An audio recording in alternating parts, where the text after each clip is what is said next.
Alright. What is up, everyone? Should be live now. Alright, perfect. Good afternoon, everyone. How you It is doing? perfect. Doing It is well? perfect. It is perfect. It is perfect. It was perfect that I was talking. You decided to interrupt me. There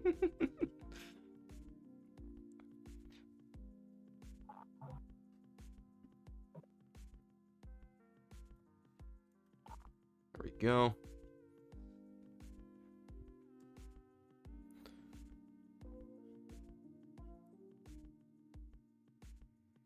Alright, people, remember, join in only if you disagree.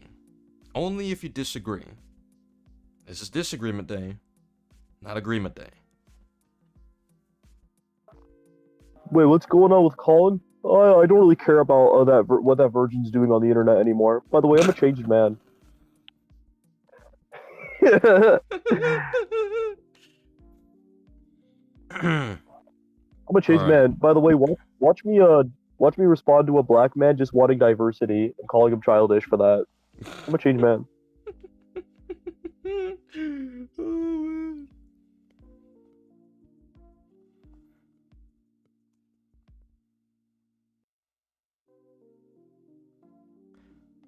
Too fat to say afternoon. Damn. What if I disagree with the concept of disagreement? Yeah, I don't even know what to say to that. That seems like a self-contradictory position. Thoughts on the Lanterns trailer? I did not see it. Who cares? Who cares? That's the right answer. Alright, we already got someone in the weight room. What's up? Alright, what's up, Small? You're on the line. What's your disagreement and tell us why? That Okay, almost rhymed. so to clarify, do you think that Peter is better in Far From Home or in No Way Home? I can go either or, to be honest. Because I think you said before that No Way Home is a better movie than. Oh, so sorry, no. Far From Home is better than No Way Home. Yeah, I believe that. Oh, well, I think. Well, I don't know if you agree with this or disagree, but I think that Peter is better in No Way Home than he is in Far From Home. What Because makes him Why? meaningfully better? in No Way Home, the fact that he actually tries to cure the villains, I mean, I think that that's more in character than him letting the whole world die, Yeah, but initially just he wasn't going to. He was gonna just send them back at first, which I'd say is like a problem that's akin to that. Especially when since if they still have their powers, then they can just kill a bunch of people. no, he pushed back against Doctor Strange who wanted to send them back. Well, no, I'm talking about earlier. Aunt May had to, for some reason, convince him that he has to actually help the villains instead of just sending them back. I don't know why I she mean, has yeah, to that is. convince him of that. I mean, that is bad writing, but at the end of the day, in the movie, he still tries to, but no one Well, you could convinced say him. this about Far From Home as well, right? At the end of the day, he still tried to, but it doesn't really negate the fact that he didn't have a good reason to refuse to begin with. Far From Home, he hears that the gods are unavailable and they clearly need his help. He's like, no, I just want to go on a vacation. I think that's worse. I mean, I'd This is say literally the biggest trash versus garbage debate I've ever heard. What the Yeah. fuck is this? No, I mean, it's like, I mean, I think it's like, it definitely seems worse in Far From Home, but like No Way Home, I think what makes it just as bad is not only the fact that he's still trying to find ways to get out of helping out when he should, but also this is after Far From Home, where we're supposed to believe that he learned his lesson. He's a changed man, but he's not, apparently. Like a certain big forehead that we know that tried to steal our podcast name. Disagreement Day is back, but with boring co-hosts and no charisma. Yeah, sorry. Yeah, go on. Well, like I think what makes No Way Home a worser movie is that how like they break continuity with like the Oh, well, that's Raimi agreement. and the I agree. what? No Way Home is worse. Oh, oh. Disagreement Day.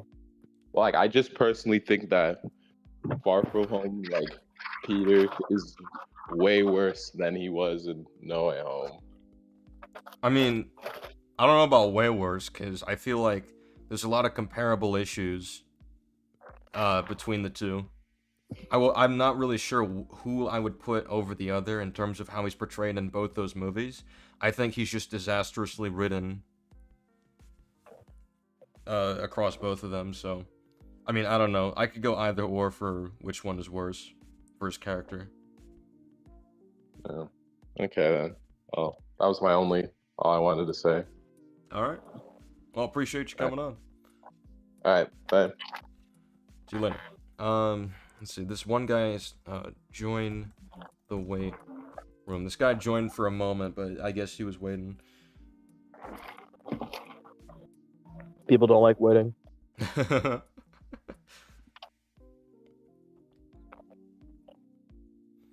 Have you heard of the major accusations regarding the Birdman? Yeah, I've heard of it, but I don't really care about it right now because we're talking about Spider-Man. So, well, you can bring that elsewhere. Well, did he like dox someone? Is that it? That's what people are saying, but I haven't really looked into the situation. I don't care. He's funny.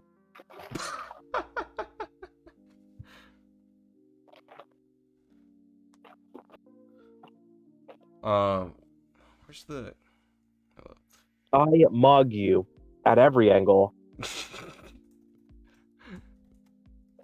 Right Room VC channel?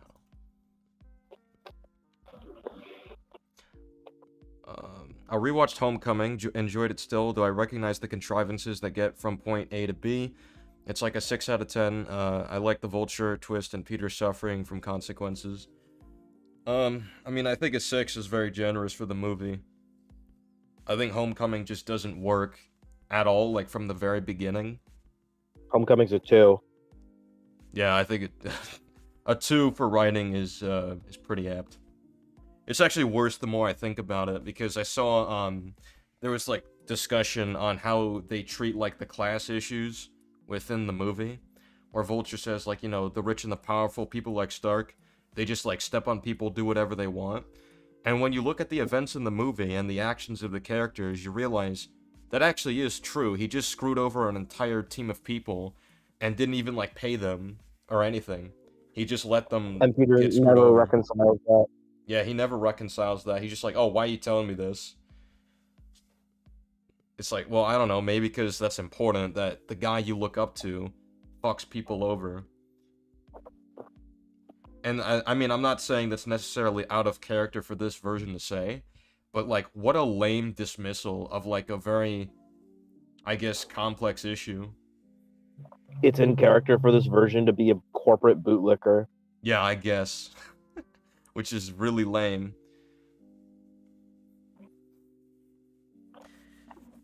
What's better, Spider-Man 3 or TASM 1? Probably TASM 1.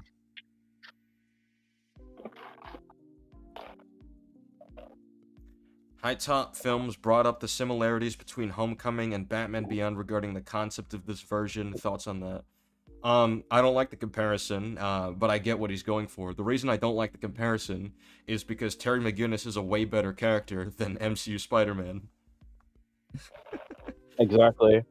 It's funny because Terry McGinnis is a better adaptation of Spider-Man than fucking Spider-Man. That's crazy. I feel like when you have to have someone convince Spider-Man to help someone, even if it's a villain, it's a weird choice. Usually, yeah, it's a bit weird. When you Hello say fate there, of the idiots. universe, my brain dies. All right, we got someone in the weight room. I'll drag them in. All right, what's up, Danger 28? What's your disagreement and tell us why?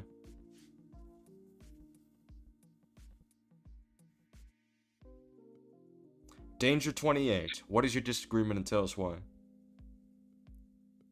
So you said that in what's it Oh called? God. No, that Who were you just murdering in the background? the one I'm not. Was that a innocent child from kindergarten? Was that like your mother? Like who were you killing there? I'm not killing anyone.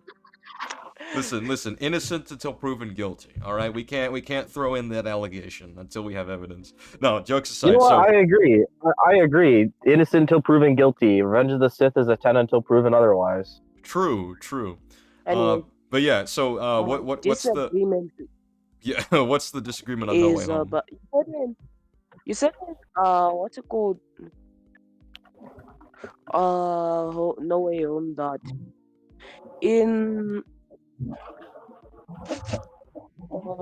in said that Doctor Strange was inconsistent in Yeah, No Way Home. I think Doctor Strange is completely assassinated. He is the worst character in No Way Home. Uh, I disagree with that actually. Damn. they are way Yep. worse. The only one I can than think No that's Way worse Home. one. Yeah, I think Green Goblin is the worst character in No Way Home. You know what? Fair. And also, you said that Toby got Worst stabbed character by a isn't Green knife Goblin, though. while when in Spider-Man 3 sorry, I meant to say what you said. Toby got stabbed in Oh well, hang on. while in the Before we get yeah, to yeah. Tobey Maguire, we're on about Doctor Strange. What's the disagreement with Doctor Strange? Do you think Doctor Strange is consistent? No. What? Okay. No. What's your disagreement? You said that Toby Maguire got stabbed in No Way So Home and he wait, was so we agree on from Doctor Strange. yes, Okay. that he wasn't fine at all. Okay, yeah. So what's the Like disagreement he with fell Toby? down while in a Don't worry, that was a red herring, SK. It's while not about in Doctor Spider-Man Strange. 3 got stabbed by Harry. But you do realize that in Spider-Man 3 he had the symbiote. That's irrelevant And because in Spider-Man 3, the symbiote isn't like a regenerative healer like it is in Insomniac or whatever. That's not how it works. In cringe. and Yeah. in his and It's in not his how it worked movies before either. he isn't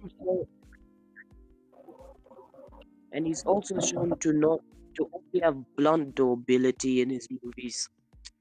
So the black suit, like as far as how much it amps him, I mean, they don't really say anything specific about it.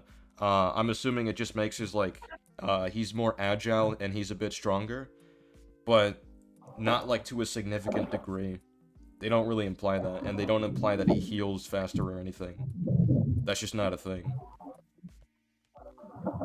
Now, because I used to agree with what you said until I realized you were talking about the black suit.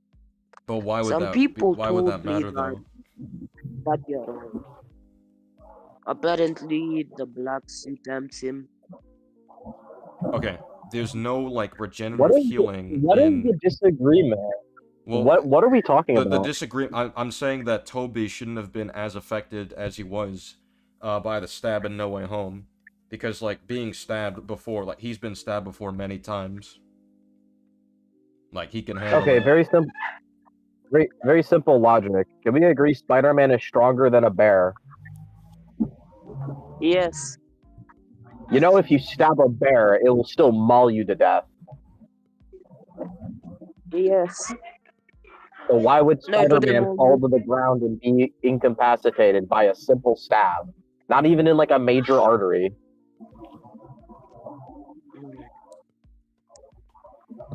Fair point. Okay. but Is that it? doesn't Is that the it? disagreement? No, but wouldn't what's it called?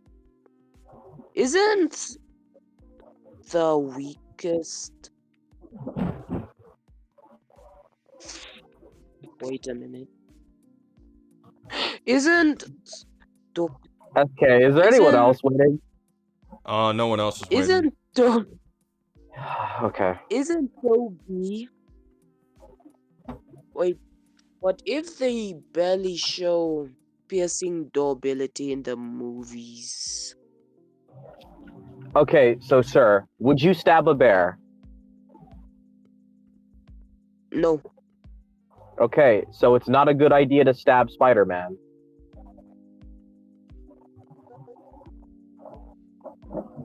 yeah, There you go. So if you stab him, he'll still keep fighting. okay. Yeah, also SK, Is that it? Is that the disagreement? yes, I just need to ask one more question. SK, Yep. What's up? could you could you accept my friend request and can we collab in the future? I don't know, maybe. SK, opportunities Listen, brewing. this is this is not like business agreement day Collaboration day. or like friend request day. This is disagreement day. We're not here to have good relations. We're here to shit on you for not agreeing with us. Why do people not get this? Is it because we don't have Colin in here anymore to be a piece of shit? They think we're good now? What the fuck? I do not see under voice channels. I might be blind. I see everything else except that. So, under the voice channels, it says weight room. Just enter the weight room and we'll drag you in. That's how it works.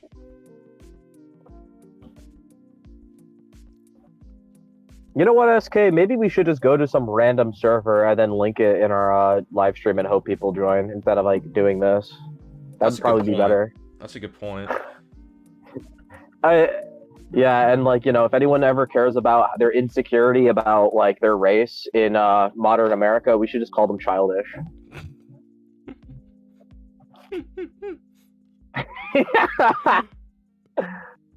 What if I send it to the Escape podcast server? That'd be based. Yeah, I'll send it there. The Last Jedi debate with Hat Guy would be funny. What's your least favorite Spider-Man version? Probably. MCU, Insomniac, Friendly Neighborhood. Yeah, probably this one or Friendly Neighborhood. Yeah, and I mean that even compared to Edge of Time, because even though Edge of Time is awful, at least like his personality is correct. Well, I mean, like, I enjoy listening to him. I don't really find, like, Spider-Man... Like, even when Spider-Man's just talking, I just don't like him in these movies. Yeah. Like, at least, like, Edge of Time, you have Josh Keaton being, like, really funny and, like, charismatic. Yeah. This Spider-Man just isn't charismatic at all. Like, I don't think there's a single thing this version of Spider-Man has said that's funny. Besides, like, one or two things in Civil War. I'm the guy who's gonna stop your plans. Not the Escape podcast. I mean, that'd be funny if they just randomly hopped in and they were gonna fight about the MCU Spider-Man movies. I don't know.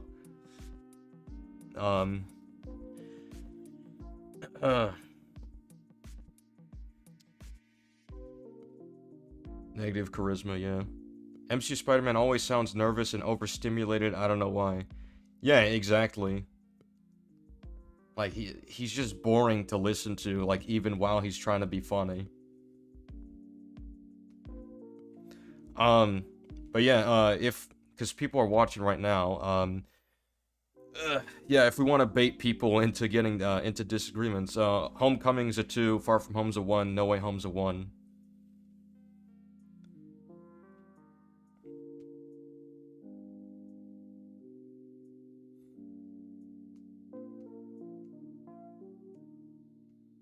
Yeah, so make of that of you what you will. Worst character in No Way Home is the Green Goblin, easily. I They've I got destroyed a the great Green hot Goblin. take. Yeah. If you care about African culture, you're childish. Man, I wonder where you heard that from. A very wise man with a big forehead. uh.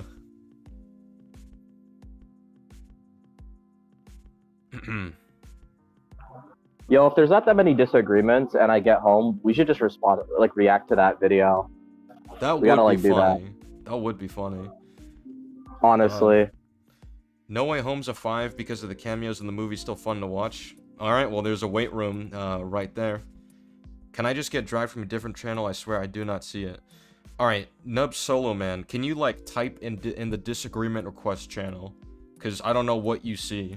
I can screenshot what's there if you're trying to join the weight room.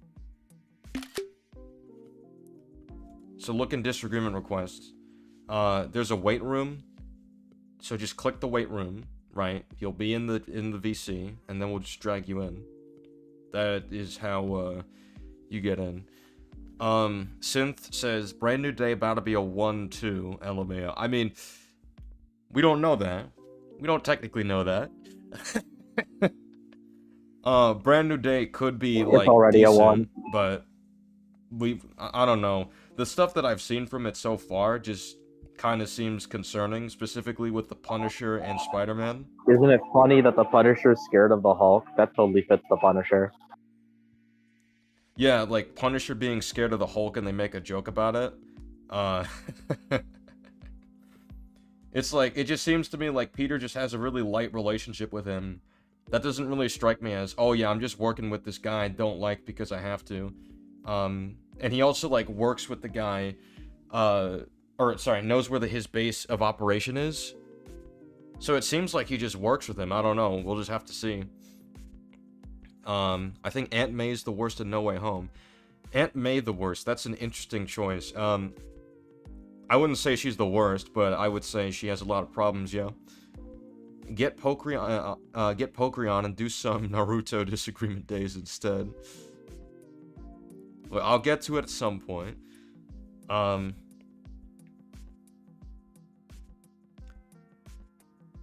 Batnick says top 5 Spider-Man writers. That's an interesting question. Liam, what do you think? Oh, he's muted. I think I'm picking out some groceries.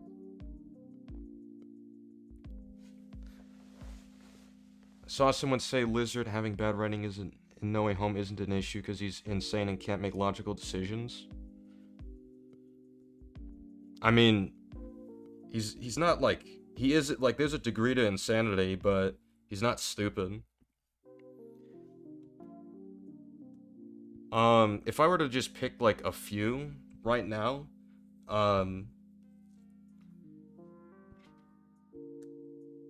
I guess Paul Jenkins is up there because I really liked what I read from him. Checking out some groceries. Paul Jenkins, JMD Mateus, yeah, David Mateus. Mitchell, Gary Conway, and then I would say, hang on a second. Oh, Roger Stern for his Goblin shit. Yeah, I need to read that.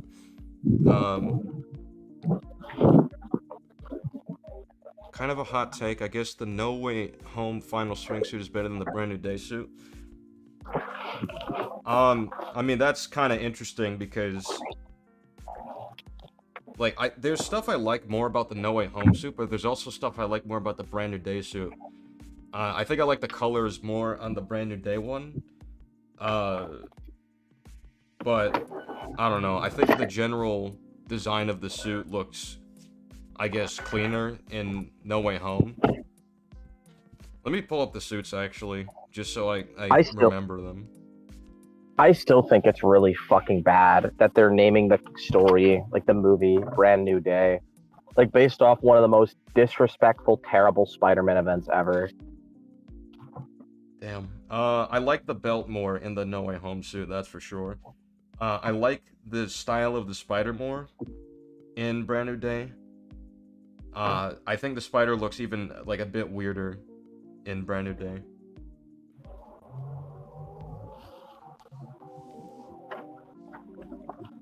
To be honest, I don't even like the spider at all for both of the suits because it just, I don't know, its shape's weird. It looks corporate. It looks like it just doesn't look like a spider. That's the thing. No, it's the same thing with all the MCU suits. I've like come to realize they look corporate. They look like iPhone created a Spider-Man suit. Yeah, kind of, yeah. I don't want to say it looks like AI made it, but I mean, I don't know. I like the Raimi and Tasm suits because well, that one, it looks like a spider. And like it's a really cool design of the spider as well. I think it fits.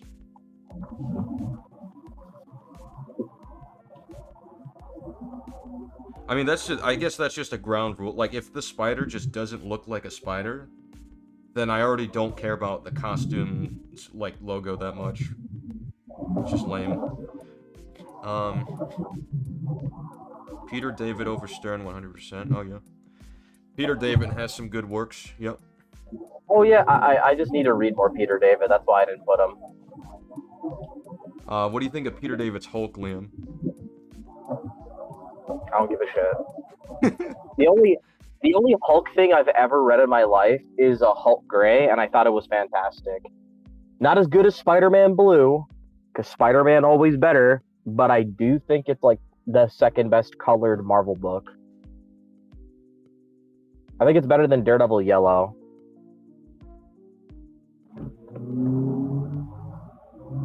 What would you say the distinction with Peter working with the Punisher versus working with someone like MCU Iron Man or Cap, who have no qualms with killing? Well, that's the thing. It's worse. It would be worse with the Punisher, but I already think it's a bit of an issue in Infinity War anyway, because he seems fine with a plan to kill Ebony Maw, and Spider-Man just doesn't say anything. So I mean, the thing is, Iron Man and Captain America at least understand mercy, and they're not serial killers. Yeah, they kill when they have to. Punisher goes out of his way to murder people. Like, what I would compare it to would be like Batman working with Jim Gordon, even though Jim Gordon has a gun for self-defense or defense for others. Like, Jim Gordon's not like a psycho. He's not like, you know, a serial killer or anything. He's just trying to defend himself and other people. That's really what it comes down to. And that's what the dynamic seemed to be with Punisher and Spider-Man at first. But obviously Punisher has changed over time. But Spider-Man and Punisher in the MCU, the Punisher's just been extreme from the very beginning. Like, he's crazy. He's the same guy that created a supervillain because he grabbed his face and shoved it against glass, like, very slowly. It's like, this is the same guy that's like, you know, I liked it. No, I loved it. Like, he literally shot up a hospital to kill a criminal that was clearly a reforming and, you know, literally putting himself under arrest. Yeah, and he's not just doing it because of justice, which is basically what it boils down to for Iron Man and Captain America. The Punisher goes out of his way to kill. Like, very sadistically, too. And he's not, like, private about that. It's pretty public as well.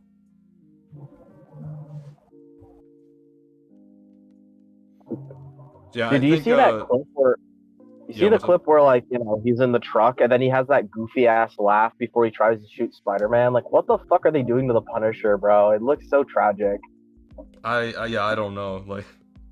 Why is he such a cornball? Like, there's also the scene where people are, like, making fun of him getting scared of the Hulk. He's like, oh! When, like, the Hulk appears. It's just so fucking silly, coming from the Punisher. Yeah. Okay, so... I figured out the issue with that one guy. Alright, Wayne Manor is not the Disagreement Day server. It's not the Disagreement Day server. The Disagreement Day server is the one in the description right now. Let me check out... we have everything nicely made for Disagreement specifically. We don't do this in just random servers. Yeah, there's no way we're just doing Disagreement Day in Wayne Manor. No way we're doing that. That'd be. Yes. That'd be chaos. There we go. Okay, we got the disagreement. Move to chat room. What's up, Nub? What is your disagreement, and tell us why? Hello. Just before I start, I want to say sorry for the confusion. I was in the other No Discord, worries. So, yep, sorry about that.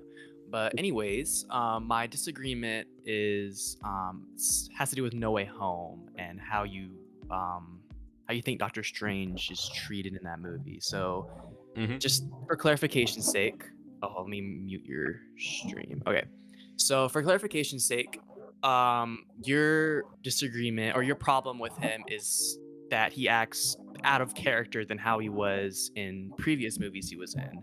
He's supposed to be this smart guy, utilitarian, your words in your video, putting the lives of the many, just as an example, putting the lives of the many over the lives of the few. Why would he help Peter? Why would he do this dangerous spell for Peter? If it's dangerous, if it's unknown territories, as Wong said, just helping this kid get into college or whatever.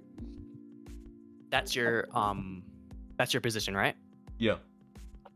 Okay, so I disagree with that, and that has to do with how he was characterized in every single movie he's been in the MCU before No Way Home.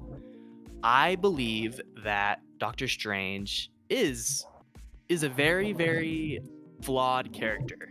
Very, very flawed. In every single movie he's been in, he's made at least one mistake. And him making that mistake with the spell in No Way Home is perfectly in character for him. You threw out the word character assassination, and Liam, mute real quick. Oh yeah, my bad. All good. I don't think he was character assassinated at all. I think he was acting perfectly in character, and that's just because of how he acted in previous movies. So, for example, in Infinity War, he looked into the future on Titan. I believe that was a mistake because he should have, if he knew he had that power, why didn't he do that at the Sanctum with Tony Stark near the beginning of the movie if he knew he had that power? Well, that's just a problem in general with the movie. Like, that's a problem with Infinity War.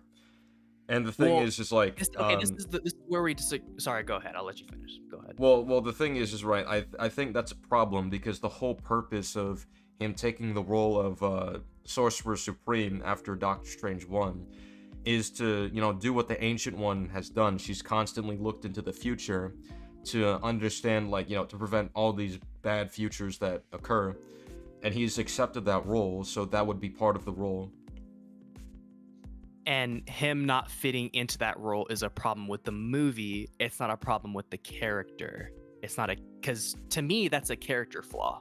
And character flaws aren't problems with the movie. Well, what character flaw would cause him to not look into the future when him being arrogant and him being having a bigger ego? I mean, you saw this in Infinity War when he went out to fight Ebony Maw, and I believe Cole Obsidian is his name. He went out to fight. So the reason that he's arrogant is because of his skill and how he can use it to his advantage. That doesn't mean he's just not going to use basic resources that he would know are very important, especially since he knows the Ancient One, who has more experience than him, was actually constantly looking in the future to prevent all of these bad things from happening. Well, he's not the Ancient One. He's a different. He understood that, but he's not the Ancient One. He's a different. Yeah, but he was also humbled in the movie to an extent as well, where he learned to an extent. So we both watched Doctor Strange 1, and you cited in your video, in your No Way Home video, that if your argument defending Strange is that he's arrogant, well, look at Doctor Strange 1. At the end of that movie, he went through this journey, and now he's the Sorcerer Supreme. He took that responsibility. He's arrogant in the sense that he believes he knows what's right, not in the sense that he just wouldn't use something that's really important. Well, if he knows what's right, then him going out and fighting in Infinity War, that's him thinking that's the right thing to do. Yeah, Tony Tony was like, nah, man, you got to stay back. We got to find Vision. We got to do all this. We can't be out fighting.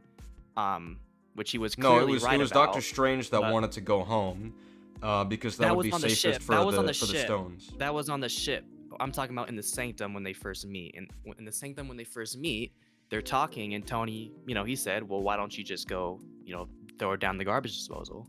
Or, and then Hulk was brought up Vision, like, why don't we got to go find Vision? Well, he explains that there. The whole- It can just fall into the wrong hands. And Doctor Strange isn't against going to Vision and Captain America. Yeah, He doesn't have a problem with that.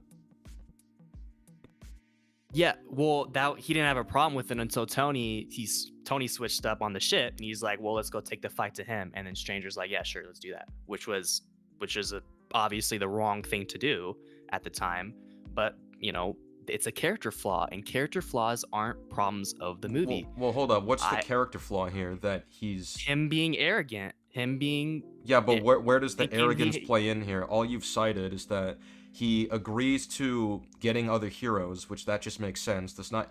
If anything, that's the opposite of arrogance. That's him saying, we need to get more heroes and prepare. If anything, that displays Yes, but- precaution. Okay, just so we're clear, we're talking about when they're talking on the ship. Well, when they're you talked talking on about the you ship. talked about the scene at the Sanctum, and then we shifted to the ship. now- The ship, Okay, if anything... so now we're on the ship. The ship also proves my point that he is cautious, because the reason he wants to stay on his planet and go home is because he thinks it's less safe out there. It's only until Tony presents a convincing argument for the practicality of taking on Thanos is when he concedes. Okay, you said that he would want to go back and find Vision or whatever. You said that was his original plan. But Yes. with Tony bringing up a practical alternative, then his mind has changed. Well, we saw in the movie that wasn't the best choice. Yeah, but we're not talking Strange about if was- it's the best choice. You're saying that's a sign of arrogance. I don't even see how that's arrogant. Him conceding to a point somebody else made. Well, it's the wrong point. Being If wrong Strange, doesn't mean li- arrogance. listen. If Strange was if Strange actually disagreed with Tony, then he wouldn't be arrogant. If he disagreed with Tony, he wouldn't be arrogant? If he was arrogant, then he would just stand by his position, unconditionally. He wouldn't change upon, being given a reasonable point. Well, it wasn't reasonable, but the thing was, they both agreed. They were both Well, being what wrong. was They were both- unreasonable? They were both wrong. They were both wrong on the ship talking about it. They were both So wrong. even if they're both wrong because they're underestimating... Strange changing his mind on the ship to agree with Tony that's arrogant.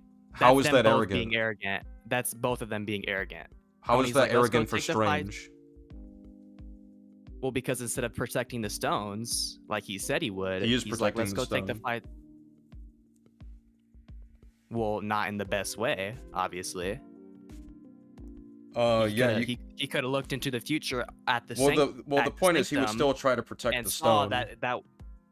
You understand, he's still taking Well, yeah, but measures to protect he's doing it. it. Whereas he's in No doing Way it in a Home, way hang on, in No Way Home, which is what I'm talking about, he took absolutely zero measures to do the spell safely. You understand there's already a stark difference here. Okay, I'm glad you brought that up, because in that movie, in No Way Home, it stated in that movie that he's done that spell before. It was kind of in a joking way, like, oh, Wong, do you remember that party at Taj Mahal? Yeah, and depending on the context for that So might he's also did be it an before. issue. Okay, well, in the movie, Strange does it because he thinks it's okay. And that's a flaw. Yeah, but he needs to review the But that's basic not a problem warnings and with the movie. precautions. That's the thing that he cares about in Doctor Yeah, Strange 1. We both agree that he made a mistake.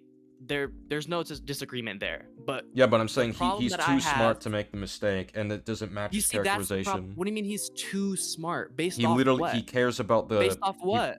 I just mentioned Doctor Strange 1. You can even look at Thor Ragnarok, where he's actually more cautious with the spells. He literally reviews the information and the warnings before doing a spell with Thor.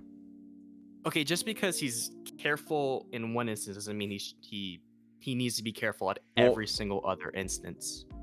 In This Doctor, is regarding the fate of reality. Like if something goes wrong with the spell, well, this literally to affects him- existence. Versus like in Thor Ragnarok, he was just doing a basic spell to send him to like Odin or whatever. okay, well, If anything, to him, he'd be in more No Way cautious. Home, And in No Way again, Home- even when he was arrogant in Doctor Strange 1, again, that doesn't even match his characterization. Like when there was a dude with like his watch was Ragnarok? ticking. No, in Doctor Strange 1, before he even got his abilities, before he even had the crash. Hang on, I didn't finish the point. The point that I'm making is that even while he was doing like a very important surgical task, he literally told the guy like, cover your watch. He was that cautious during that situation. Okay, and just because he's cautious in one instance doesn't mean he has to be cautious. Yeah, but forever. you're trying to attribute But the arrogance thing is, here, let me and go I'm telling back- you let that's me- not how his arrogance operates. The reason he's so arrogant is because he's skilled and because he knows what he's doing. That's where the arrogance comes from. So we both agree that he's arrogant sometimes. That arrogance. Yeah, can lead him but to you make can't just mistakes. like If you- write off every decision as, well, he does it because he's arrogant. You need to like understand why he's arrogant in the first place. Well, yeah, but that arrogance leads to mistakes. We saw this in No Way Home.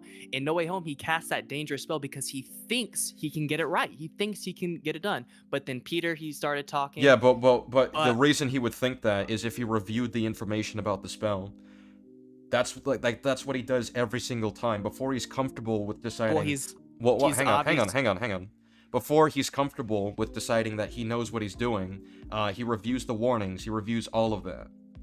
He Are you even talking says about like the they scene in should really Doctor put Strange they should 1? put Doctor Strange 1 and Thor Ragnarok. In Doctor Strange 1, he thinks that they should put the warnings before the spells.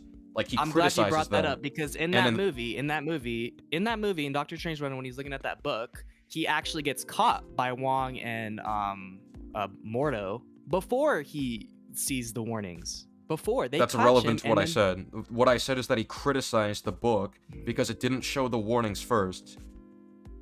okay, yeah, because You understand he got what that caught. says about his He got character, right? caught. Because he got caught. He didn't it doesn't know. matter. He's inexperienced. He didn't know. He didn't even know where the warnings would be. He So thought, he's well, if it, arrogant. He's inexperienced. He didn't know. He didn't bother to check. So he's arrogant.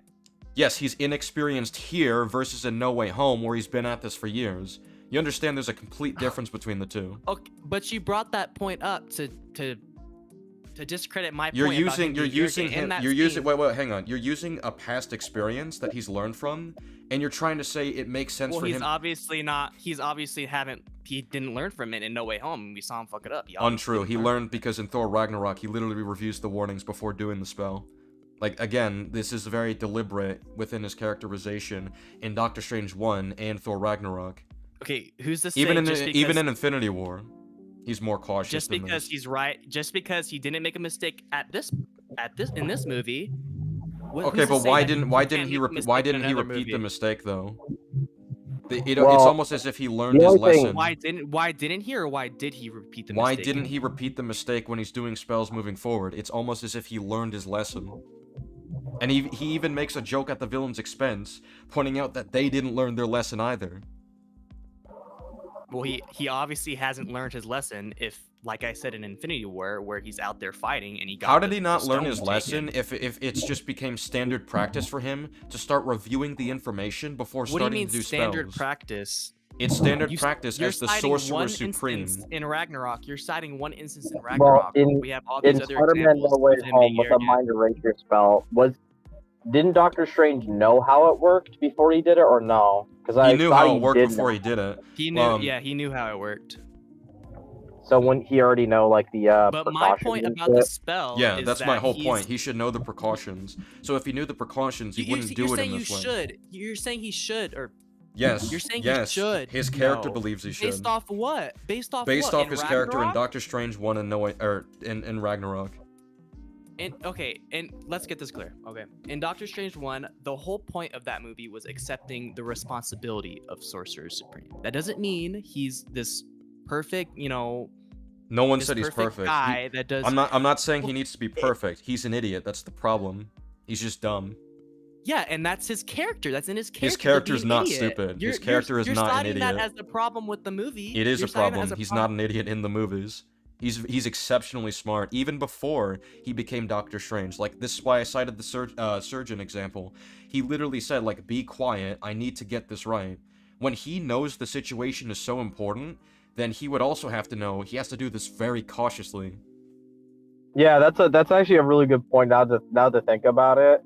Like, wouldn't he already have the understanding to not be overly arrogant when it's like important enough, because he's literally a professional surgeon? That requires you to not be an arrogant retard. If he makes a In his fatal own- mistake, then he looks bad, which affects his ego. Well, that's obviously not the case because he keeps on making constant mistakes and he hasn't learned from it. I don't understand. You guys are citing Where are sources you getting that from he Doctor hasn't Strange learned 1 his lesson? from his actions in Infinity War and No Way Home, and in Doctor Strange 1 with the book. Yeah, you guys know are what he citing does in examples. you know what he But does in you Doctor guys- Strange 1 at One the end, movie right? is He actually problem. reviews the warnings. He's aware of it. Yeah, okay. And he reviews the Listen, warnings in Thor Yeah, that would- Ragnarok. There are examples of him being smart and reading the Why? warnings. But and why? there are But why? examples Why? of- But why is he being smart? Why isn't he just arrogant and careless? It's almost like there's a reason. There's character progression that took place beforehand that would have Well- caused him to make more competent decisions. Okay, you say character progression. Let me talk about that, okay? You cite examples of him not being arrogant, him reading the warnings, him being careful. But what you guys are ignoring is that there are examples of him being arrogant, like in Doctor Strange 1, like in Infinity War, and like in No Way Home. So- in What If, 2. I don't care There- about what if. that's a- In Doctor Strange You 1. can, no. You it can't just say doesn't- you yeah, can't just say you can't just say you 'cause don't it's a- care it's about What a- an if is example. alternate reality? It's That's not even, literally like, what Let me if. explain. It's called Let me what explain. if.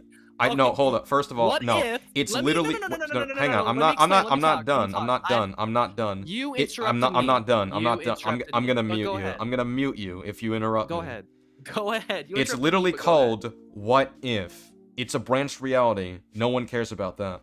So Doctor Strange 1, Could I yes, you can point out. explain Well, hang on. it's We're an not. Hang on. example? We're talking. You brought up a whole bunch of different examples. I'm trying to get to them. In Doctor Strange 1, I've pointed out that not only was he more cautious before he was humbled and was taught to be less arrogant, all right, but in Doctor Strange 1, he learned a very specific lesson about reviewing the warnings before doing the spells. That's a thing he applies in the final battle of Doctor Strange 1, and he points out that the villain doesn't do that. And he applies this practice in Thor Ragnarok, which shows that he's grown from his previous encounter in Doctor Strange 1, where he got caught because he didn't review the warnings before doing the spells. Okay, so that shows that he's grown. So that means that once we get to Infinity War, which there are consistency problems with Infinity War, but at the very least, he's actually reviewing the data about the Infinity Stones before he goes into battle. He actually does try to get other heroes involved instead of just like, oh yeah, I'll just take him on myself, no worries. He actually is taking precautions in that instance. But in No Way Infinity Home, he War, takes you saw none. on the ship, and you saw on the ship, him and Tony were both being arrogant on that ship, talking What? about let's But go. okay, to but fight you never explained the Thanos. arrogance. What's the arrogance? them going to fight Thanos. That's the arrogance. Like, they don't know how powerful. No. he The is. reason They they're don't know doing this is because what they he's think it's more capable practical of. to take the fight to him so he doesn't expect it. Yeah, and that's a problem. That's a problem. You could say it's a you could say that's we a saw problem. in that movie. well, hang on, they hang got on, their hang on. ass kicked. You could say that's a problem. That's not because of arrogance. It's because they didn't understand the full extent of what Thanos could do.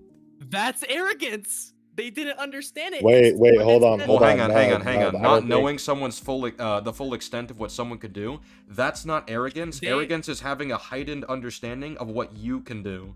There's a They- complete difference between the two. If I walk up to somebody and I get in a fight with them, right?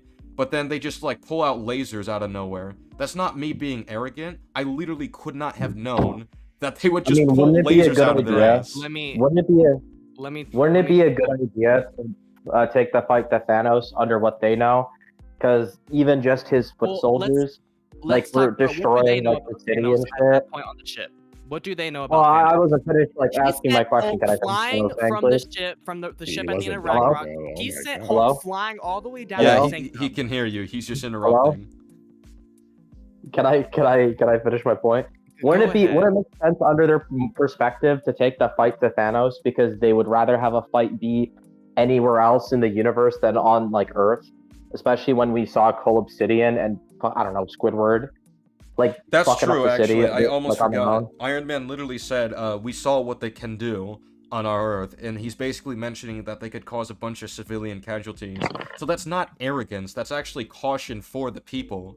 So if anything, that goes to prove my point that Doctor Strange wouldn't do this whole spell for Peter that could endanger reality just because, oh well, his life got messy. Wouldn't happen. Okay, well there's a lot to break down here. Let's go back to Infinity War, right? Liam said that it's actually not arrogant because of the civilians or whatever. But my point is, at that point in the movie, on the ship, they barely know what Thanos is capable of. They saw his minions or whatever fuck up the street, or whatever. But at that point in the movie, all they saw was Hulk flying down from space, flying into the Sanctum, talking about how much of a threat Thanos is, and his minions. Saw what his minions were capable of, which they kind of, they were pretty dangerous. Wouldn't he have this just mentioned the hurts fight your with feelings. Thanos? Yeah, Let me finish, those let me two finish, let me alone finish, were let able me to beat the finish. most strongest heroes on Earth, so I don't think they would want Thanos on Earth. Wait, hold on. Okay, I do but you have have to to just this. This understand- hurts your argument. This just Could makes your argument worse. Okay, let me finish. At that point in the movie, in the ship, they have no idea what Thanos is capable of. He could have most of the Infinity Stones by now. He defeated Hulk, so they don't know what he's capable of. He could wipe the floor with them right when they meet them. They don't know. What But should they have done? My point is, well, I think that, I feel like that's up to your opinions. I'm not gonna give you guys shit for thinking that they Wait. should have. Well, I Hold think on, he means you- what's you the my most point arrogant is- thing to do. My point is, you guys are saying that's a problem with the movie when What it's should just a Tony have character done? flaw. Wait, hold on. What No, should his you plan be? bringing up the fact that they don't know how strong Thanos is just proves why you can't really use Infinity War to justify No Way Home. Well, you guys 'Cause are saying unlike- they're not being Wait, arrogant hold on. because they're- Unlike in Infinity War, Doctor Strange is fully aware of what this spell could do if it goes wrong. So why wouldn't he be careful? Well, I still When want to you- go back are you on talking like about what No would be Way the Home? alternative from What- taking Yeah, the I'm fight talking to about in Thanos. because you're trying to use Infinity War to justify why Strange isn't out of character. When one, I don't think their issue is that he's arrogant per se. I think their issue is that's more their- so the fact. Hold on. I'm saying I think their issue is that the arrogance shouldn't lead to him just being a moron who doesn't take into account the stakes. Well, even if he was a moron, which he was being a moron in No Way Home, that would be completely in character for him, and that's my point. How is that? That's a character flaw. Okay, yeah. Wait, okay, yeah, and Well, okay. I'm so citing Infinity War and Doctor Strange 1, and I was going to cite What If, but you yeah, guys shot that I'm down. explaining to you why Infinity War is not a valid example to appeal to, because in Infinity War, by your own logic, they're not even fully aware of how strong Thanos is. So in Yes. their mind, in their mind, it's equally as good of a risk as or as bad of a risk to go confront him on his planet. Meanwhile, in No Way Home, he is fully aware that this could fuck up the multiverse. Okay, let's So go why back isn't to- he being cautious? Let me talk about Infinity War. They're being arrogant because they have a decision to go on Titan and face Thanos, but they have another decision to go back on Earth and find Vision, which is the better plan, in my opinion. And they go and decide to go face Thanos, which they don't know how powerful he is. They don't know anything about him, or barely anything about him. All they saw was Hulk and what he told them about Thanos and the Infinity Stones and all that. But finding Vision and finding Captain America or whatever, finding the rest of the Infinity Stones, or making sure, destroying the Time Stone, which does work. We saw that destroying the stones doesn't fuck up the universe. If they searched for other routes in that movie, then they wouldn't have had to fight Thanos, and then Strange wouldn't have had to look into the future and have everybody dead for 5 years or whatever. They didn't have to do all that. That Endgame didn't even have to happen. if Strange and Tony weren't being arrogant on the ship. They could have went back, found Vision. We don't know if that would have worked. Let me just be clear. We don't know. Maybe Thanos could have pulled up and then whooped all their asses. We don't know. But the point is, Well, Thanos Strange could still has attack this their ability planet. to look. Yes, that's what I just said. That Thanos could come and whoop their ass. But Yeah. my point is, let me finish. Especially Tony wants to mitigate the risk. Okay, hang on. Obviously, Tony wants to mitigate the risk of like Earth the most. So that's the reason he would want to go after Thanos instead of try and find Vision, which could like take possibly years, depending on like how well hidden he is under his perspective, and hope that Thanos doesn't come in time. We don't know how long or what it would take to find Vision, so let's not talk about. That's my point. It could take years because they don't know. He's MIA. Well, thanks to No Way Home, they actually could find him in an instant. Hang on. In Avengers Age of Ultron, they couldn't find Hulk, and then once we find him, he's in a different fucking planet. Okay, well, let me get back to my point. Okay, my point is, Strange has this ability to look into the future, and he doesn't use it at the Sanctum. He doesn't use it on the ship. He decides to use it on Titan when they already plan to fight Thanos, which God knows how powerful he is at that point. From their perspective, and they lost. Well, no, actually, they were about to win, but that was until Star-Lord threw the plan.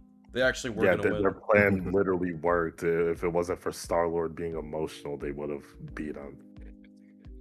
And they would have beat him on a planet that isn't Earth, so there was no risk to any innocence. Wait, if you agree, then how was the plan bad? How was he supposed to account for Star-Lord being because they lost? Exactly. They didn't account for Star-Lord. They didn't account for. It's not. How was he supposed to account for that? They went and fought Thanos. They didn't know they were going to win. It doesn't matter whose fault it was. It doesn't matter whose fault it was. The point is, yes, it does. That's like very relevant here. What? How are they supposed to account for Star-Lord? That's the point. How are they supposed to account for Star-Lord? They don't. But how were they supposed to? How were they supposed to? How can they? It doesn't matter how they're supposed to. It matters. Yes, what You're saying the plan is bad. They decided to fight Thanos. Because if they can't, lost. then that's not an argument. That's why we want to know how were they supposed to account for them. Because if they didn't bother trying to find Thanos, and they could have found Vision, which was a more surefire way. You're deviating from the point. How were they supposed to account for Star-Lord? I'm saying the Star-Lord point doesn't matter. Okay, well, we think it matters, so can you answer it? Your justification for the plan being bad is a variable that's literally like fucking impossible to account for. They literally supposed to just assume that Star-Lord was going to do something that insanely stupid. That's the thing. They couldn't. But that wouldn't have been an issue if they just didn't. Then how is the plan bad if they couldn't account for it? That's not fair. That is not a fair assessment at all. Well, fine. Who the heck is? Wait. Who the heck is this guy? I brought him in because he said he was on this guy's side. So like, but I mean, yeah, I'm. Not with this method. Same result, different method. I'm willing. Let's Star-Lord. Let's talk about Star-Lord. Okay. When they're on Titan and they're all. Yeah. How are they supposed to account for Star-Lord? When they're How on were they Titan even supposed to know that Star-Lord would ever react that way? Let me talk, okay? When they're on the ship in Titan, when they land on it and they're all fighting after they talk it out. They could have saw that they don't know these guys and that they could still possibly lose. There's still a chance that they could lose. Bro, you are just not answering the question. Holy shit. I think you're starting to breach into fan fiction territory. There's a chance they could lose if they try and look for Vision. Well, yeah, but it's a more surefire way than fighting Thanos. How can you say that? What makes you think that? Well, what we saw in Infinity War, they lost. What makes you think they wouldn't lose if they spend possibly years trying to find Vision, who's MIA? Yeah, especially if they can utilize civilians against them, because civilians is like known to be a restriction in their work. This is true in Age of Ultron and Avengers 2012. They could literally get hostages and start executing until they get the stones. Indeed. Okay, well, they could have, but the thing is, it's more. Thanos it's a could more literally like surefire flood way. countries If to make sure he gets the stones. There's so many people that the could whole die if they point, just stay on Earth. That's why they don't want to do it on Earth. Thanos wants the Infinity Stones. That's his whole goal, right? That was established near the beginning of the movie.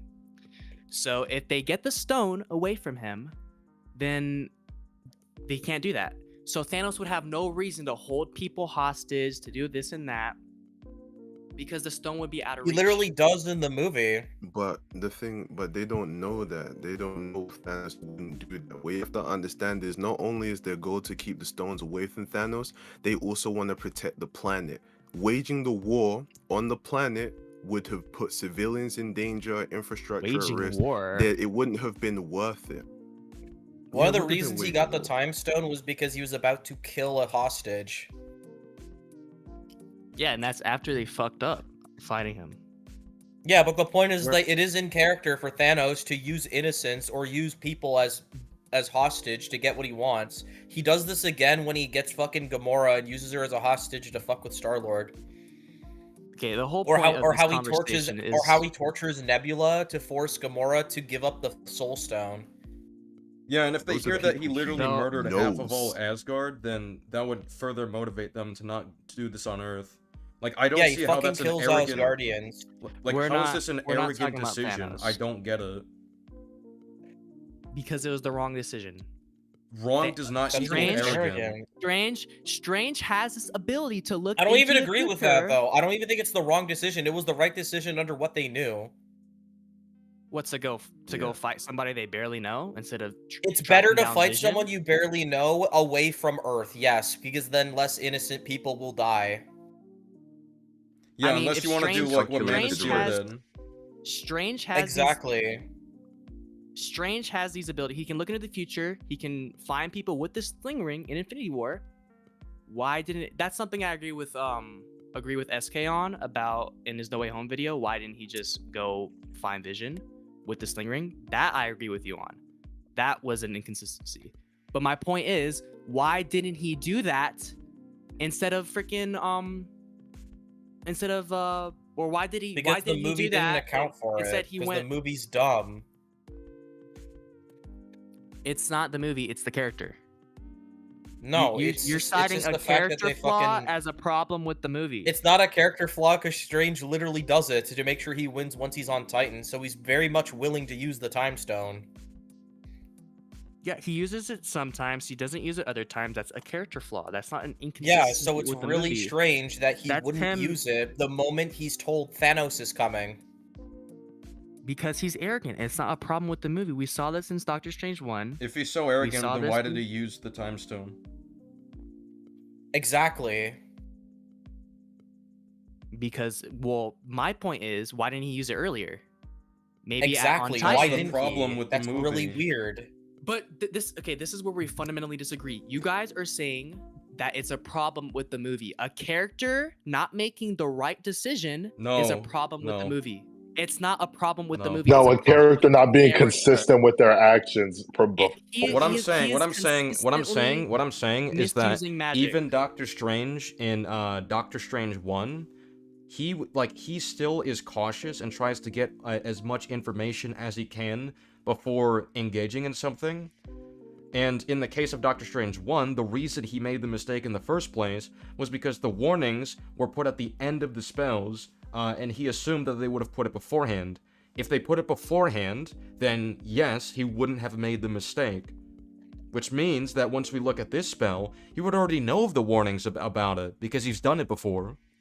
So if he knows the warnings, he would know not to do it in this way. That's the problem. Also, I You're really talking about doubt the that No Way Home Doctor spell, right? Strange. In No Way, I also doubt that Doctor Strange is that arrogant about being able to defeat like uber powerful villains when in the first movie he got completely mollywopped by Dormammu like 1,000 times. He's very much aware people can be more powerful than him and easily beat him. So why would he not use the Time Stone for preparation? That's what he did against another being that he would consider extremely dangerous to the universe. That's his immediate thing he did. You guys have to explain why that's a problem, why that's bad writing instead of a problem with the character. Because my They point just is that's a did! problem. I just explained why it's in his But how character is because that? when Dormammu's a threat, he immediately uses the He- time stone. My point is he is consistently misusing magic. He's consistently losing fights. He's consistently not responsible, and that's fine because that's in his character to do so. You guys are saying he is. We're both agreeing on that, but yet that's a problem with the movie, and that's why the movie has bad writing. Because in the That first doesn't make Doctor sense. Strange movie, he learned his lesson, and then he did something extremely he obviously precautious has. before He confronting obviously hasn't because Dormammu. look at Infinity War and No Way Home. He obviously Yeah, hasn't. exactly. That's a contradiction because in the end of his movie, he learns to be more responsible. Yeah, I don't know why because you're he appealing to fucking two Dormammu by movies. doing What that. make I what don't in know Doctor why you're Strange Yeah, appealing these to are- two movies what that in these Doctor niggas think Strange are 1 bad. what in Doctor Strange 1 makes you think that he's learned his lesson? The fact that he mentions you should have read the warnings before doing the spell, and the fact that he reads the warnings before doing a spell in Thor Ragnarok. Again, like, I keep mentioning this because it shows his growth. Also, he hasn't grown. Wait. In Thor Ragnarok, he literally says he keeps a watch list of people that may be a threat to this reality. Is that arrogant? That he does that? No, that's precautionary. So that proves my point. He's being. That's why he being even found cautionary Loki in to some begin areas. with. In other areas, like the spell in No Way Home, he doesn't really care as much about because he's confident in his own ability to do it. But he was wrong in that in his confidence. So he's so and that's confident that he why the ignores outlaw warnings. there. pretty much, don't- yeah. In No Way Home. So okay, so then why didn't he ignore the warnings in Ragnarok? Because at that point he didn't know if he needed to make any modifications for Thor. But in No Way Home, so he he's is like, oh, I've done this before." precautionary. So he is precautionary. Yeah, he's. So he I'm would have been saying precautionary with the spell in No Way I'm Home. saying he is known to be cautionary sometimes, and he is known to make mistakes. He's known to other be times. cautionary when it matters most too. Like again with the surgeon example, he literally told a guy to cover his watch while he was doing the most important step. He And knows in that the Infinity War, universe could just break. He didn't look into the future when he knew he had that ability. That's a problem. That's a problem in the movie.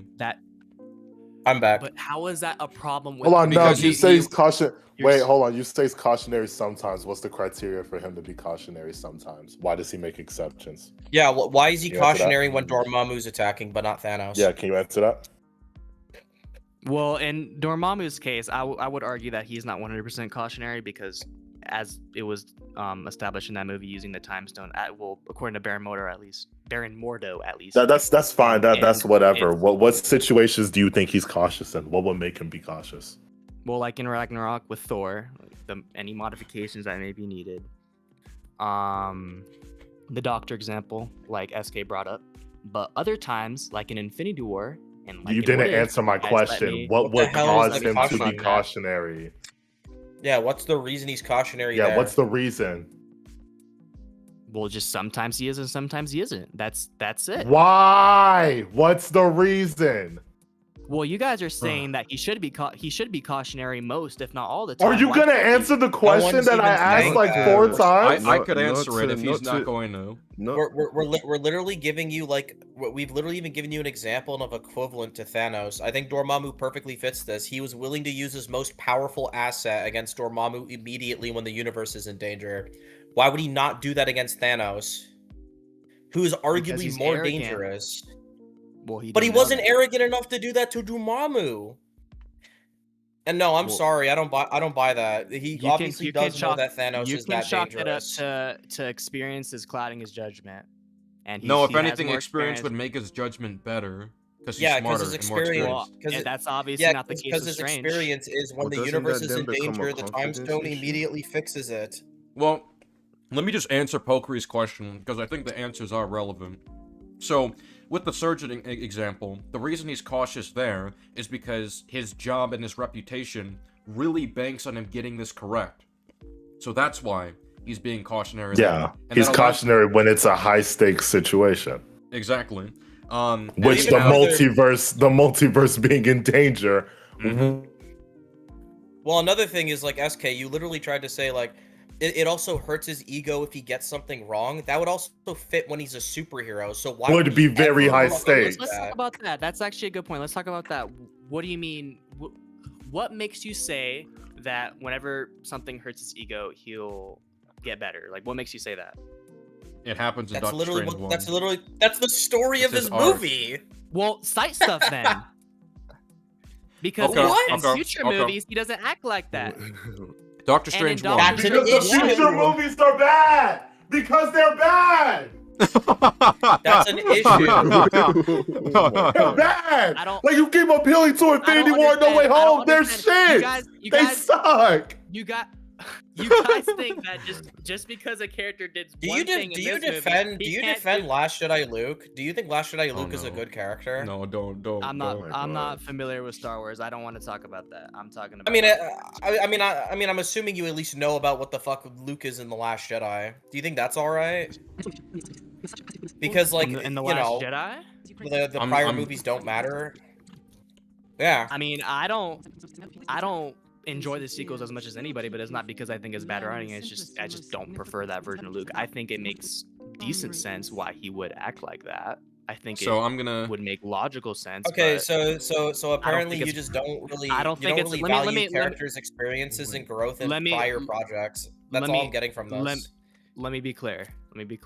Okay. I don't think No, it's bad I'm- writing. No, I I, think it don't really makes care. logic- I don't really care. I don't really care because you're just inherently wrong if you're gonna say that about Luke. So let's move on to this. What do you consider Wait. bad, like a You badly guys, written character? you're What do you being consider character extremely assassination? disrespectful. I'm trying to explain my point of view. and Provide you're an just, like, cutting example it of down. character assassination. I want to add on as well because we're talking about the story of Doctor Strange. So I'm streaming the movie on like the scene of the movie right here. Oh, let's see. So I'm just gonna play this line real quick because I think it's indicative of what they're going for. Arrogance and fear still keep. Well, you- I still want him to answer the question. What does he consider Well, a character let's hear the assassination? Who does he line, let's consider hear Let's the line. character let's assassination? go over the line. learning the simplest and most significant lesson of all. So he says like she says arrogance and fear are keeping him from learning the simplest lesson of them all. Which is It's not about you. Yeah, so that's part of his story. Learning that it's not all just about him. He can't just Okay, think about it from his angle and what he thinks is right. He has to actually consider Wait. what other people have to offer. And that lesson's the reason he beats Dormammu, so it should be the same lesson that would beat fucking Thanos. Mm-hmm. Isn't that Okay, also the your reason why guys's- he helps Peter in No Way Home as well? Because he's No. thinking about things from Peter's perspective. Because No, Peter because mentioned, the his context family. of this, is about fighting for the greater good. He believes that you can't just like use magic for like your own personal desires to fix your life. He literally says in the scene, you know, oh, I could just have my hands back, just like that other guy who fixed his back with magic. But he chose against that to be the Sorcerer Supreme and protect all of reality. That's why he's not using magic for himself. He's using it for everybody else. And again, like this is just for one situation with Peter. Even if we look at Infinity War, he literally said, if it comes down to it, if I have to make a choice between you, the kid, or the Time Stone, I will not hesitate to let either of you die. So even that movie Yeah, gets his and- principles correct. Yeah. And well, At least yeah, until but he we sees saw. into the future and has to change. Yeah, but saw principally in that- speaking, he still stands by that because he knows Tony Stark is going to die. Most Well, definitely. we saw in that movie that he made several wrong choices going out and fighting Ebony Maw. That's and taking the irrelevant. fight to That's Thanos. irrelevant. Him That's making no- him that's making not well, fair. hang on. No, hang on. Him making faulty If you- strategic hang on. I'm not even done. Him making faulty strategical choices is irrelevant to the principle because the principle is that if he knows Tony Stark is going to die, he's not going to risk everything going wrong just to save Tony Stark's life. Likewise, he's not going to risk everything in the multiverse going wrong just to help Peter like fix his school troubles or whatever. Well, if he looked into the future at that sanctum, then he might have saw other futures where Tony Stark didn't have to die and the universe didn't have to lose 50% He of its didn't have population for time. 5 Are we years. forgetting that What do he you mean just he didn't didn't have have time time? to look around? He was discussing with the Avengers, and as soon as the discussion ended, boom, the Thanos and his army was at Earth's doorstep. He didn't All have right, so time. why didn't He yeah, could why have didn't he do it teleported in the somewhere ship? else and did it. What are you talking about? Wait, wait, That wait, point wait, is wait, moot. wait. Why doesn't he Why do it in would the he have ship then? teleported somewhere else? Why doesn't he do Because it in you the said he ship doesn't after have time Ebony because Maw's to be fair- defeated? Hold on, Liam. I want to talk about Talon's point real quick. I'll get I to you think- afterward. You said he doesn't have time because the people came. Why couldn't he just gone somewhere else and did it? Because there's people in danger. How he doesn't did- have Lives time are to at do that? stake. Because What? there's people in. Thank you. Yeah, and he'll let Because the there's other people Literally, in the danger. other to Avengers quote, handle him, it. to quote retard, We're the talking people are about- getting So he'll hurt. let civilians die for this. Letting the other Avengers handle it doesn't mean he's letting civilians die. But he And would be. as SK said, But And knows honestly, he that has is a SK problem. That is said- actually a helping problem in them the instead. scene. That actually is a problem in the scene in Infinity War. That he doesn't just immediately take out Thanos' goons, even though he could easily do that. He could just slice them in two. That's a big problem with Infinity War. This is why I'm Yeah, saying, that's like, a stop ranting using problem. Infinity War. That- That movie is really bad, and it really mischaracterizes Doctor Strange. Infinity He's an War is idiot there garbage. too. if you'll let me, okay. I disagree, but we can move on from Infinity War just for the sake of this Yeah, well, Disagreement Day. I don't know why But we can't stick with if Doctor you Strange guys- 1 and Thor Ragnarok, because we've already like Loyal. thoroughly proved that in Doctor Strange 1 he's learned his lesson. In Ragnarok, he's literally showing that he's learned his lesson. So why is that not enough? You can't say he's learned his lesson if future actions show. that Okay, he all right. hasn't So learned then his lesson. I'm gonna ask the For question example, again. in real So life- I'm gonna ask the question again. I'm gonna ask the question again. Why does he consider the warnings of the Time Stone in the final act of Doctor Strange 1? Why? That doesn't matter. His stuff. That what does he no. in That Doctor- that does matter because you're saying I- he as I neglected the said warnings before- in No Way Home Well, for some reason. at this point, I never need to said ask, he neglected any warnings in No Way Home. I said did. he made a mistake by not stopping. His him mistake from is talking to contingent on Peter. him not reviewing basic warnings. If he reviewed the basic warnings, then he would Listen, know that my he can't just do problem- the spell without like explaining it to Peter. We both agree At this point, that I he need made to a mistake ask- in No Way. Could I one At this a point, I time, need to please? ask, what One- do you? Yeah, but I asked this point a while ago, and you just didn't answer it. What? Provide an example of someone being character assassinated, because it seems like you just don't accept I'll anything as humor character assassination. I think a character being assassinated is when they change their is when their motives, their personality, and their actions they change without a logical reason. So in Doctor Strange 1, Also Doctor Strange, in okay. Infinity War, Luke and fucking The Last Jedi, the examples we've been trying to give you. well, if you want to talk about The Last Jedi, let's talk about The Last Jedi. I mean, in The Let's Last not. Jedi, he It's went. been- how about this? Yeah, It's already let's not. been proved- It's been thoroughly proved that people defending Luke are all objectively wrong. So let's actually just accept the fact that he's been character Okay. assassinated already, and actually, try and fix bad writing for characters that were beloved.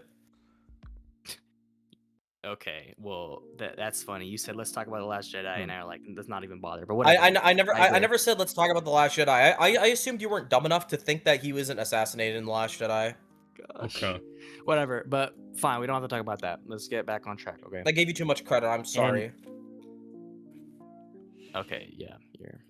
You're getting muted. I can't with you. If he All right, doesn't let's unmute me, get- bro, let's get it back. Let's go into No Way Home. No Way Home. Nah, if he we mutes both me, agree he's going. that I'm counting down to Strange is 5, making, SK. big Then he's getting. Then I'm booting him. I didn't say Wait, that. Yes, okay. unmute me. Can you unmute Liam? 5, 4. For the sake of Yeah. the Three. conversation, you should unmute Leo. Yeah, we're trying to don't like mute me, we're bro. trying to He's track unmuted. conversation. Okay, sweet. Yeah. So what's point are you getting at? We all agree that Strange is making a very big mistake in No Way Home. And just to clarify, I never said that the mistake he made in No Way Home was him not reading the warnings. I mean, it was established in that Yeah, movie. but the that only way done he the would make spell that before. mistake is if he didn't know of the warnings, because the warnings would include. That's false. That's Why? false. Okay, so what do you think Because the warnings would have told him? He was doing the spell just fine before Peter started talking. Yes. it's Peter Okay. and Yeah. Yes. But it- but he would have to know. Well, hold up. First of all, if he actually reviewed the warnings, then he would know he'd have to tell Peter, "Hey, don't talk during the spell." There would be a no talking rule. Second of all, with the whole spell What? that he's says who? says common sense, because Obviously if you there have it, wasn't- wait, hang on. If you have warnings for something, right, they would establish rules for things you're not supposed to do. For example, keep away from water. You know, they have that warning in instruction books when you're dealing with very volatile or possibly dangerous technology. Keep away from water. Well, another thing is that he Okay, acknowledges let's- that he acknowledges Peter talking is the problem too in the Mhm. movie. So obviously he must Well, have 'cause he's got that from the visually, warnings. he is visually. They can both see that he's fucking up the spell, but I don't want to bring up real And he life lets it because this is happen. magic. And just because one thing Why has a doesn't he warning cancel doesn't the mean spell? other things have warnings. Because he's making a mistake. Because he's arrogant. He thinks he can do it without. It's the problem that's going on in The No Way warnings Home would have told him is one- otherwise. Okay, you're They literally assuming there's would've. warnings based off what? Based off because there are warnings. We're Because that assuming every- basic before? common sense Okay, and okay. warnings. So if spells come with warnings, right? Then wouldn't we assume that You're- this very important spell that can ruin the multiverse, that like they would of course have warnings for the most important and dangerous of spells? You're assuming that there's warnings based off what? Because there are warnings on past spells. Based on very Just reasonable assumptions It could about how it destroy works. Yeah, it's the a reasonable multiverse, and assumption. I Wong agree. even acknowledged that it's dangerous, agree, which it's means a he probably knows reasonable- about some warnings. Okay, I agree that it's very reasonable to think that there's warnings, but it was never stated in No Way Home. And just It's because there are common warnings on- sense. They don't So, need like- to state that.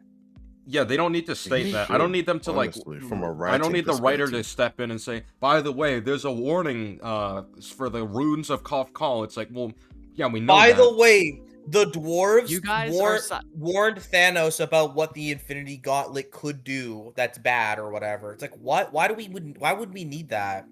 Well, we're done with Infinity War. We're talking about No Way Home. I don't understand why you guys think it isn't a possibility at all for there not to be any warnings. Because that's not how or they not a work. warning That's not how about the written talking. spell. That's not how it works. That's not how the Okay, sanctum based off operates. what? Based off Based what? on how the sanctum operates, Okay, but how does the sanctum operate? Tell me. they What write do you know warnings for about- the spells, especially for the most important. Every single spell? Every Yes, single one? especially the Based most off important what? ones. They But literally where said are it you in getting this Doctor. knowledge? They literally said it in Doctor Strange 1. Okay, where and when? They Are you said that talking there's about the- warnings are you for the talking time about when stone. sh- They said that there's warnings for whatever whatever books that were stolen by Caecilius and his gang. It is a Does very that include consistent every rule. single spell? So, I don't think Because they we're, need Those to. are the because most we're talking important about ones. Those, Okay, this 'cause is one of here, them. we're talking I don't about know why. magic. I don't know why you're trying to argue this point specifically. This is one of the most important and dangerous spells, and you're asking us to believe that, despite writing warnings for other very important spells, they just decided, oh, let's phone it in for this one. Like what? Where does that Let's play vote it in? in for the spell that just uses Hold on. everything. To be fair, Doctor Strange specifically says that the spell is a standard spell. It's still dangerous. I don't. Why it's would it dangerous, be- But it's standard. Well, that My has other point is- implications. Why would that be considered standard based on how dangerous it is and what it can do? That's what Strange said. It's supposed Well, to be also a that's simple not memory standard erasure because spell. he says we don't tamper with natural law. arguing We defend it. semantics here. Well, It hang on, doesn't hang on, hang matter on. what- Well, hang on. I'm mentioning this as well. Wong literally says we don't tamper with natural law. We defend it. So if that's the case, if that's their purpose, wouldn't they then write in warnings about reality-changing spells? They They'd have rules obviously for like haven't. whether if not you can There's even use it, obviously because they have no- restrictions for this stuff too. Wong literally restricts that would- the spell books in Doctor Strange. I believe there would be warnings and laws, that- but I feel like because they've labeled it standard, I don't know if it's standard because of its effects or standard because of the difficulty of casting the spell. But Strange still says that it is considered to be a standard spell, in quotes. You said it's a Okay. standard spell of forgetting. Thank you, Talon.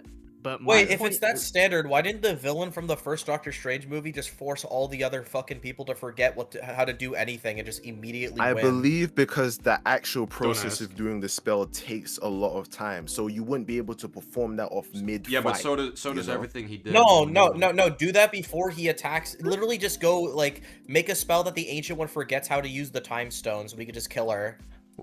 To be fair, The maybe the magic is Ancient too One could have strong. done the forgetting spell on Caecilius. So yeah, it's No, it's yeah, like- it goes both. It goes both ways. They should be That could forcing be. each other to keep forgetting everything. That could that could I be just- fair. That's fair. Why doesn't the Ancient don't One know. make Caecilius forget how to do the forgetting spell, and then make him But at the forget that same he's a bad time, guy? at the same It's a time, we can standard use- spell, right? Why don't they No, just no. keep doing that? Why The doesn't thing Doctor is, we Strange can make use fucking that. Thanos forget how to use the Infinity Gauntlet? Why doesn't he not forget his No, we- motivations? but- Why does but he the not thing forget is, the that's such definition of a- genocide? I gotta That's turn this such dude a that's down. such Oh a, my a moot gosh. point because you can continue to use that for literally every other OP move or OP technique or So strategy you in the balance it. So MCU. you balance know it. why they wouldn't do that. Yeah, true. You should balance. A good writer would balance it. Yeah, Yeah, that's yeah. why. That's why they have restrictions. That's why Superman has kryptonite. Okay, Hmm. well, that was pretty entertaining. But back to No Way Home. That's why fucking Look- Martian Manhunter will cry like a bitch if you have a flamethrower. Well, leave Martian Manhunter. But yeah, I alone. mean, I just don't know why we're like arguing whether or not the warnings for the spell would exist. I think it's very reasonable Because to you assume got- that that's based a- on the other spells that they've established and the way that they just operate. They're highly cautious. They're very protective of the natural order of the universe. So that would extend I to the agree spells that that it's they reasonable create. to assume that, but that's the problem. We're assuming that there But are but warnings okay, so and if we're stuff. both It's assuming, common then we'd have to sense. And you're we'd have to go with the logical assumption then. It's flat out illogical for them not to have warnings for a spell that can kill everything ever by just fucking it up. Yeah, that fundamentally doesn't make sense. If that is the case, then that is actually a problem with the world And- building of. Yeah, y'all. Wait, no, I'm gonna be no, honest. Y'all arguing this point kind of makes no sense because either way, it makes a character look illogical. Like if it's makes not the Doctor Ancient One Strange, look it's the bad. sorcerers. Yeah, okay. they look like idiots. The Ancient One is Either now way, character no way. assassinated. Either way, And No Way that- Home made someone an idiot. that would be a problem with No. the wizards or whatever the hell they're called. I don't The know, Ancient but- One is now character They- assassinated in order to defend Doctor Wait. Strange being a tard. Wait, if there was no warnings, on the spell, wouldn't Doctor Strange be like, "Huh, that's weird. Did someone steal the pages again?" Because there should be a warning for this spell. Where's the warnings? Also, You guys are having a whole Wong different literally says it travels the border between known and unknown reality. So he's literally providing a warning there. Where do you think he got that from?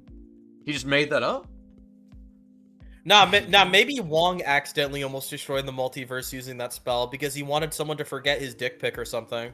That's what happened. Oh, I was about to say.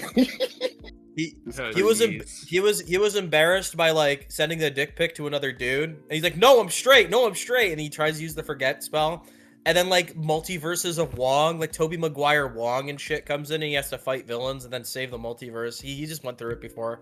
Wongy Maguire is crazy, but we're Tobey Maguire's not Wong. we're not doing that. I don't. To be honest, I don't think Strange was assassinated character-wise. Bad decision aside, I think the main reason why Riding aside. oh my god. Yeah, right. Writing aside. No, I feel like the reason why the spell fumbled wasn't necessarily because there were no warnings. I think there were warnings. It would make sense for every magical spell to come with warnings. I feel like, as Nub rightfully said, because Peter kept altering and changing the spell. But I think Peter changing the spell isn't what makes. I'm trying to think of a way I can eloquently explain this. I feel like because Doctor Strange overestimated Peter's maturity, it made Doctor Strange make a mistake that he wouldn't usually make, or he wouldn't make with anybody else. I think he trusted Peter too much. I that's think the that problem. could I be mean, part I of don't it, even yes. think I buy that. Like, I- how long has he known this guy for? He's had like one interaction Well, with him. he did He say didn't no even because he he didn't said even no immediately trust the because guy who saved New York. Yeah, true, he was true. Hold actually on, but very let me skeptical and explain. not Let me explain super my point trusting. because I have evidence based on like what happened during the scene. I So have proof after of the this. scene, yeah, because after the scene when the spell is fumbled, there is a point where Doctor Strange goes, you know what? Sometimes I forget you're a child, and I think based on the plot that's happened so far, I understand that. You have to remember that Spider-Man, for one, was an Avenger, well, is an Avenger at the time. He's been in the middle of a war. He's seen the horrors of war and partook in it. So there's a point where you think, okay, that's something a mature person, or at least he'd at least think that if Spider-Man's mature enough to go into literal war against aliens, then I can understand why Doctor Strange would go, okay, this guy's a bit grown. He's a bit like, if Tony Stark trusts him to be an Avenger, then yeah, maybe I should kind of treat him like an adult, despite Peter's age. Because when he calls him a kid, when he says, sometimes I forget you're a kid, I don't think he's literally thinking about his age. I think he's thinking about his mentality. Because what Peter does in the moment is very childish. Not being able to have a concrete decision about the spell you want before going into it. It's a Well, very childish he act. didn't. That's not. No, I don't even think that's childish. He didn't tell him anything. He didn't even tell Peter how it works or what was going to happen. He just made everybody forget and didn't even consider, what exceptions do you want? Because you can make exceptions with the spell. Yep. Yeah, and if that's anything, my Peter's point is, being what's kind in of this character to cautious do because he so? wants to make sure everyone he cares about remembers him or True. whatever. But I think he's going off of Peter's original premise, because remember, Peter didn't specify that he wanted people to So remember, ask. because he specifically specifically highlighted during the thing, it's ruining the lives of people that I'm close to. That Which doesn't mean he obviously wants the Doctor Strange people he's should close to forget as well. which I can concede, but at the same I mean, time, he I can has to know understand that, why like, Strange Iron would- Man, for example, knew who he was. He knew that. Does he think Spider-Man wants Iron Man to forget who he was? Iron Man Well, is he's dead dead. at this point. Yeah, but my point isn't that. Well, my point isn't he should consider Iron Man. What I'm saying is that he knows the concept of, Peter has people who he wants to know his identity before Mysterio did what he did.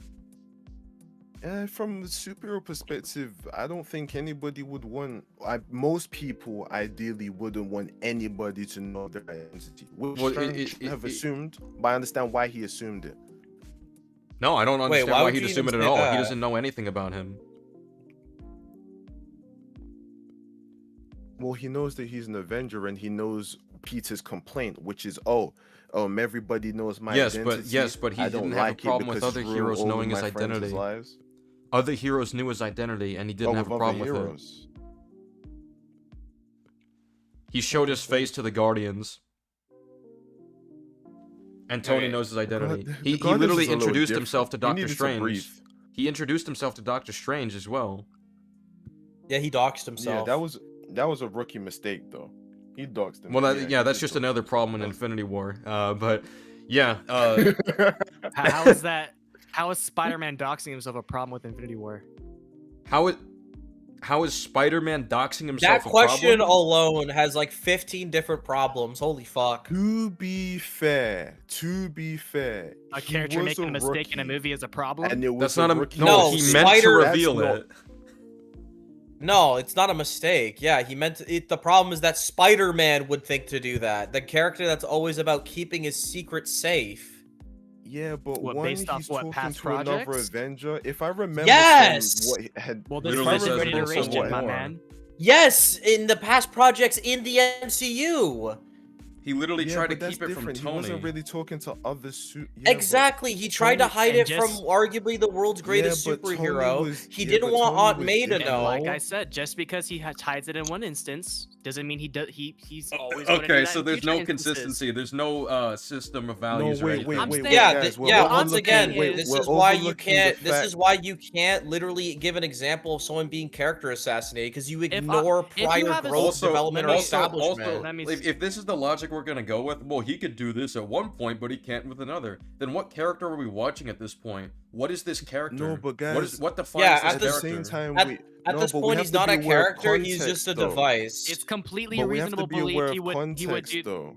he would show his identity at that point. It's not reasonable to believe that the character that's always been fucking insecure about people knowing who he is would fucking give his identity out to strangers. But we have to remember context. You have to remember that Tony Stark was present at the time, and Tony Stark had already clearly expressed trust in Doctor Strange, which is There's why that Peter No, yeah. no, made they're that literally error. arguing. Tony No, that's Stark not is the true. same guy who Yeah, but threatened they to know reveal each his other. identity to Aunt May without his consent. Yeah, but that's different. That's literally a few years back. That was back when Spidey didn't have any friends in the superhero community whatsoever.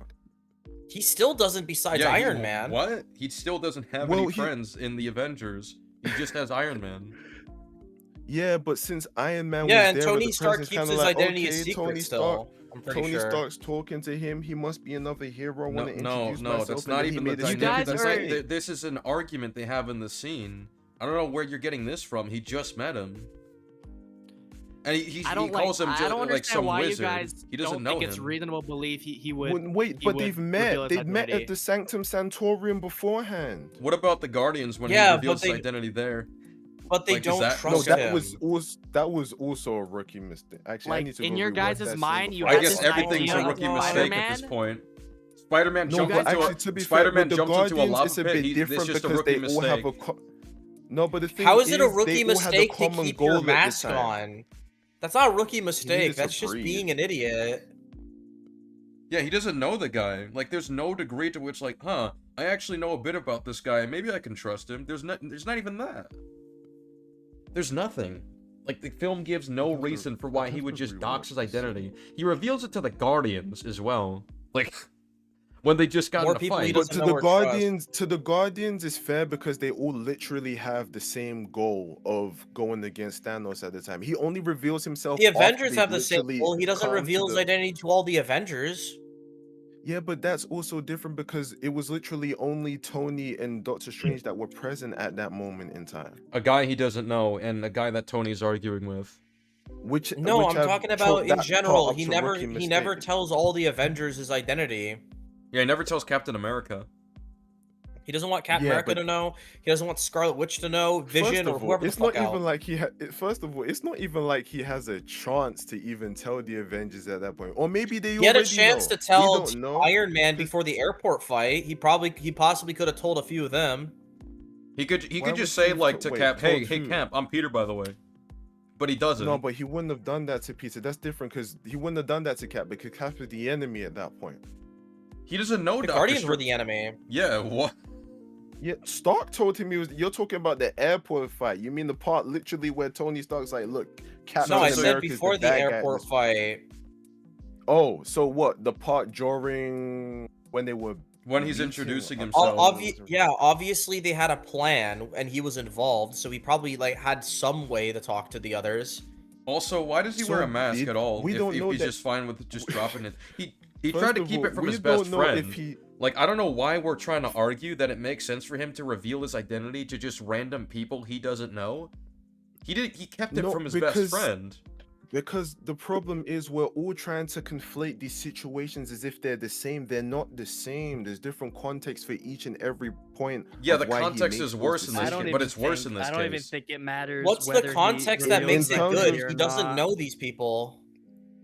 No, because we have to think If it about logically from a makes progress- sense and it's not bad writing, if it logically makes sense for him to It do doesn't that, logically make sense. It for doesn't the make sense for character him to reveal be himself to consistent. someone who has him in a fucking chokehold. What are we talking about right now? No, Exactly. because you have no, because he didn't reveal. We're forgetting he didn't reveal his face until they all realized. Wait, we're all going after Thanos.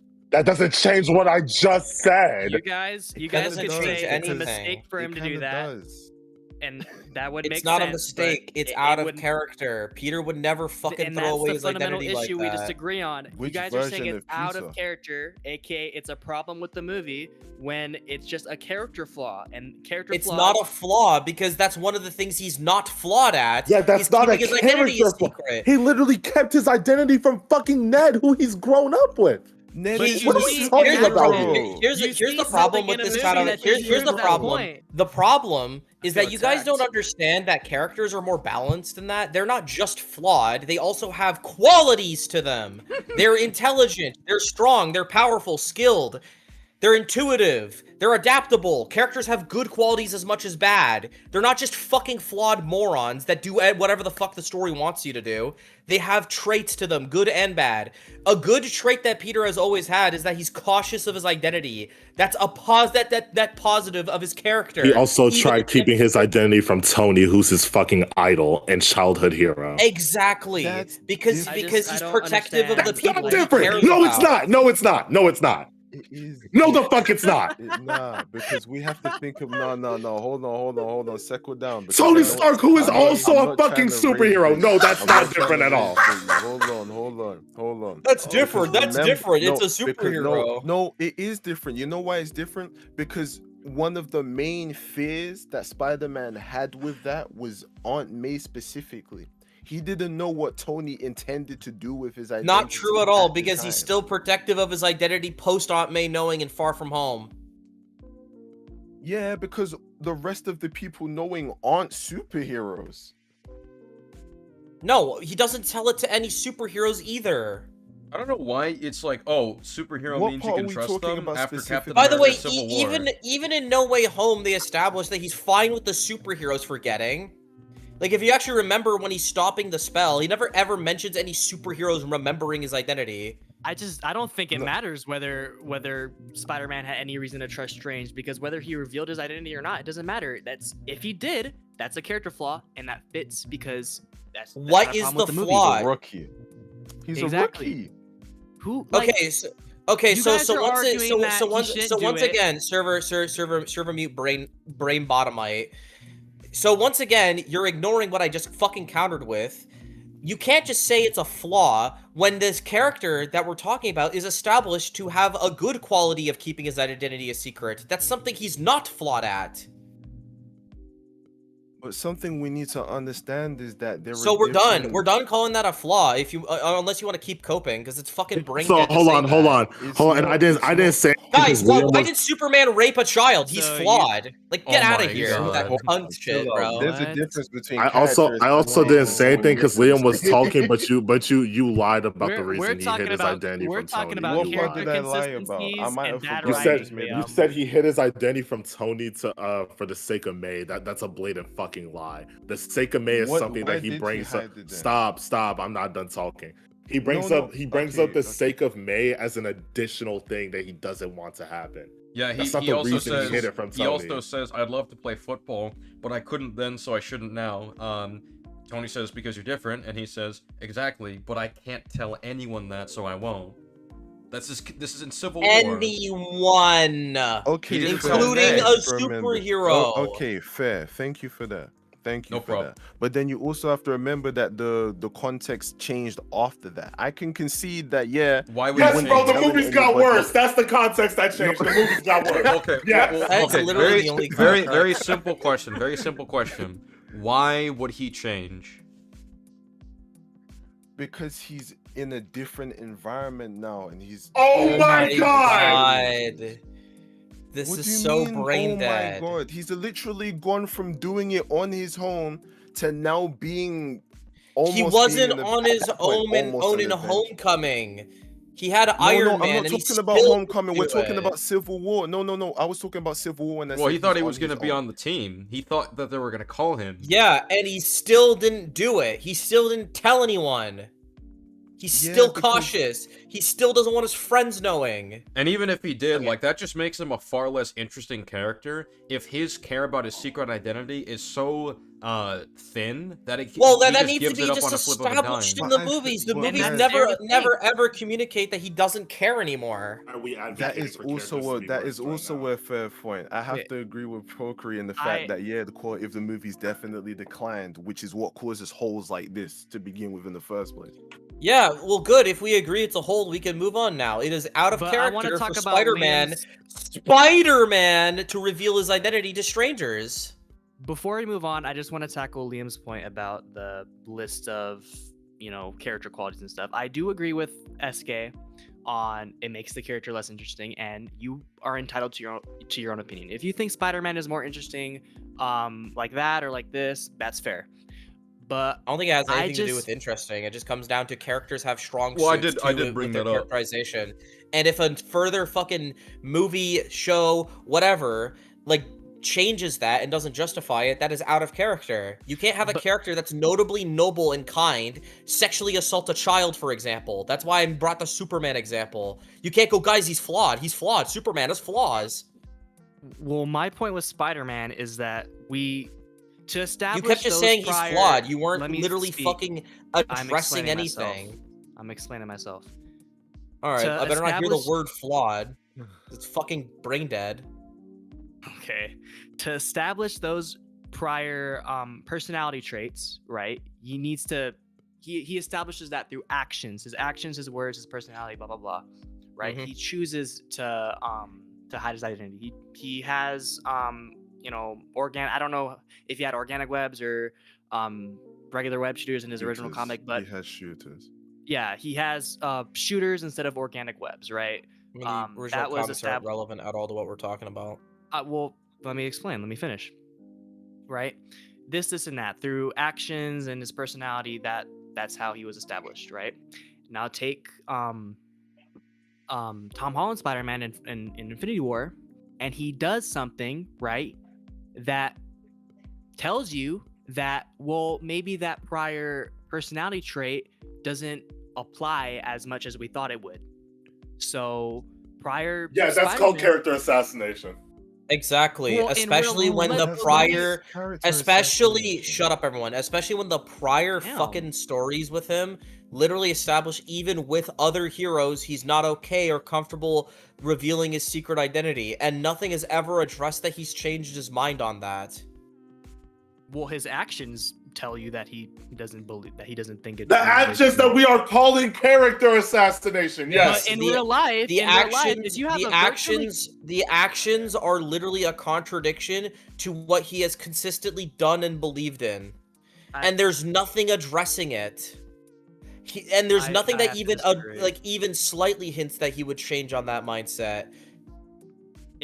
Mind you, if you you were have literally asked earlier in this call to define character assassination, And you still, specifically well, he said- can't because he thinks Luke is a specifically well-written character in The Last Jedi. He Wait, literally hold on, just hold on, can't at that Liam. point. He specifically said it's when a character makes an action or takes an action that is blatantly inconsistent with how they were established before. Yeah, with but how- Making logical with sense. no Yeah, explanation yeah, but as to yeah, why. but here's the thing, It Pokri. makes Here's sense. the thing, Pokri. Like, how can you ever make that argument if this guy is just gonna go, guys, he's just flawed. That's a flaw. Every time we point out a time, they literally do that. And your rebuttal is, well, he hasn't made flaws in the past. Okay, who's to say that just because someone hasn't made flaws or hasn't made mistakes in the past doesn't mean they're gonna make so more what? in the What? future? But So the what do you think? argument, What do you think? the What do you think? argument here, It's not even Is a that- mistake. It was an intentional decision. the argument here is that even by your Listen, own logic, this is objectively character assassination. I don't see what the fuck your Exactly. argument is. And even ignoring that, your question you asked is also once again brain dead because you literally said it's a mistake. He intentionally takes off his mask and says his name. That's not a mistake. That's not a misaction. That's him doing something purposefully. Yeah, and it doesn't matter whether he does it or not. It doesn't matter. It does matter. It literally fucking tells you that he's out of character. Kind of defeats the whole Well, because- anonymous superhero because- thing. Literally, I it agree, literally, but it in the literally past, poorly. You guys are it- saying it's it's a a poor, character it- it poor- assassination. it's a You guys poor are saying it's a writing character decision for a assassination because in the character. past he's hid his identity, and you guys are presented with more. He consistently cares about his identity, more- and that's contradicted in the later movies.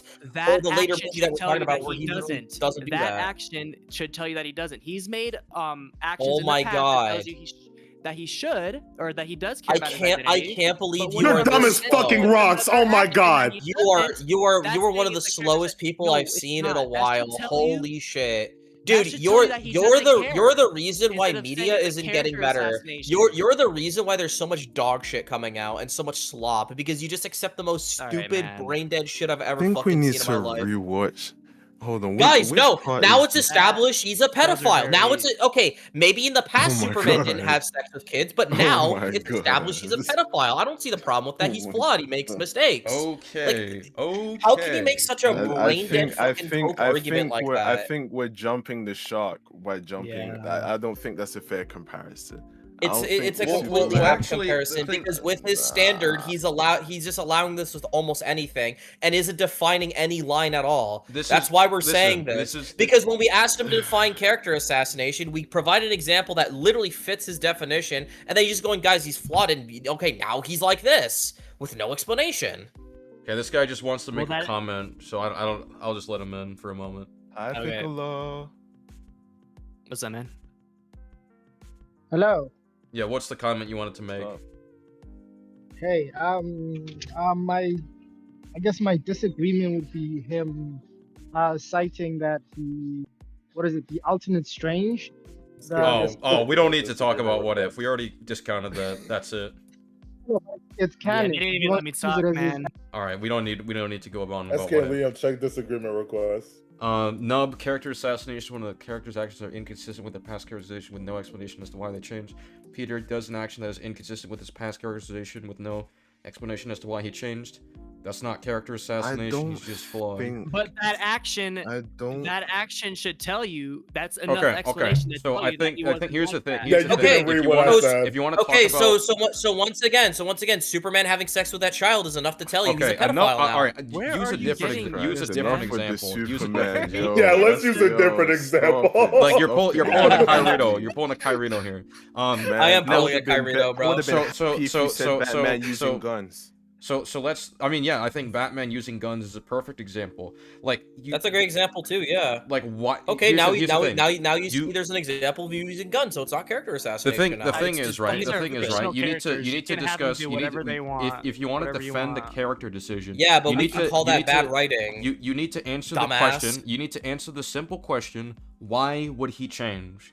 Why would he change? All right, that is important because and that's the thing, right? There are things that are going to be really difficult to reconcile with characters. As an example, Spider-Man's sense of responsibility, and his sense of guilt. That is a very hard thing to just wash away from. No. But SK, he's a fictional character. He can do whatever he wants. He doesn't need to be responsible. Well, I mean, I just want to go through a list. Like Batman, for example, does not use guns, believes in redemption. Like how you have to justify why but he's these a things fictional wouldn't character, apply. so you can do whatever you want. It's not bad writing. Bad writing doesn't exist, actually. Or like for example, Batman believes in the process of doing detective work. Yeah, you can do whatever you want, no matter how much it contradicts the character. But let's say he just stopped believing. He just stopped believing in detective work. Like what then? Well, SK, I'll tell you, he's flawed, and it's fiction, and they can do whatever they want. Like, you need to justify why he would change, and I think something like Spider-Man's Secret Identity is one of the most foundational things about his character and his values. You can't just flip on that and just be like, but it's such a shame that he's fiction, am I right? Okay, so they can just do whatever they want. To your Batman point... Go on, man. Go on. Okay, about your Batman point, I agree that if you have Batman using guns, that would contradict past appearances of him or past depictions of him, right? But if you have a story about Batman using guns and he just uses guns, they don't explain why he uses guns. Oh he my just goes around god! killing people. Fine, use an example like Arkham Batman. What if Arkham Batman decides to start shooting people in the head? I'm not talking about Arkham Batman. Let me finish. The gun a little bit. Yeah, because you're literally doing some random straw man. Nobody thinks it's character assassination if you write an alternate version of the character. No one cares that there is an assassin version of Spider-Man that shoots people in the head. What? That's not an issue. We're talking obviously. about Batman. SK brought up Batman to. Yeah, and you're talking about different depictions. No one cares. Yeah, we're talking. Yeah, obviously we're talking about the standard version. I was just about to get to why SK's point is moot about Spider-Man, because we're talking about Tom Holland's Spider-Man, right? We're talking about their own depiction. Yeah, where it's established that he cares about his identity. They are not bound by past. Yeah, so you're depictions of straw manning him. Spider-Man. So you're pointing out exactly what I tried to call you out on, and you keep crying Well, about wanting S- to continue. Then you continue the SK straw man I brought already up called you out on. Batman- That's a SK straw man brought up- because once again, we are not talking about alternate universes. We're talking about what is established in the ones that we're talking about. When he brought up Batman, he's not talking about alternate Batman. He's talking about the most standard version of Batman most people would agree on is the one that doesn't use guns and kills people. Because if they do, people will obviously classify that as completely Elseworlds. Just like how they would if Spider-Man starts fucking, like, killing children or something.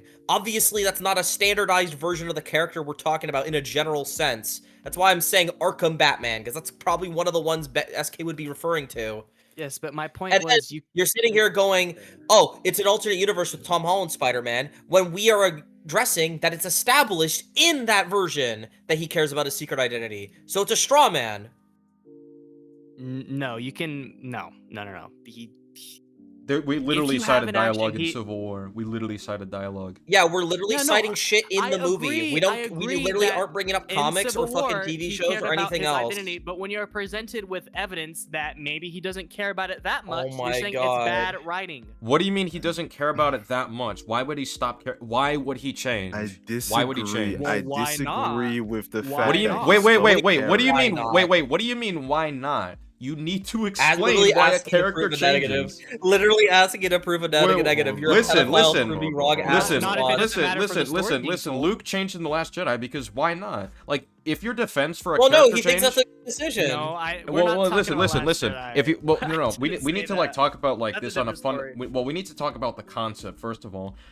Like, it is not on a movie to just be like, well, why not? It is not on the audience to come up with an answer for why a character changes. The movie needs to properly communicate that information. If your story cannot communicate why a character changes, then the story has failed in that front. In Batman Arkham Knight, in Batman Arkham, hang on. Well, yes, it does. No, hang on, buddy. hang on. In Batman Arkham Knight, there's a great example as to, you know, how they explain a character's change. The Arkham Knight himself, Jason Todd, he believes that Batman doesn't really care about other people. He cares more about the mission and just about punishing the guilty. He'll choose the mission every single time. But when he's in the position where Batman has the ideal opportunity to just punish him and not actually care about the person that he's punishing, he chooses to try to help him out. And, you know, actually reach his heart, which completely changes his perception. That is a good answer as to why he would change, because that literally contradicts his worldview. Yeah, but That you is don't how need you all that. explain- You don't need all that, SK, because if anyone questions it, you could just ask why not. True. Why not True. change? Why can't he change? Yeah, why can't he change? I think That's like the bizarro, like brain dead version of You the guys are criticism. saying it's bad because it's unexplained, even though it being Yes, unexplained doesn't you matter you for the but story. you said No, no, but but that's you the said problem. you literally It said you was literally matters to said the you literally said if someone's actions are inconsistent with past characterization with no explanation as to why they've changed, you agreed that's character assassination.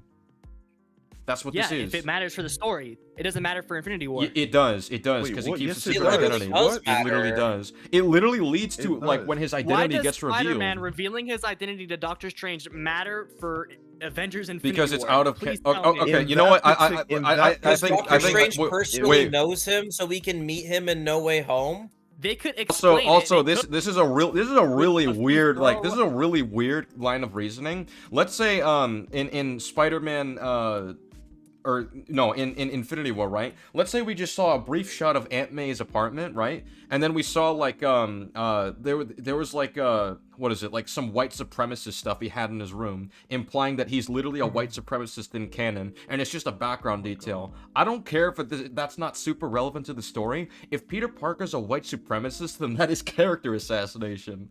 Like, Oh, okay, so we when are I say not Superman's a talking about pedophile, that's anything offensive. like But when that. you talk about white We're talking- supremacy, nah, that's perfectly fine. Yeah, I see how this one okay. is Well, okay. Let's take If let's you have a let's put it more story simply. like Let's put it more that- simply. Nub say is okay. Nub is okay you with bring it Superman, the up. Okay, child alright, catcher, alright, let me- Batman, let me- the let me- murderer, and Please bring it up Spider-Man, the white supremacy. supremacist. No one is advocating for any of that. Well, you Like, no, but you what? are essentially you are, because you're saying it's okay because it's not super relevant to the story. I Like don't, think can literally have. Well, I don't no. think Wait. that's I'm okay not because done. that's I'm not a done. I'm not terrible done. I'm not done. I'm ideology. not done. I'm not done. So Wait, you that's can the literally focus, have isn't it. You can literally have it. So like, there's a newsstand in Endgame or something that establishes that the reason that Adrian Toomes is dead is because Spider-Man randomly decided to kill him in prison. That could be a background detail. It doesn't matter. That's still character assassination if he killed Adrian Toomes. If what? Well, are we talking about a different universe, or are we talking about like We are Tom Holland? talking. What We are talking about. We are talking about The MCU. in the MCU in Endgame. There's just a random newspaper that says Spider-Man killed the Vulture in prison at random. It doesn't matter if it's not relevant to the story. He still did that, All I'm and it's still simply character gonna say, assassination. all I'm simply gonna say is it'd be people like logically you, explained. people like you are the reason why we constantly are getting a lot of bad media recently.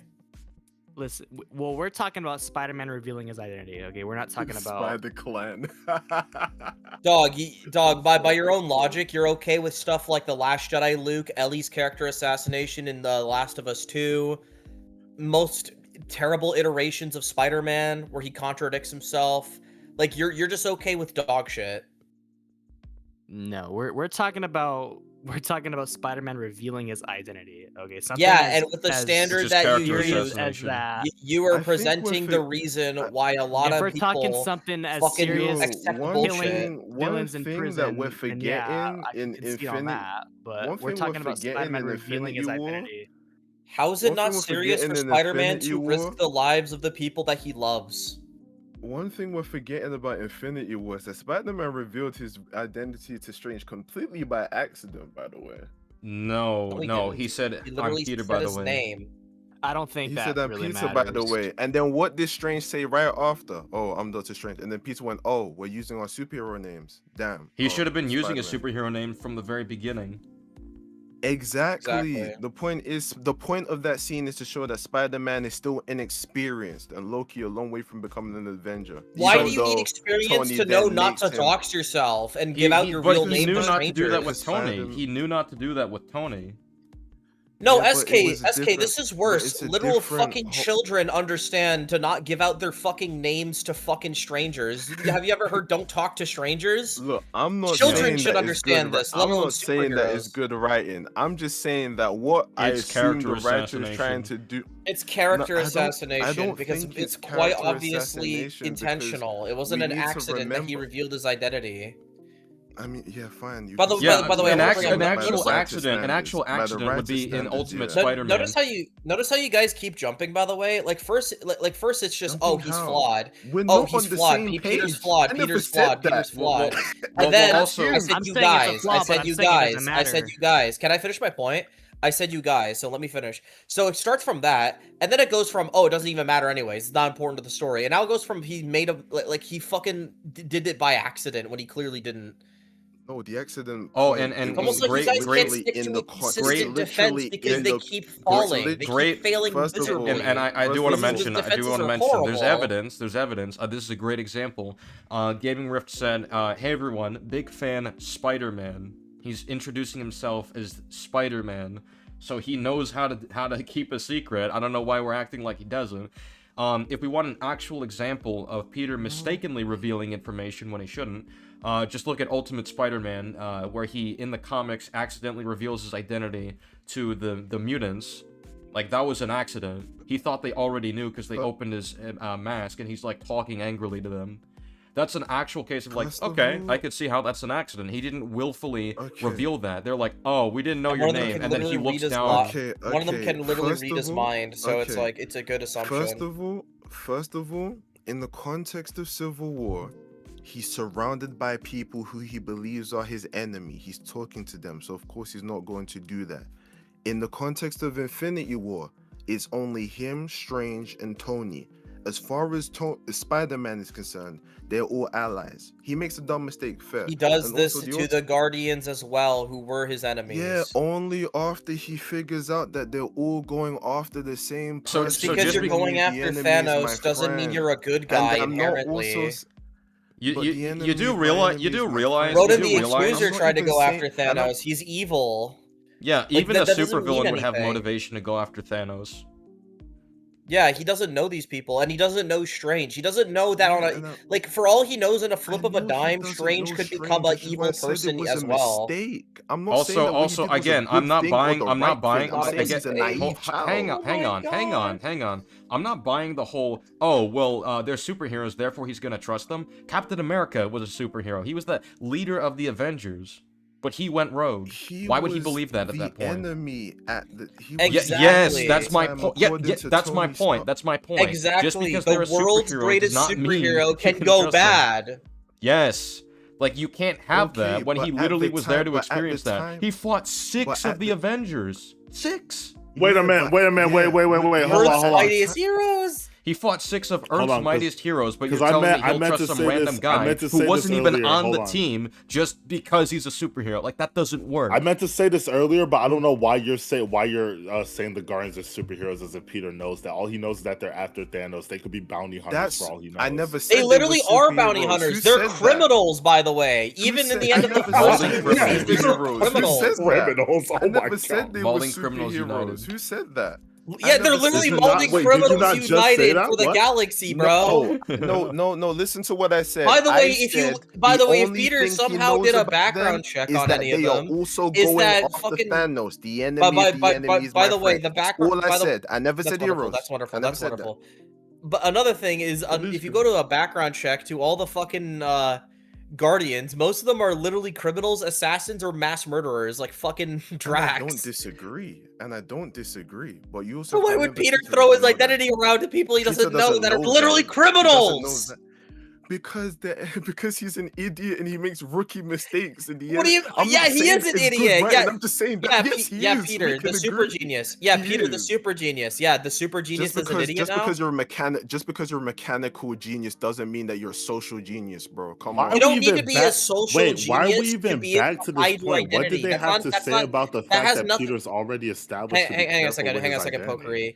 And you don't need social intelligence to like hide your identity. Yeah, I still don't think it matters whether he did or didn't. Because the whole point of him revealing his identity in Doctor Strange was literally because he wasn't aware of the social. It has nothing etiquette to. between. It doesn't No, have. it does. It doesn't because have. He literally said that. Yeah, that's That was what his it does. reason. It does. I have a great. flawed premise. I'm going to interrupt you. How about you stop? No, it doesn't fucking matter because the social cues would be irrelevant to him over prioritizing his identity, especially if he doesn't fucking understand them. Obviously, you don't need to be good at socializing to just not say your name.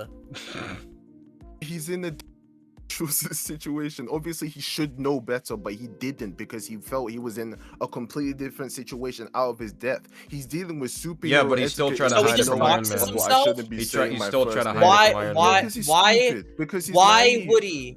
Why would he literally in a more stressful situation be more willing to let his secret out to strangers? Yeah, especially when the galaxy's at stake, and he literally saw aliens like show up at his doorstep. That is a good question for the writer. Because it's bad. It's just bad writing. It's just bad writing. It's bad Exactly. writing. It's terribly It written. doesn't matter. None of it matters. It doesn't matter that it's Characters bad can make writing. mistakes. Never Characters said can that. make It doesn't mistakes. matter He that there's said bad that. You're writing. a fucking idiot! Oh my god! I never said anything about. No, about but bad no, writing. I no, never said no. anything about that. We understand. We understand. You will defend pedophilia for characters because they're flawed. Oh my Stop god! it. Why are we still bringing this I- up? Oh Dude, my I'm not God. holding back on Nobody that is shit. Defending. Fuck him. He's Nobody stupid is as defending fuck. that.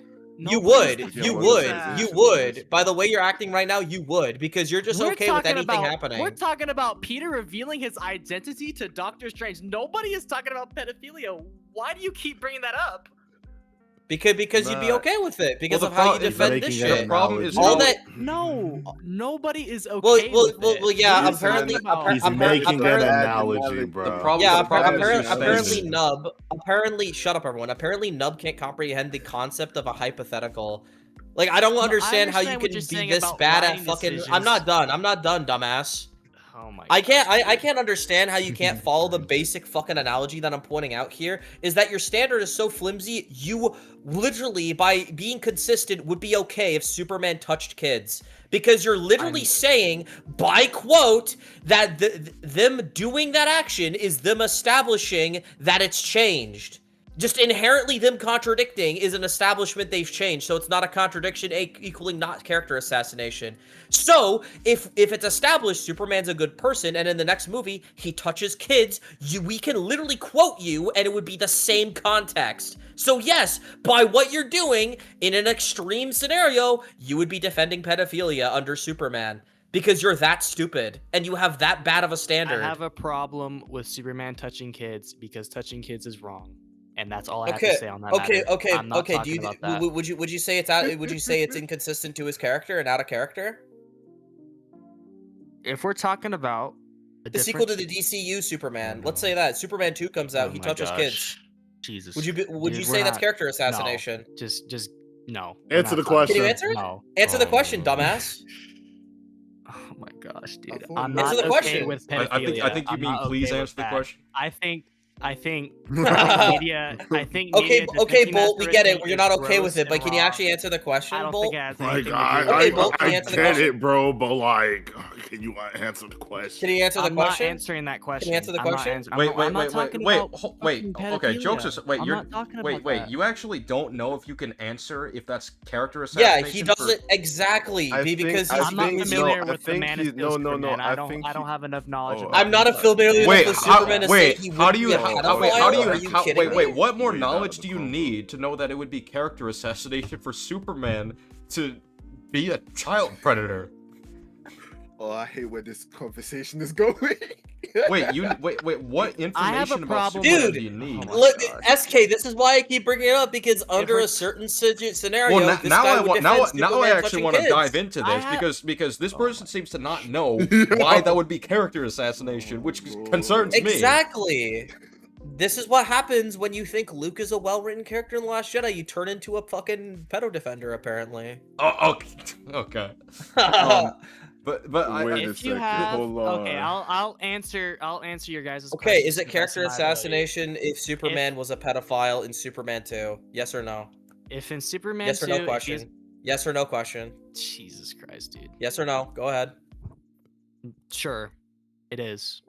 Okay, why? They're establishing it as a trait. And they're establishing. We're seeing him put his dick in a child. We're seeing it. It's established right there. Okay, let's chill down. Chill out. I have a problem with it because no. Why is it character assassination? What's inconsistent about it? Actions like that should be depicted in Superman media. I don't think we're talking about whether or not it would be character assassination.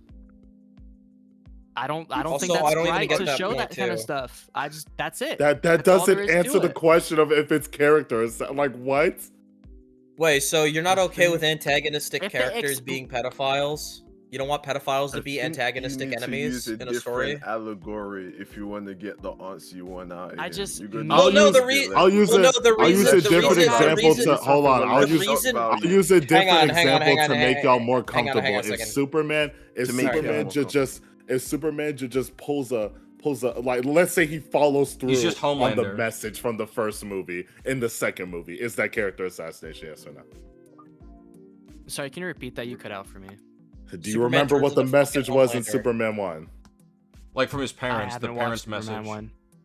Oh, okay, let's just stay. Are you talking about? Yeah, let's just say in Superman. In Superman 2, if he were to start taking wives and slaughtering people who disobeyed his lead, is that character assassination? Yes or no? If they don't explain it, then yes. If there isn't a logical explanation for it, because there's no explanation. There's no explanation for Peter revealing his identity. So thank you for conceding. Exactly. It doesn't. You fucking moron. We're talking about. Okay, so they don't need to. It's Superman. Backtrack on an answer you just gave. You just gave it. Yeah.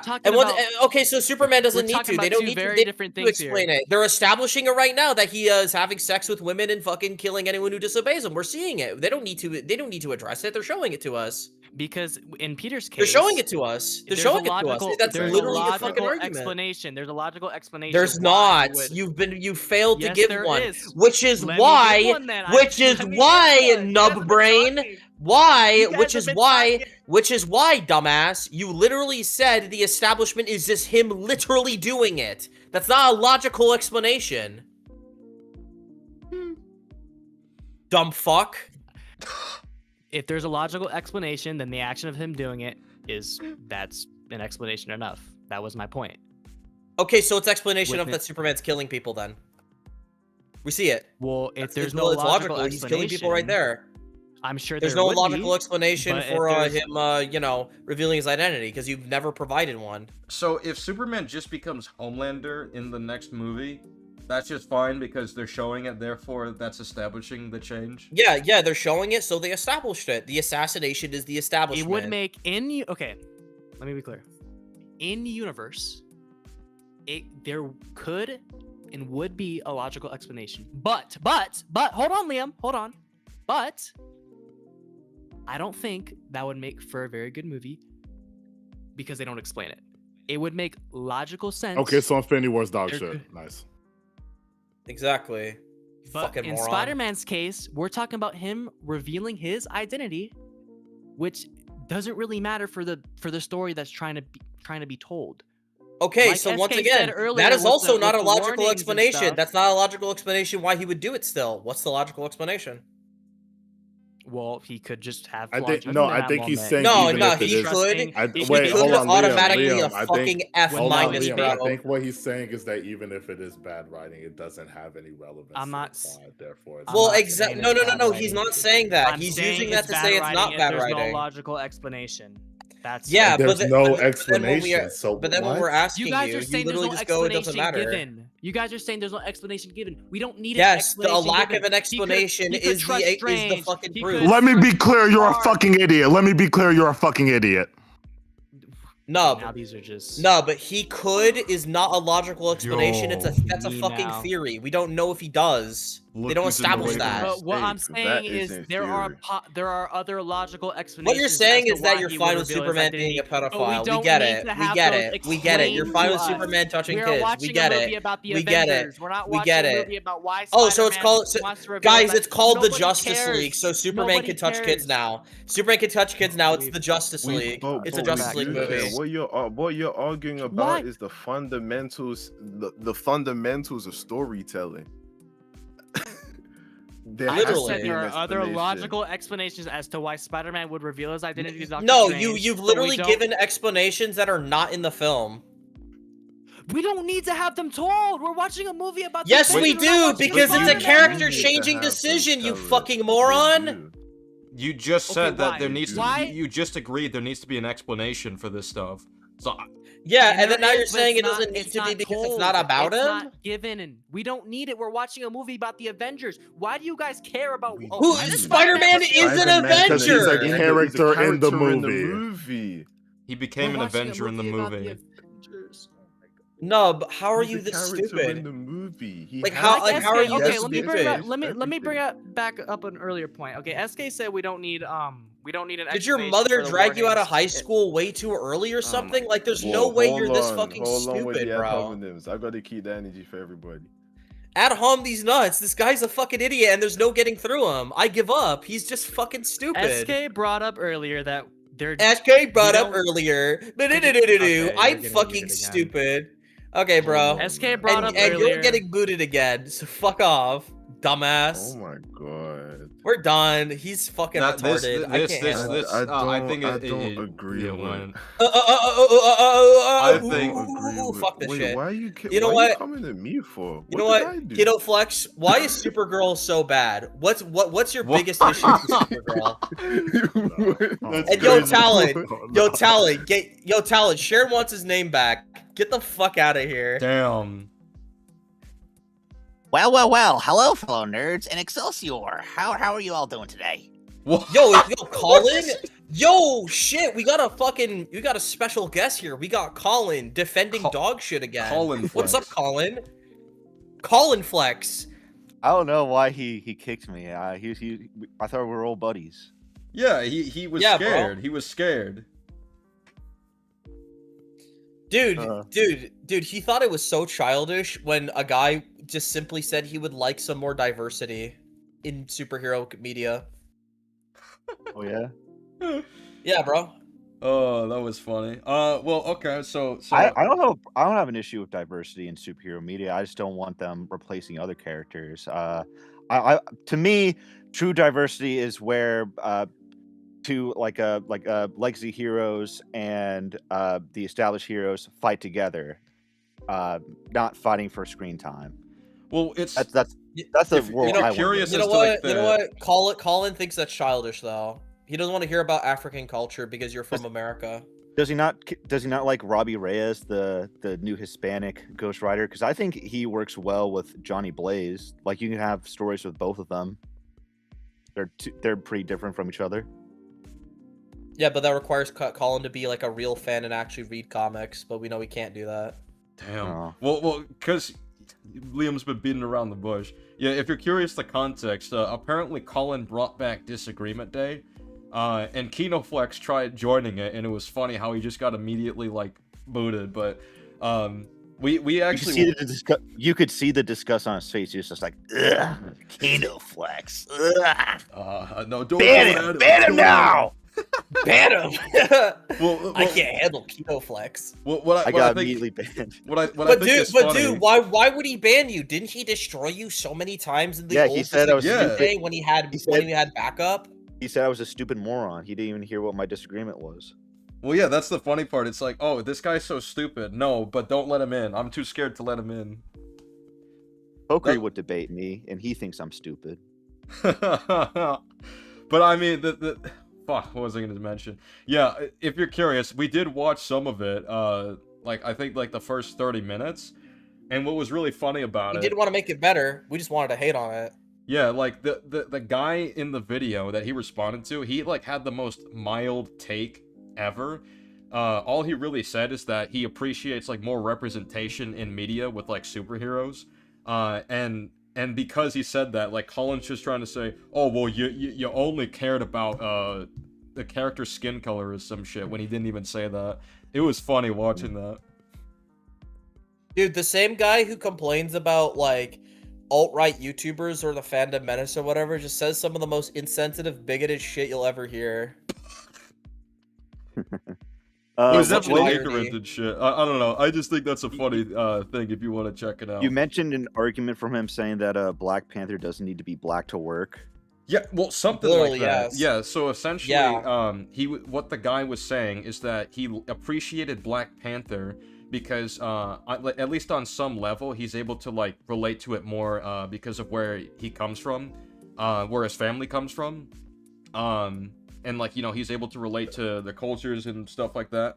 And Colin was like, yeah, but you don't need to be black to do that, or some shit. You kind of do. You It's kind of like, do. wait, Since, wait, the entire wait. concept of Wakanda is it being untouched by the Western world or colonialism. Yeah, that's like, is like, well, you could do that with a white person, which that sounds to me like he's fine with making T'Challa a white person, which makes no fucking sense. I don't know, that was Yeah, just a funny thing. Like, yeah, see, this is like the thing about like completely reinventing characters. Like, theoretically, you could have a cat-themed superhero, but it's not going to be if you change it so much to a degree that doesn't resemble anything about Black Panther. It's not going to be the same character.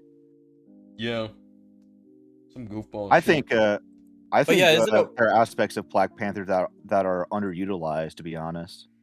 But isn't it wonderful that in Disagreement Day, one of the most vehement people to disagree with Colin, you just aren't allowed on the show? Isn't that wonderful? Yeah. Isn't it real ironic the moment he doesn't have backup from people that at least can like rub a few brain cells together, like me and SK, he completely cowers away from you because he's fucking stupid. Dude, I don't know what he's so scared of. But remember, Kinoflex, a character arc is when a character changes, not why they change. That's why he likes Joker too, bro. Yeah, we needed to kind of break the heat from that last disagreement because that shit was wild, but funny. That shit had a lot of pedophilia in it. I don't know who the hell started that, but there's a lot of pedophilia talk in that one. Don't you agree, SK? Okay. Kinoflex, what is the disagreement you had? Have either of you guys seen The Odyssey? I've seen it. What day is it? I've seen it 2 days ago. My rating for it is 5. What's your rating? I give it like an 8 or 9, but after I watched it, I thought I need to rewatch this because I don't think I took all of it in. Like, there's probably stuff I missed, so I wouldn't say I'm ready to debate it, but I'm open to hearing what issues you have. All right. I'll start. Can't watch it until this upcoming week. Okay, I'll try to keep my criticism spoiler free. I'll start off with an analogy, SK. Like, say that. So, are you a fan of the "it was all a dream" trope? I mean, I'm not Dream theory. I'm not really a fan of it, but I don't think it really depends on execution if it's bad or not. Okay, You're only saying that because you're not a Five Nights at Freddy's fan, SK. That shit was traumatizing. Back in Five Nights at Freddy's 4, do you remember that era, Kino, when like Matt Pat was like, "It's all a dream," and it like traumatized children everywhere? Bro, it almost ruined the franchise. What do you mean it's all a fucking dream? All those theories, all that lore for nothing? Yeah, I mean, I'm not the biggest if it Five Nights at undermines Freddy's lore guy. Oh, well, I'm just saying if it undermines like stories that they've actually built, developed, made us care about, then yeah, I'd say that's definitely lame and worthy of criticism. Okay, but if like the whole idea is like it's a dream sequence and like we're kind of meant to learn things about the character from the dream, then I don't know, I think that's fine. But I mean, it depends on what you're referring to. So, like, here's an example, like the Sam Raimi Spider-Man, right? Wild example, I know. Let's say that after the events of Peter getting bitten by the radioactive spider, he becomes Spider-Man. He's like he's web whipping everybody. He's like he's webbing up the Green Gobbler or whatever. But then like towards the end, he wakes up like in a hospital room, and Aunt May, Mary Jane, Harry, everyone's like surrounding him, said like, hey Peter, hey buddy, that radioactive spider bite put you into a coma for a few days. Are you okay? And Peter just responds by saying, "Oh, well, I had the wildest dream.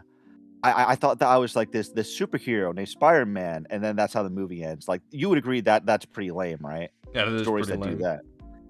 Okay, so would you say that drug-induced hallucinations that, granted, don't invalidate all the story, but significant chunks of the story, do you think that invalidates it a bit when the scenes could just be cut out, or just at most and just be used as be referenced through dialogue? Oh yeah, I think that definitely can. I'd probably have to watch it again to see what you're talking about.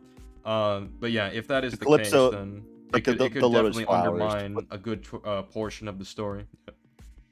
Like the lotus flowers given to Odysseus by Calypso is what I'm referring to. Yeah, okay, yeah, I remember that. Yeah, because that's like the ending twist, without spoiling it for your viewers or Pokery who still has to see it. Because I'm still making my video on it at the moment, but a lot of people seem pretty divided on the M. Night Shyamalan twist towards the end. You'll know what I'm referring to with Athena. Yeah, gotcha. Okay. Yeah, because it establishes him to be Odysseus to be an unreliable narrator. So that's like one of my biggest gripes with the film. I mean, I kind of understand that when you explain it. I do want to like review the movie again just to be sure. Like I said, I'm not really prepared to debate it. Even while I was watching, I was like, yeah, I think I missed this. I think I missed this. I gotta see it again. All right. Have you seen? Are you saying that the movie's too smart for you, SK? Well, have you ever read The Odyssey in school, or like checked out any of the other adaptations? No, like I haven't. 1997. I have no. You should check out The Odyssey. You should check out the 1997 TV special. It's free on YouTube, at least for now. Yeah, I'll check it out at some point. Yeah, I guess like you should play Assassin's Creed Odyssey. I guess this is why I don't really vibe with the Odyssey as much as other people. It's one of the oldest and most well-known stories in literary history. So it's been parodied and given constant homages to death at this point. So I Like Assassin's Creed. yeah. So I wasn't too impressed with it, to be quite honest. I also thought that some of the acting was quite wooden. It's also too diverse.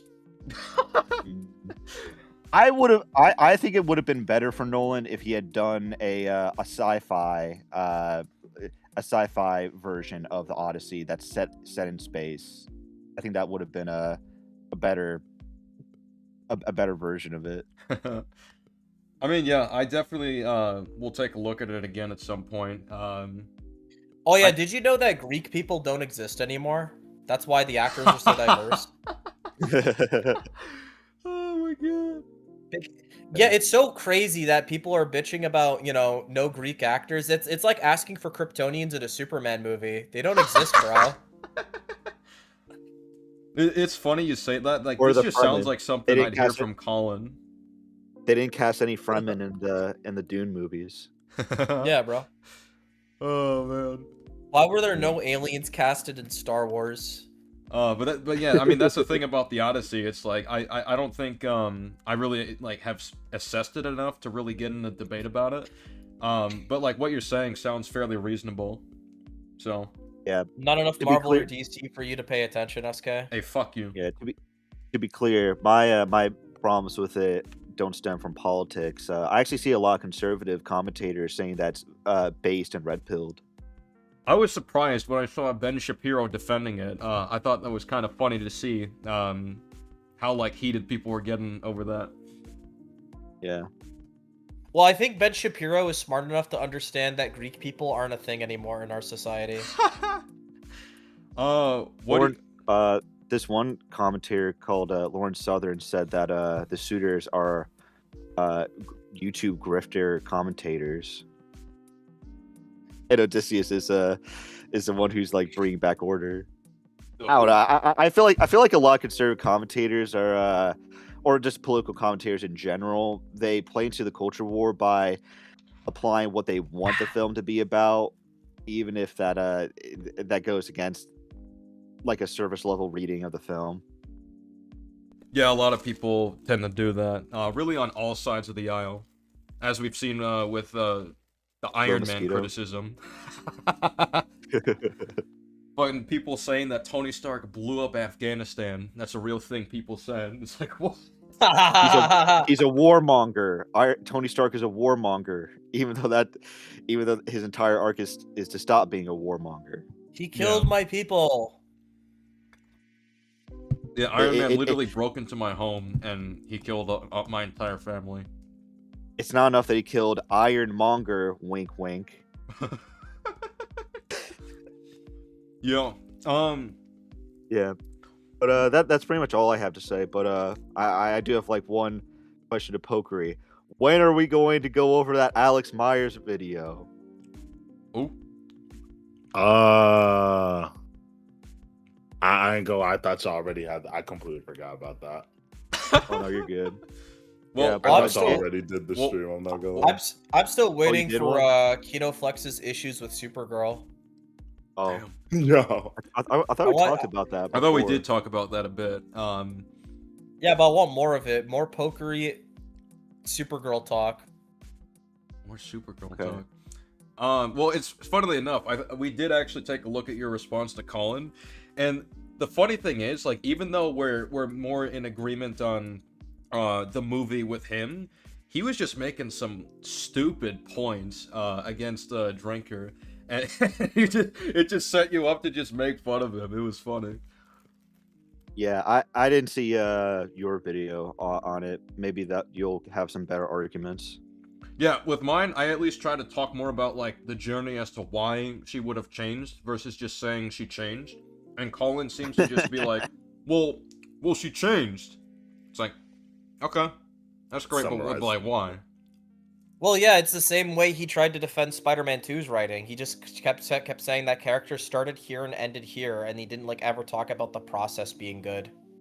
Yeah, see, this is like my problem with Colin. He just seems to be like the poster boy for just mainstream slop without ever dipping his toe in anything else. Well, yeah, I mean that's why his disagreement today was so eventful, right? There were so many disagreements. Dude, he tried to say that Obsession is a top 3 horror movie, like ever.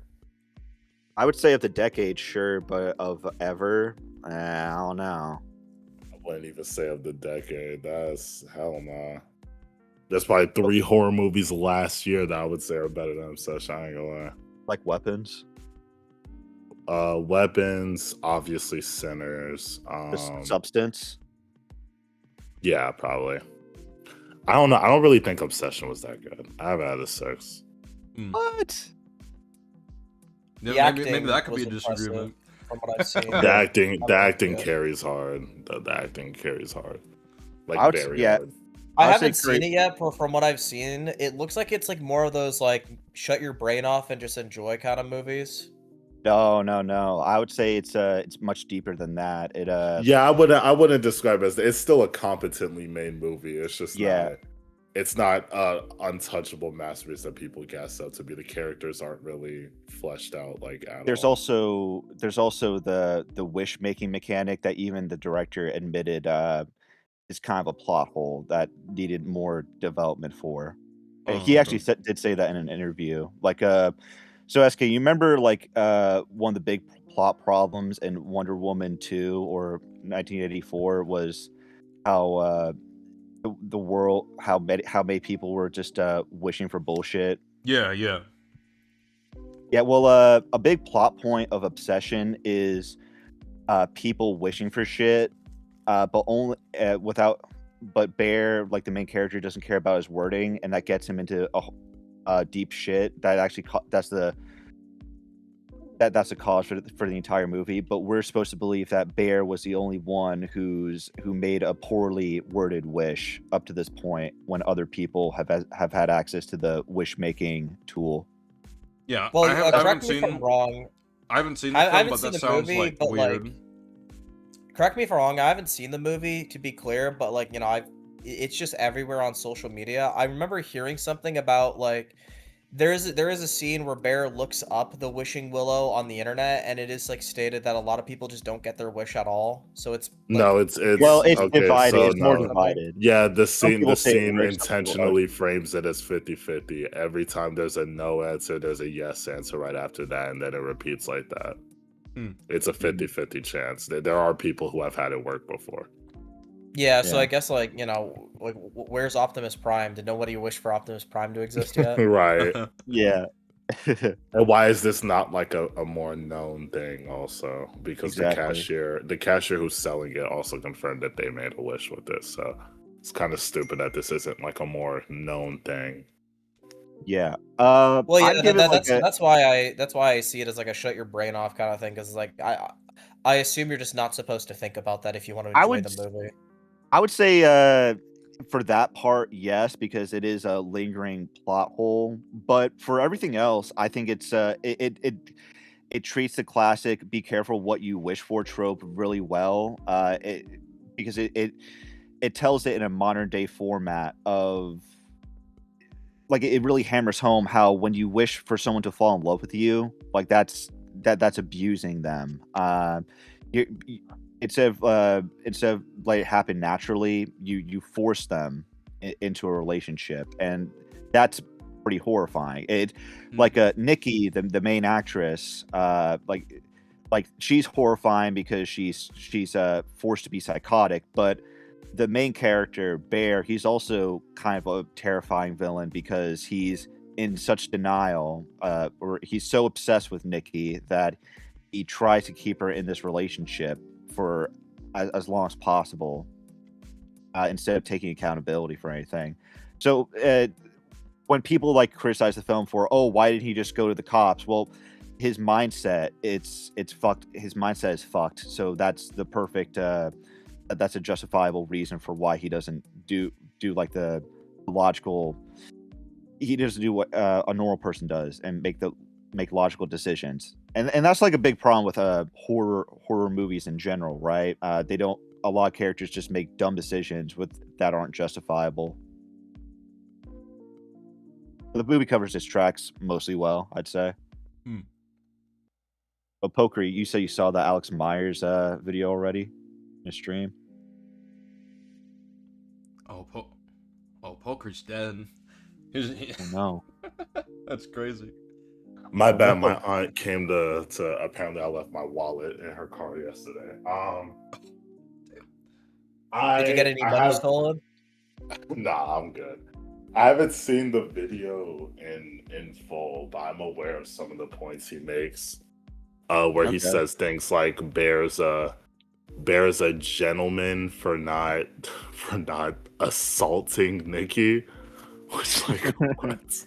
He did kind of grape her. Yeah, like in that one scene. I would say he literally did. And then I mean, Yeah. Alex Myers is outright saying it's not. And he's like, oh, why don't people return this energy for things like Zapped? Because like, Zapped yeah, is like a lighthearted Disney movie where they're not having sex. Like there's no sexual factor. It's a kids movie. I did see that part. It was like obscure Disney movies that I've never heard of. Like no shit.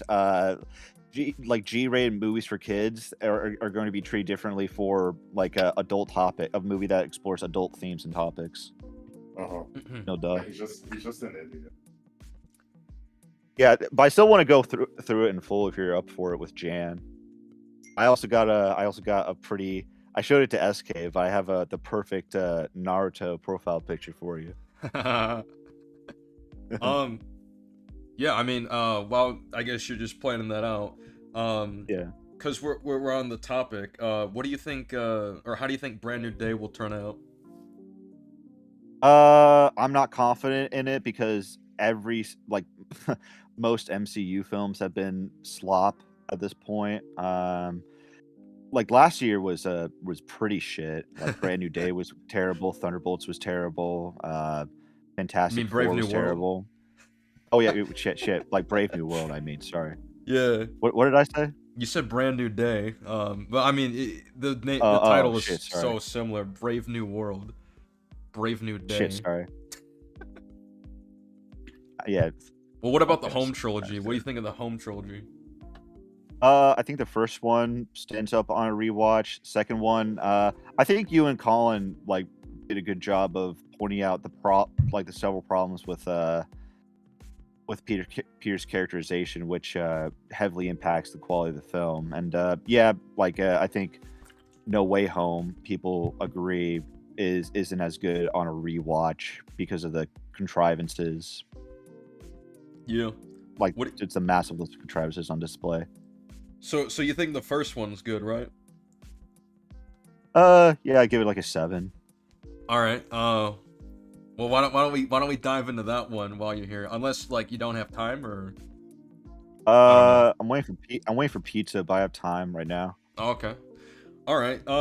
Yeah. So I guess first plot problem that I want to address, which actually leads into character as well.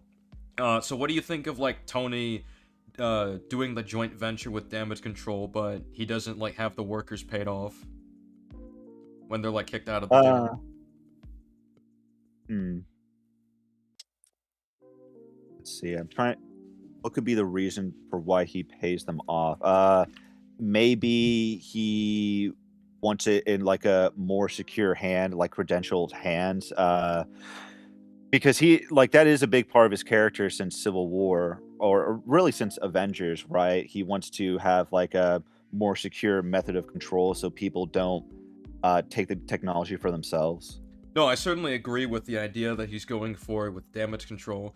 The problem I have is that they would have spent a lot of money to just do the job, and Vulture brings up that he could like, lose his house and shit, and Damage Control says like there's nothing they can do.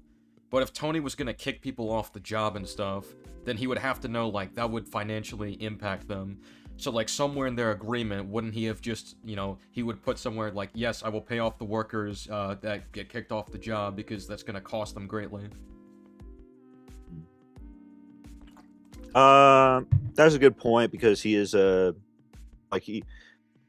it's not his character to just let that happen, just be needlessly cruel like that. So I would just have to assume, like the best argument I could come up with is that it was never brought to his attention from like the damage control guys, or he was too busy that he never got around to it. I It never think got to his attention. the problem with that is that they say that Tony is their superior at the damage control thing, and when Vulture brings up like, oh well, my family is like getting screwed over, I could lose my house. All they would have had to say is Tony's paying off all the workers, so nope, nothing to worry about. But instead she says there's nothing I can do, which implies to me that Tony didn't even like write anything in their agreement that he would pay them off. So it seems to me like Tony just didn't care about it. Yeah.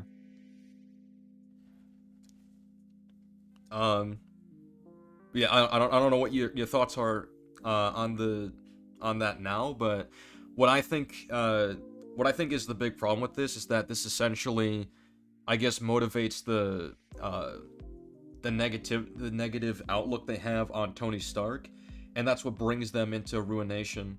Now, I could believe that in spite of being paid, he would just do what he does anyway, but I don't know. It's still not it's a shaky way to get the plot moving, and it's just out of character for Tony. Okay. Do you think the plot could have worked, even with like Tony paying them off? Like Toombs could just be greedy and say, "Hey, I'm indebted to like the mob or something. Like I'm indebted to Hammerhead, right? And so I need to steal." That would have worked much better. Holy shit, that's actually kind of fire. I do like that idea that you mentioned. Like, you know, they deal with the mob aspect of the world. If we're looking at the ideas that they have in this movie, I do think like they could still do that. You could still have it so like, wow, we just got a lot of money off this for basically, you know, doing nothing. And then he's just like, MCU had like, oh yeah, so go on. If the MCU had like any sauce or any actual plan for Spider-Man, they could have planted the seeds for Tombstone right there. They could have, yeah. Or a Hammerhead Silvermane, Silvermane, maybe have like a Kingpin earlier. Yeah, they could have done a lot of other stuff. Yeah, that would have been cool. But like, I mean, yeah, I think it would definitely be interesting if like he does get paid, but he's just like, you know what? Let's build on this opportunity anyway. I think that would be an interesting scene to play out. It would be within Tony's character to do what he did, and Vulture would still have the motivation to be greedy anyway. But I mean, yeah, the way they set it up is just really flimsy.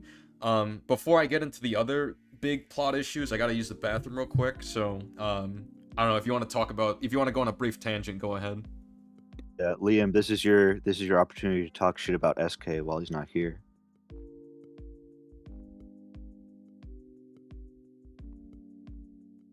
Yeah, Pokery. Go ahead. What's up? I was just gonna ask if there's anything, any other problems you spotted in Obsession. That's really my main issue. Is just that the characters are they're all nothing burgers. The plot holes with the One Wish, yeah, those are obvious. But also, the ending kind of requires Bear to be a little fucking stupid. Like theoretically, I don't buy that Bear in character wouldn't just go up to some random homeless person and say like, "Oh, break this and say this, and I'll like buy you some food or something." Yeah, that's true. I think that's like the limitations of the film. Like they didn't have like a lot of actors to work with. Like I think the issues I have with Obsession, they're not nearly drastic enough for me to call the film bad. It's still a competently made movie that I would recommend to people, but I don't know. Like people were saying it's like movie of the year, and it's like no. Project Hail Mary is movie of the year for me still. I still have yet to watch that. It's good. I enjoyed it. Yeah, I think people are giving like Obsession so much praise. Well, it does deserve praise, to be clear, but they're keeping the budget in mind, which is crazy. $750,000. Yeah, the acting and the fact that this is like a huge win for indie films, which is true. This is a huge win for the film industry, and the acting is amazing. Yeah. Curry Barker already announced his next film. I think it stars the best friend, who somehow like bagged. Yeah. I don't know how he did that, but him and Curry are like best friends in real life. So all right, I'm back. It's like Liam didn't take his opportunity. He just stood there. He's like a Revenge of the Sith character. Yeah, all right, yeah, back to the movie. Yeah, I think another thing that kind of just shatters the plot and world building quite a bit is that, later in the movie, it's not too late, but it's when, they lose the weapon during the van chase, right? Yeah, like Herman Schultz or Shocker 1 is shooting at him and they get away. Yeah, and they lose, the purple gem thing. I forget what it's a Chitauri energy core.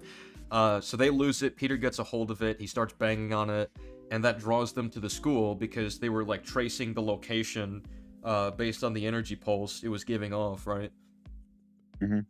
Yeah, so the problem I have with that is if these guys can do it, I don't know why for years S.H.I.E.L.D. couldn't have done it and Tony Stark couldn't have done it if they would have had interest in obtaining these weapons and getting it in Damage Control's hands. Like, that doesn't really make sense at that point if they had years to do it, but they didn't, and they could have easily caught the Vulture's crew, like, from the jump. I seem to remember that there was this one episode of Agents of S.H.I.E.L.D. like years ago where they found some they detected some Chitauri energy from some firefighters, and it actually might not have been Chitauri. It might have been like a Dark World, like shit from Dark World. But they were able to track that, so they should have the capabilities to track that. I agree. Yeah, I would say that kind of just damages like the whole basis of the Vulture plotline because like before they say 8 years, it's meant to be 4 years, but yeah, before the 4-year time jump happens, they should all just basically be exposed. And even like setting that aside, in Avengers 2012, they mentioned that they monitor potential threats. In Winter Soldier, they show that an example of this is them constantly watching Captain America. They have his whole apartment bugged. So if like Captain America is on threat watch, then I would assume they would do the same thing for any salvaging operations that might have had the alien tech to begin with, because that's a problem. And they would all be, on record, which is, why Damage Control knows their names and shit. And they did say in Avengers 2012 that, I forget what the line is, but Coulson says, they're sweeping every wirelessly accessible camera, cell phones, laptops. If it's connected to a satellite, it's eyes and ears for them. So I'm just thinking like, okay, so you just gotta look at Tomb's phone and just spy on his operation, and like, oh, they're all screwed. His whole team just can't function. Which I'd say that just kind of just breaks the plot from the beginning. Yeah, I agree. I think they should have. I think the Spider-Man movie should have been much earlier, or they should have. They shouldn't have had Shield like brought back so soon. Yeah, They or at wanted least to have a story like this. or at least minimize the whole like connection to the Avengers stuff, because that's really what kind of damages a lot of this. Yeah. I guess I'd like move it to like a 6, but like where it's more are there more like egregious plot holes? I think yeah, I'm gonna go for the most egregious. I think I could bring this to a 3 to you. We'll see, really? we'll see. But I have it around like a 2 or 3. Oh wow. Yeah. But it's still like the best.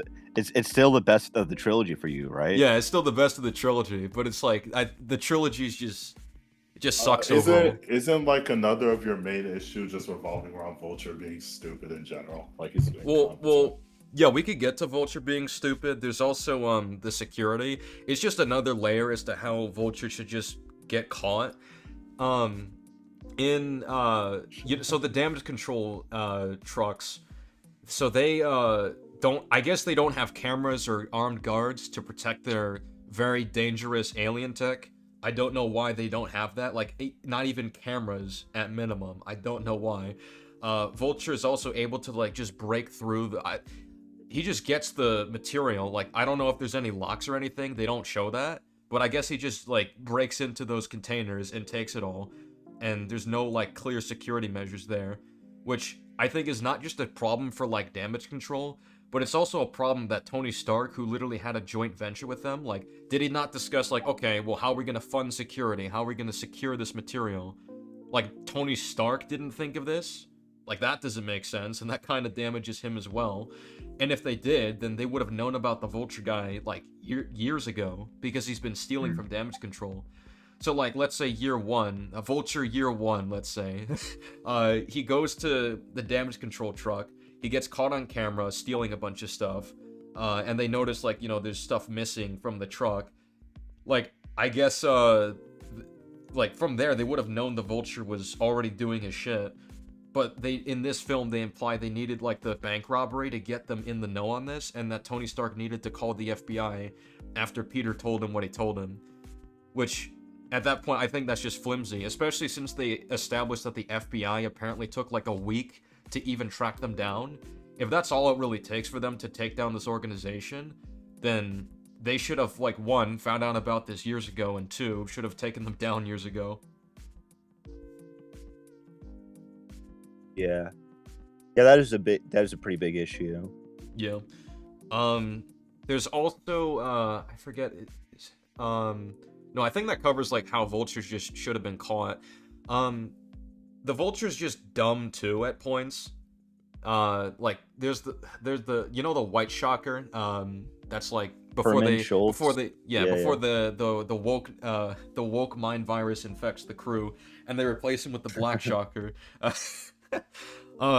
So like the White Shocker's implied to just be just real quick. I always hated how Toombs was just like, oh, I wanted the gravity gun. Like, bro, just say you want. Just be ruthless. Like I hate that's just another like instance of a quip. I think it like in the MCU that I think is so out of place. But go on. That's interesting. I mean, here's the thing is that I can kind of defend that. I understand like wanting him to be more, I guess, intimidating to the audience, but I do think it's kind of interesting to think that he meant to do it, but he lied about it being an accident so that people wouldn't be like as scared of him and they wouldn't be like motivated to back down from the organization. I think that's kind of an interesting way to think about it, but I certainly understand where you're coming from, that like you would have wanted him to be more ruthless. Actually could be could be a good defense. Like he's like just like playing dumb, just so he keeps like the rest of his crew on his side. Yeah, because like he doesn't really react like, oh my god, I killed this guy. He's like, oh, whoopsie daisy. Like he must have killed before. Well, maybe he has. But yeah. Yeah, what's up? Well, the pizza's arrived. It's pizza time for me. So maybe we'll have to talk about this at a later date. Well, maybe I'll try eating first, and then I'll see if I can get back to you guys. Well, I'm curious. Before you do that, what's your score now? I'd still say 6. Okay. But I should rewatch it again just to like with what you said in mind and see if what sort of improvements could be made. Okay, yeah, that's cool. Don't fold. I have that on a 5. Ask is a bitch. 5's too generous. All right. Well, if I don't see you guys later, have a good one. All right, have a good one. Yes. Yeah. All right. We got some people waiting. Well, while we're on the topic, Pokeri, why is this a 5? Why is that a 5? Dude, I'm gonna be so honest with you. The comedy carries it to a 5 for me, bro. I genuinely find the movie that funny. I genuinely find it that funny. I mean, the comedy, like, I'll give it this. There's some moments where it's like, oh, that was pretty funny. But for the most part, it's like, I don't really, I mean, I should specify, I think Spider-Man's comedy, I don't give a shit about that. But I think the Vulture is funny. Oh, you're just nitpicking and biased. You're nitpicking and biased. Goodbye. Goodbye, sir. Goodbye. I will not even dignify that argument with a response. The movie is perfect. It is not perfect. Why is it perfect? Goodbye. Goodbye. What's up, Robert? You're on the line. What is your disagreement, and tell us why? Hello. So basically, so you said that it would be ridiculous for Tony Stark, right, basically, to sort of help Mysterio build that like illusion tech that he has, right? Yeah. Okay, so here's the thing. I kind of disagree because basically I don't think that it would be completely out of character for Tony to do that. because he didn't really know what the intention behind that would be. You said that he was going to use that. It was too dangerous, right, for him. Well, I think the So it wouldn't reason really the make barf sense. tech wouldn't have gone mainstream is because if it did go mainstream, that would be incredibly dangerous for society to have access to it. That's why I assume he didn't just release it like that. Okay, well here's the thing, right? So that happened like before the Ultron movies, or like before Ultron, right? So No. This is Tony didn't really like. post Age of Ultron. You sure? No, because No, because this is like in Civil War, right? That's where they flash back to. Civil War takes place a year afterwards. I thought. Wait, so I thought like Mysterio like made the technology like before like. No. That was He like, made it under Stark Industries. yeah, but that was in 2012, right? No. That was. He well, maybe he worked for them in 2012, but like the specific illusion tech project he made, like that was under Stark Industries. He used to work for him.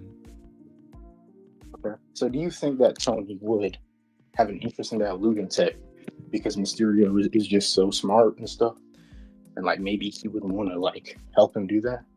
Because Well, my whole thing is like, Tony, why would he approve of a project like this? Because Stark Industries is very much strict and precautionary about things that could be weaponizable. A good example of this is actually in Iron Man 3, where Aldrich Killian is trying to, come up with a way to evolve the human body and make it, less vulnerable to damage or harm. And while Pepper mentions like this is very impressive, but it can also be very weaponizable. And that's because Stark Industries wants to sway away from things that could potentially be used as weapons. And I think the barf technology would be a great example of something that can be used as weapons. You can literally just pretend to be someone and do a really dangerous scam. now that is fair. But basically, like, you don't think that Tony would have an interest in that? Like you said, it's like out of character for him. I think it's to out of specifically, like, character make for that him to technology. approve of a project for a Stark Industries employee to do something like this. But like he didn't really know how evil like Mysterio would be. So like, Sure, but his if you trust journey Mysterio, his journey throughout Iron Man 1 is being less naive because he was naive before. He can't necessarily trust weapons in the hands of other people, especially people that he doesn't really know. And that would extend to Mysterio, right? Once he presents the idea of, I can create an illusion tech system where it can replicate anybody's voices, it can replicate their faces to a completely realistic degree.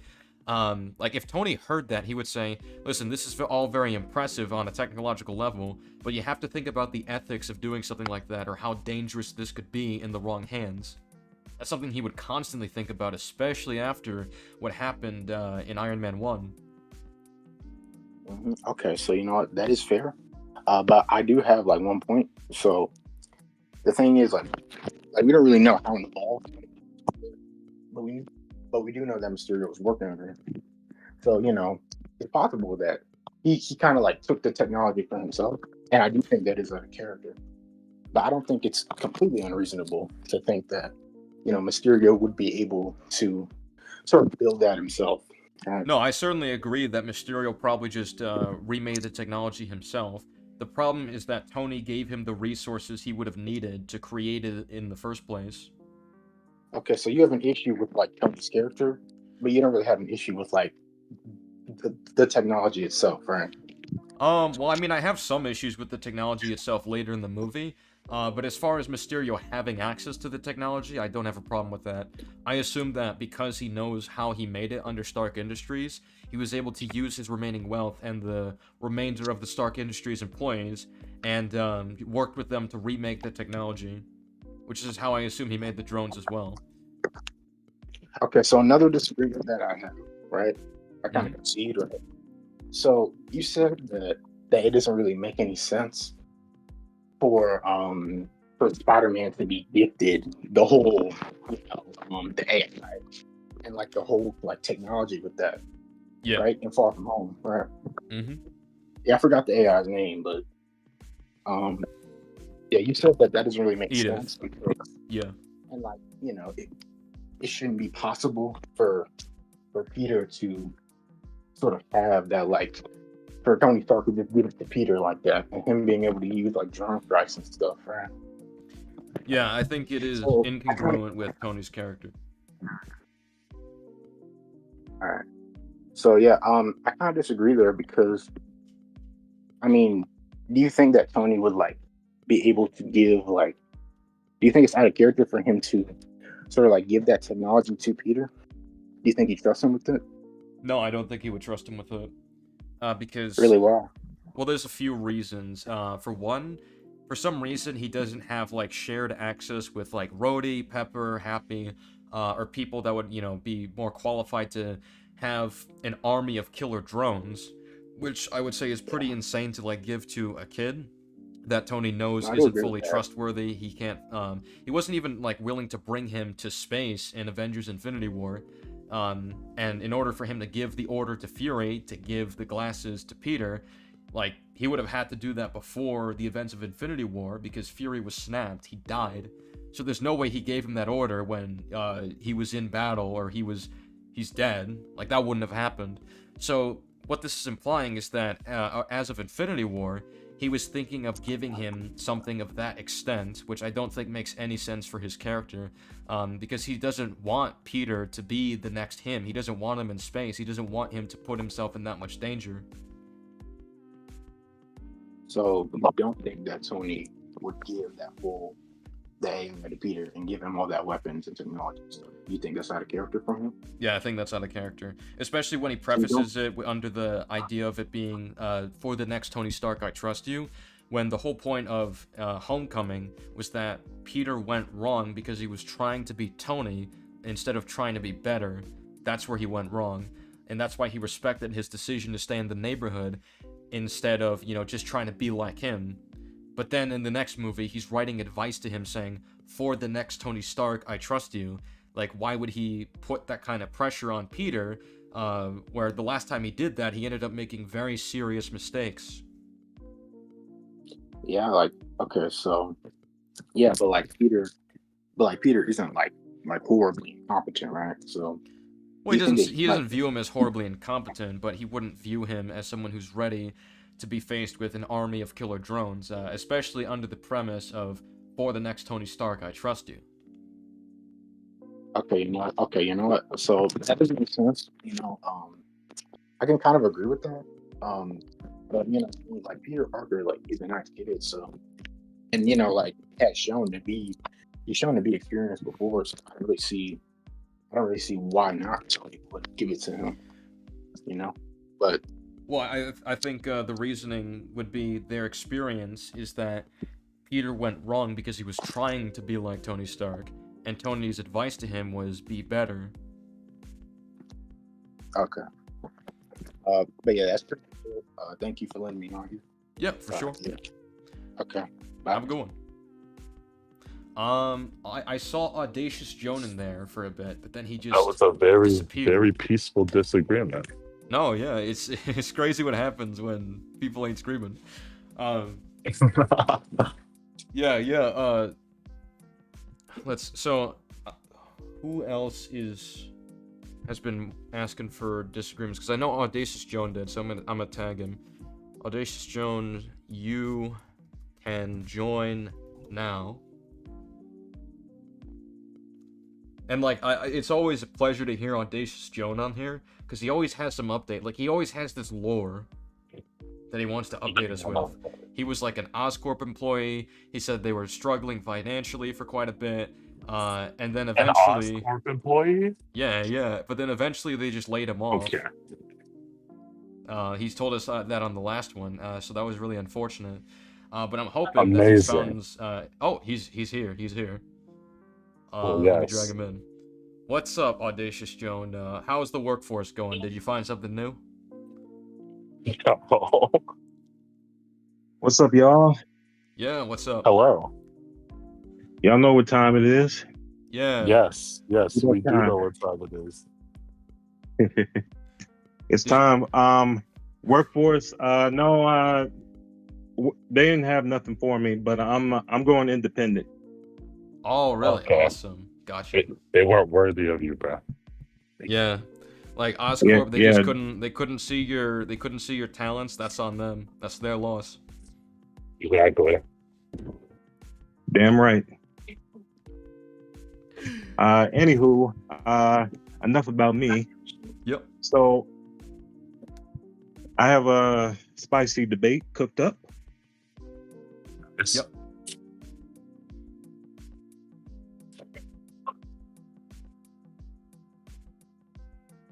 Yeah, what's the debate?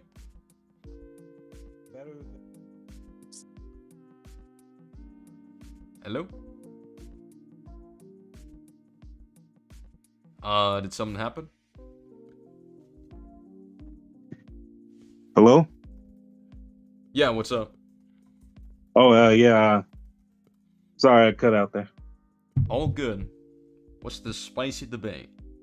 I'm finally back. What's up? Oh, yeah. Homecoming is better than Shang-Chi. I do not agree with that. Why? I knew you would. Why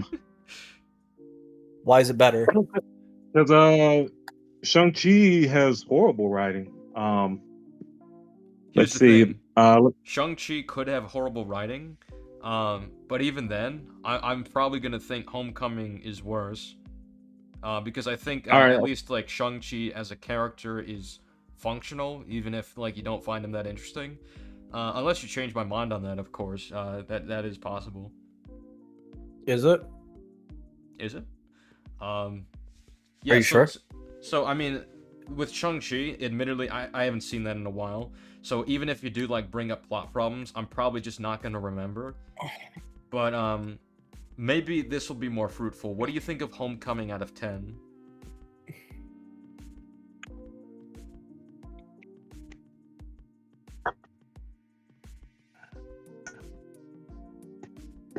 Audacious Joan?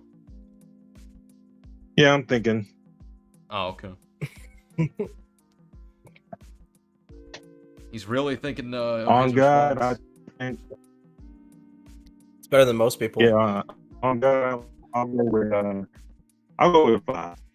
5, okay. So I guess that means a good portion of it works, or it's mostly just basic.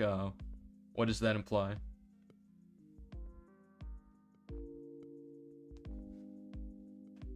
That is, it's just it's alright. It has some big issues, but it has some strengths too. So it's not a horrible watch. What do you think the strengths are?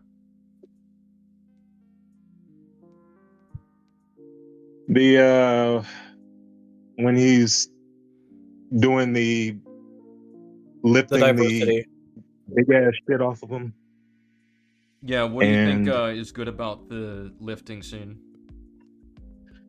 I hate that scene. That scene's horrible. Well, let's let him finish. I mean, well, it made him stronger. Like like mentally, or like his wisdom. Yeah, and physically.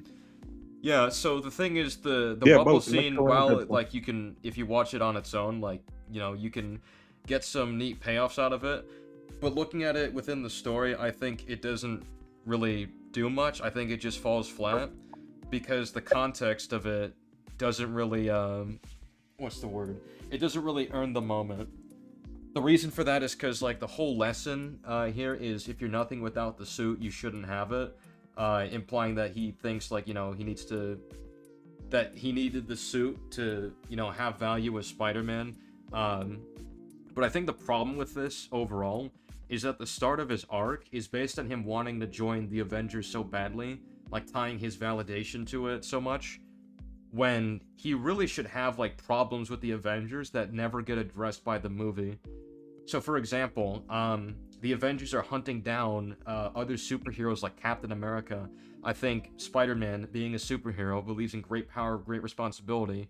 At the very least, he'd be like, why are we hunting down Captain America, one of the greatest superheroes out there who has literally saved us from tyranny. Like, why are we doing this? Yeah, for some reason he just never questioned the government. Yeah, the only thing you can really use against Cap is that he's like harboring a guy who bombed the UN, but that eventually got disproven. And the whole reason he was protecting him was because people were literally trying to shoot down Bucky, and alongside the fact that he was trying to stop the actual terrorist, which he succeeded in doing so. So at that point, it's like, okay, well, that's been resolved. Why are we still after Captain America? And he would eventually, like, he would have to find out that the Sokovia Accords are a factor as to why they're going against him and the rest of the team. And he would eventually realize, like, wait, okay, so the Sokovia Accords, what is the rule behind the Sokovia Accords? That superheroes are supposed to look the other way on any occasion the government chooses, essentially. That's essentially what it is. So that's just like, wait, that makes no sense for Spider-Man, traditional Spider-Man, great power, great responsibility, to support. Like, oh, he's part of a team where they accept that as the premise? Like, that doesn't really work. Like, being an Avenger just goes against the fundamental reason as to why he's Spider-Man to begin with. And I think he should have realized that from the jump, because he would have questioned, like, why are we going after these superheroes? Why are we doing a manhunt for them? Because joining the team literally means he has to go after them.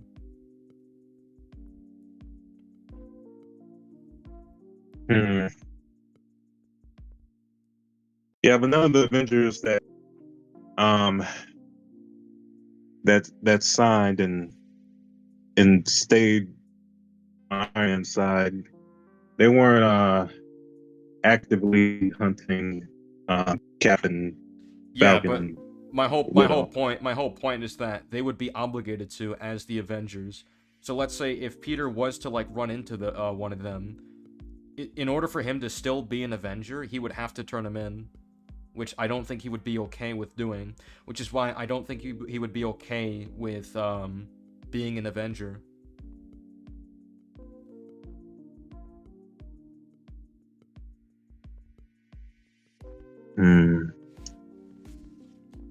And that's the thing, like, the only argument I could ever see is that maybe he wants to change how the Avengers run, which that could be interesting, but he never brings that up, so we can't even say it factors into why he's doing this. And, like, that's what becomes his whole motivation the entire movie. I want to be an Avenger.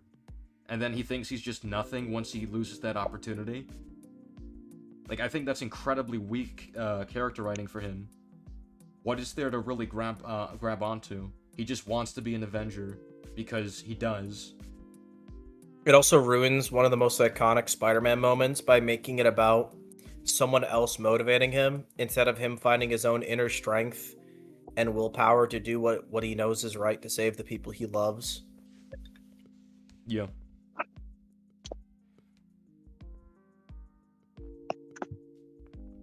I think it's really disrespectful to corporatize that into Tony Stark wisely told him a lesson and that's why he can lift the debris, when it used to be about him self-reflecting on his mistakes and wanting to rectify it and take responsibility. Yeah, especially since Tony Stark is the same person that said, forget about the flying vulture guy. Like, he is literally on the side of look the other way, which that is not in character, because the whole reason Ben died, which I presume happened in, at least as of Homecoming, is because he let a robber go. But letting apparently it didn't compared to the confirmed by the Russo brothers. Apparently it didn't actually. Yeah, that's so lame. But it yeah, fundamentally just doesn't understand Spider-Man. But apparently, Super Dennis Carradine, that's just not an issue. It's fine for him to just ignore that. Super Carradine, yeah. It's fine for him to just ignore him, and apparently, like, they try to add credence to Tony's side as well. Like, he was right to tell him to just stay on the ground, which I think is an awful lesson. It's like, no, it's not a bad thing that Spider-Man wanted to go after the Vulture just because Tony said, well, people are handling it. They literally can't. They've proven that in the ferry scene. They tried to take on the Vulture, they just got their asses beat. Spider-Man was the only one who was actually about to beat him. But you know, he made a mistake with the Chitauri tech.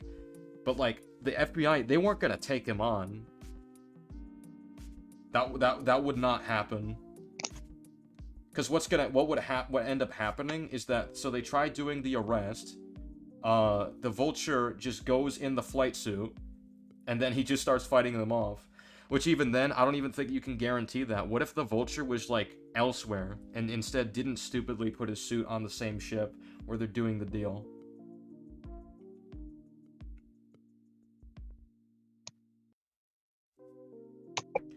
But yeah, I mean, essentially, what I think Peter's character arc is like extremely weak in the movie. There's nothing really interesting to grasp about it, and yeah, I think he's out of character for like the duration of it, which leads into why the rubble moment just doesn't work.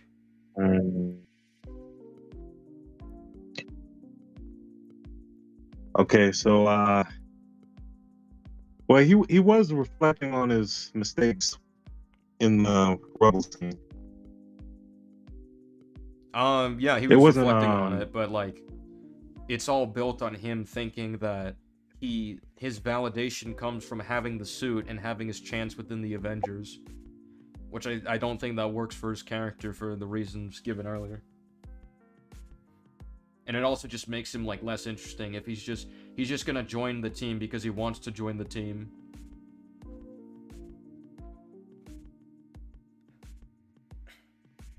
I always thought it was he wanted to join the Avengers because he could help more people on a bigger scale with like more resources. You're glitching.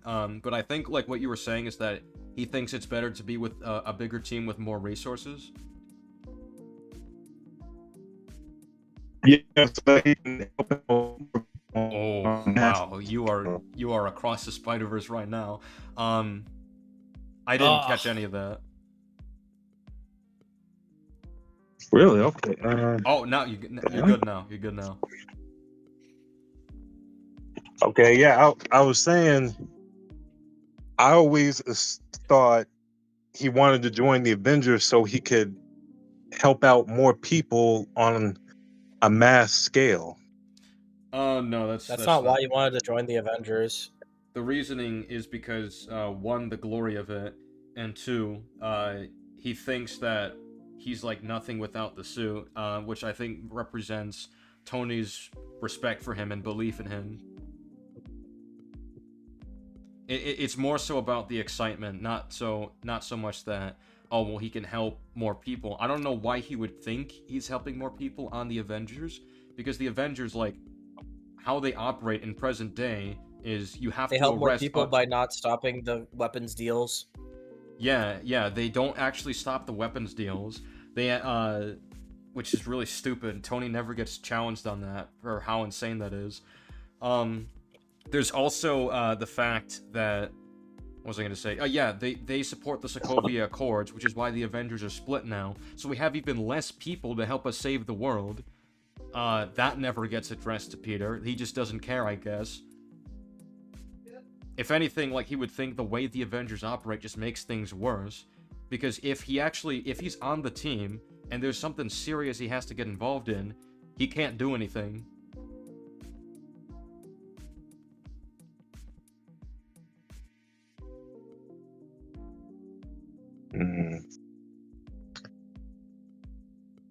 So we're operating under the assumption that the Avengers are going to be forced to do something they don't want to do, even though we see multiple times they don't do what they're told even after they signed.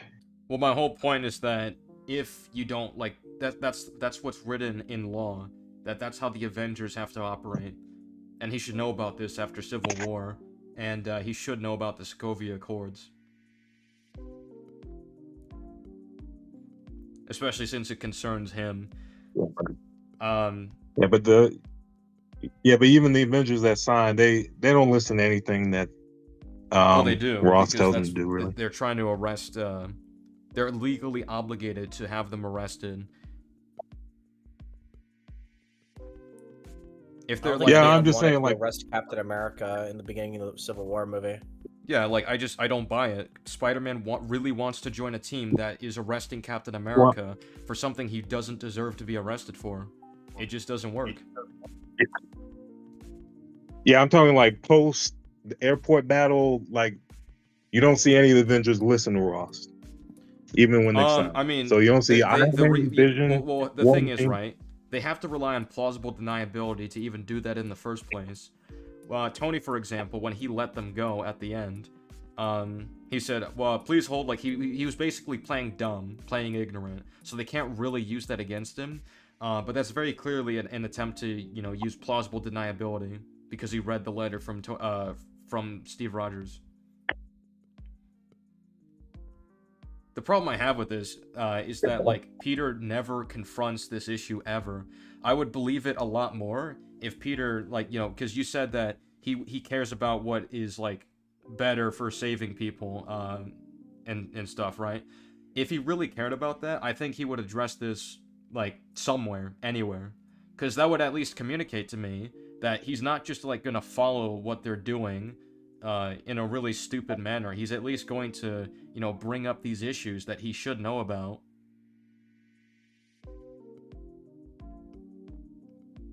But that's never a thing. That's never brought up.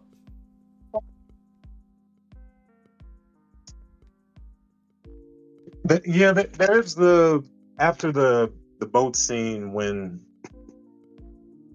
Iron Man goes to Peter. Peter, he snaps at him and is like, "If you had just listened to me, none of this would have happened."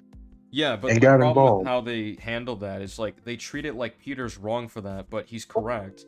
Tony didn't really listen to him. He's just like, oh yeah, that's just below our pay grade. We'll have the FBI handle it. Like, that is awful. Yeah, obviously no one's gonna listen to someone who acts like that around a weapons deal. It's so bizarre that the movie puts Peter in the wrong for that. Okay, quick Below our question. pay grade to save innocence. Yeah. Okay, I know you you ain't watched Agents of Shield, but they deal with a lot of alien tech shit and there's all sorts of shit. Do you think it's, even though you haven't watched any of that, do you think it's a problem that Iron Man is never in that show and dealing with any of that? I mean, it could be. I haven't seen it, so I wouldn't really know, like, what the context is, what they're trying to do, who they have on their team.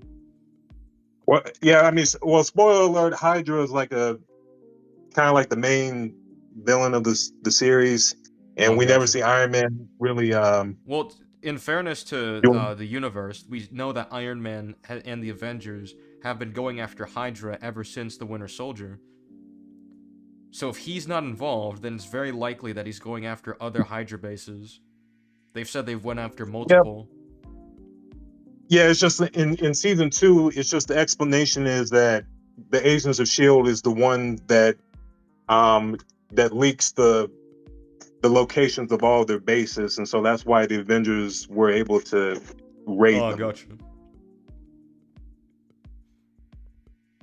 But before that, like, Hydra was very active, and Iron Man and the Avengers weren't doing nothing about it. Hydra was active, and well, I guess the problem is, like, were there any leads against them? Yeah, I mean, the Agents of Shield, they knew a lot of what they were doing. Okay, well, I mean, all I'm gonna say is, like, as I understand, apparently there's some powered people within Agents of S.H.I.E.L.D., so maybe they think that they're simply more equipped to handle something like this for those situations. I can't really say. It's a little hard for me to criticize or defend the writing of something I haven't even, like, seen yet. But just based on, like, what you're describing to me, I do think there could be logical explanations for it, but it really depends on the context and the circumstances. And while I'd love to get around to the show, it's not something I could do in you know, in a timely manner while we're live. So I mean, sure you can. There's only like 100 episodes. well, listen, if you're developing some kind of, like, speedster formula, right, at Oscorp, because I know you're really smart, you know, that would really help out. Oh, okay. Well, yeah, I mean, I had to take it back to formula. Yeah. Back to formula. But real quick, I know you said like you don't remember much from Shang-Chi, but do you at least remember that like the main reason that Mandarin wanted to invade that village was to get his wife back? Yeah, I recall that as a motivation. Yeah. And do you remember that the wife she died at the Ten Rings fortress defending her kids? Ten Rings Fortress defending. I think so. Yeah. Okay, yeah. Now I remember. Yeah. So okay, so like, why? How come Shang-Chi he doesn't just say to Mandarin, "Hey, pops, we had mom's corpse. So how could she be held prisoner in another realm?" I think the implication in the movie is that like there's a supernatural element to it where yeah, you could find the corpse, but she's continuing her life in a different way. That's at least how I interpreted it when I saw it.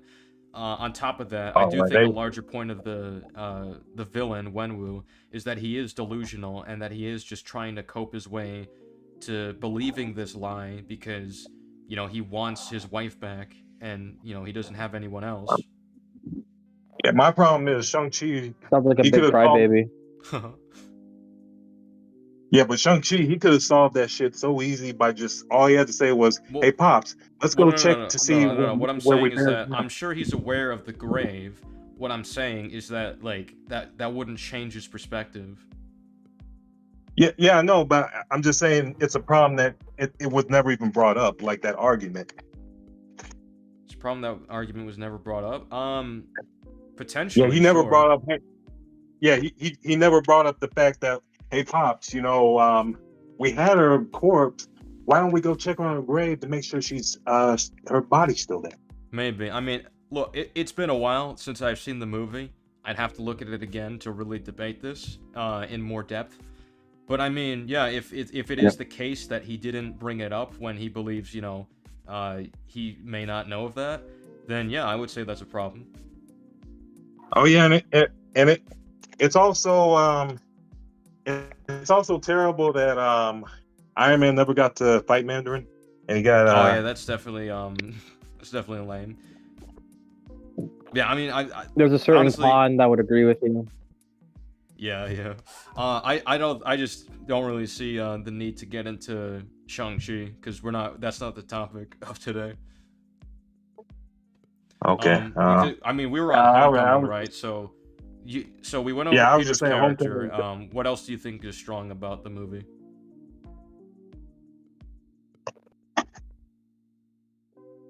Vulture. Yeah, I would disagree. I think the I Vulture. hate Vulture in the movie. Well, I think he's funny and entertaining, but the thing is about the Vulture is that they had a really good opportunity to make him like a very compelling villain with the ideas that he puts out, but they kind of just fumbled it at the end. Like when the Vulture is talking about, the class issues and how he's using that as a justification for his actions, which, that would imply that he does that with everybody else that he's talked about this with. That's really interesting stuff to chew on. But then it kind of just gets undermined by Peter just going, wait, why are you telling me this? As if he just is completely unattentive to what any of this might imply about Tony Stark and whether or not he should question his belief in him or his idolization for him. And they're just like, I want you to understand, and I needed a little time to get her airborne, and they just skip over it. It's like, that's just a really lame way to respond to his ideology, when there is, like, a level to which, like, what he's saying, even though it's from, like, you could say the messenger's a hypocrite, for sure, but, like, there's credence to what he's saying. There is, like, because of what Tony did in the movie and screwed over all those workers, there's a level to which what he's saying is true. And even if we ignore Tony Stark, he's still right about, how rich people do that. There are rich people that just end up screwing over the little guy, and that's what results in people like the Vulture. But it seems like the film has this really dismissive attitude towards even, like, touching on that, which is really lame from a thematic point of view. But it also makes Vulture less fleshed out and interesting because they don't actually do anything with that. They're just throwing ideas to just be dismissed. His origin sucks. Yeah, his origin makes no sense. And his character is very inconsistent at times. Like, he's very much adamant on the whole under the radar thing, but then he's fine with sending... I'm just gonna call him Colin, because he basically is. He's fine with sending Colin to, like, lead a deal and be the shocker, when he's blatantly, like, if he is so stupid that he's just gonna literally fire them out in the open, then he has to, like... This is just a problem with him, especially when he says, how many times have I told you not to fire them out in the open? Like, only someone beyond, like, You've been going immensely around on the internet stupid. going, I'm the Colin, I defend shitty things. It's like... It's so stupid that he sends him to be, like, the main guy behind the deals, when it's very clear that this guy's an idiot. That's like sending Marco and O'Hearn to do the big man's most important deals, which wouldn't make any sense in Spectacular. But also, you have the fact that he thinks, for some reason, I'm gonna do this really important deal when our business depends on it. Let's go on a public ferry and do this.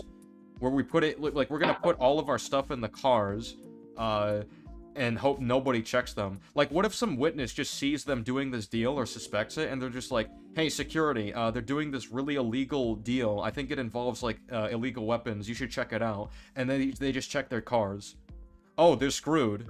Oh, there's a Vulture suit here? Oh, damn, you're screwed. Oh, there's a anti-gravity Apparently they gun. have black hole grenades. And then, like, they just call the Avengers because they think it literally can cause a black hole. Yeah, black hole grenades. It's like the world building They is terrible. literally into the Spider-Verse grenades. Into the Spider-Verse grenades. Like, basically what I'm saying is, like, the Vulture, his character's just inconsistent, and he just gets away with stuff for no good reason. But yeah, I mean, the thing is with the Vulture, I think the only really positive thing I can really say is that he has a motivation that makes sense, but that's really it.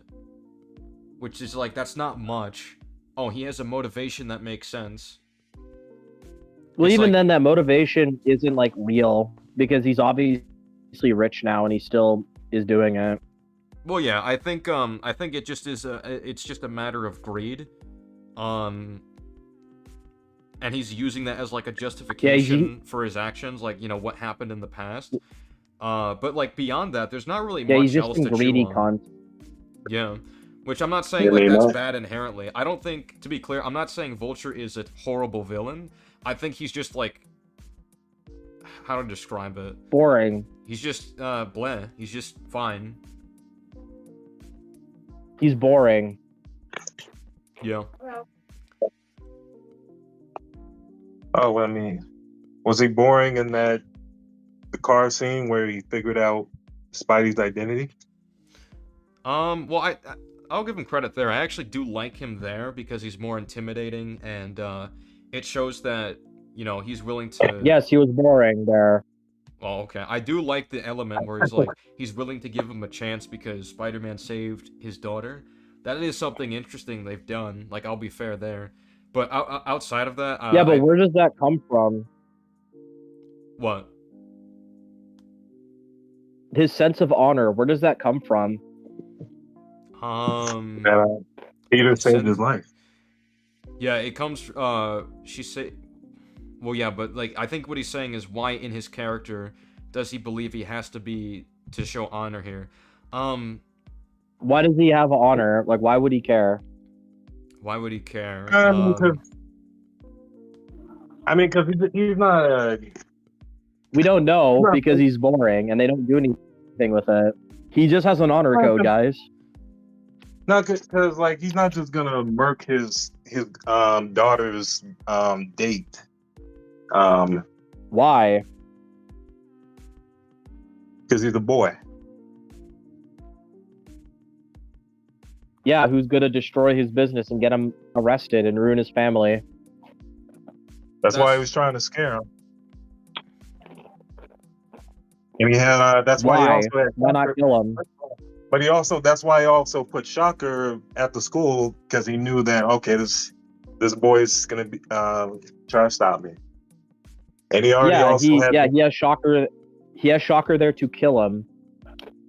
So he has no qualms with killing children. well, Why I mean, doesn't he just kill him? because he's giving Peter a chance Why is he giving Peter a chance? because he has contingencies. Why? Why not just kill him? Because Well, to he's be not. fair, He's if not he is gonna fucking kill evil. him, like he can't do it in the car. Because he's not evil.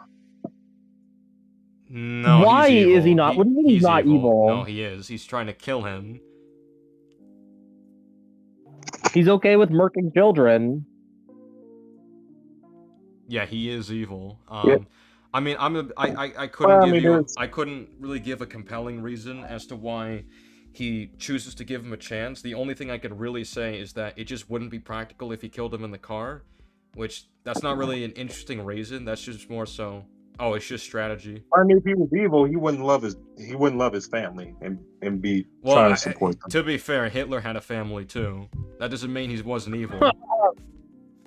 I mean, we don't know if Hitler actually loved his family. Okay. What do you mean we don't know that? Have you not read the history book?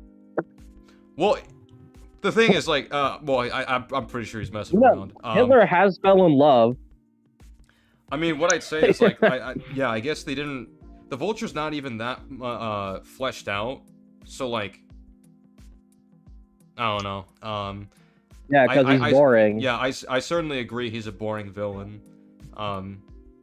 There's at least something going on. Oh, and by the way, even if he doesn't kill him in that truck, remember in the end of the movie he could have killed him as Vulture. Yeah, well, yeah, he just decides to spare him, which makes no sense because he was trying to kill him the whole time. And the reason he wants to kill him is because he literally has 1, his identity, 2, his plans, 3, connections to the Avengers. So he's always gonna be on, he's always gonna be on their radar. Like, Spider-Man is just gonna be like, yeah, it's Tony, this is what happened, and they're just gonna come after him. A child is a parent's weakness. Not for him. Not to him. He sent Stalker to kill him. He dropped a whole building on him. That's because Peter rejected the chance he gave him. So why didn't he kill him in the final fight? Yeah, he could still file a report and get him, like, he can literally expose this to his family. In the final fight, when they were fighting on the plane and it crashed, he was trying to kill him then, but... Yeah, but then he spares him. What? Yeah, because he was... Yeah, he has him dead to rights. And he could have killed him, but he doesn't.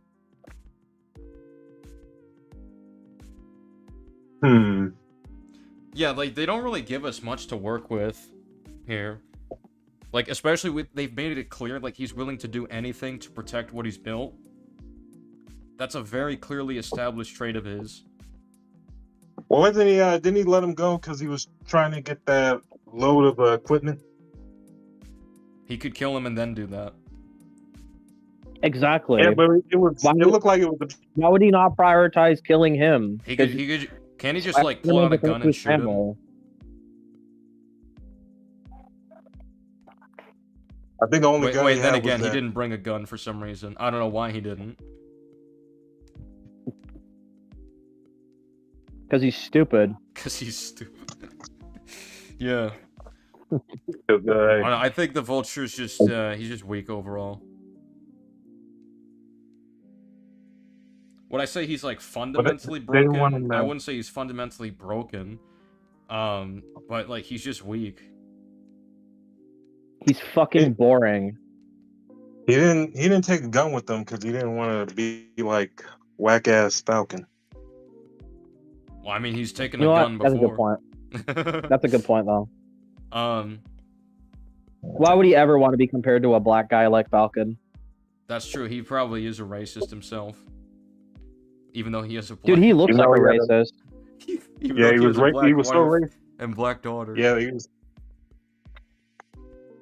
he probably thinks women are lesser too, so he's fine with black women in his family. Oh, okay. So he's a misogynist as well. But he had a Obvious. black man. Well, he looks like a misogynist, bro. Yeah, a black employee that was his right-hand man. Yeah, and he saw him as lesser. That worked for him. Wow, okay. Bro literally had a black slave. Oh yeah. What a piece of trash. He's in such a far cry from his comic version. So boring in the movie. Yeah. Name 5 Vulture stories. Dying Wish, the Civil War tie-in, the time he tried to go after Bespin, and we learn his true origins. Vulture versus the Vulturions. Vulturions, what? What about when they try to tokenize him? Fake vultures. All right, that sounds like shit. Everything you said. And then Adrian Toombs versus Blackie Drago. Blackie Drago. The second Vulture. The second Vulture is named Blackie? Yeah. It's almost like the book was made in the 1960s. Yeah, they stole his mantle. Wow, Yep. okay. All right, yeah, that all sounds Oh yeah, horrible. there's also the story where Vulture created technology to steal people's youth. That one's so iconic it went to the animated series. Oh yeah, that was my least favorite episode. I love the story where Vulture befriends hang on a second. Yeah, Nathan Lubinsky. The time he befriends Nathan Lubinsky. That was a great story. Yeah. It's about Yeah, the you're not Vulture facing his It's about the Vulture facing his own mortality as an older man. So he decides to retire and go to he decides to retire as Vulture, but ever since of his age, his prison sentence allows him to meet like people in an old folks home to like live the rest of his years in some level of peace because he's an elder. And then he meets a man named Nathan Lubinsky that teaches him like a valuable lesson that your age doesn't define who you are. So he decides, I'm still going to be the Vulture despite how old I am because I can still do it. That's a good one. Okay. But no, being old is lame.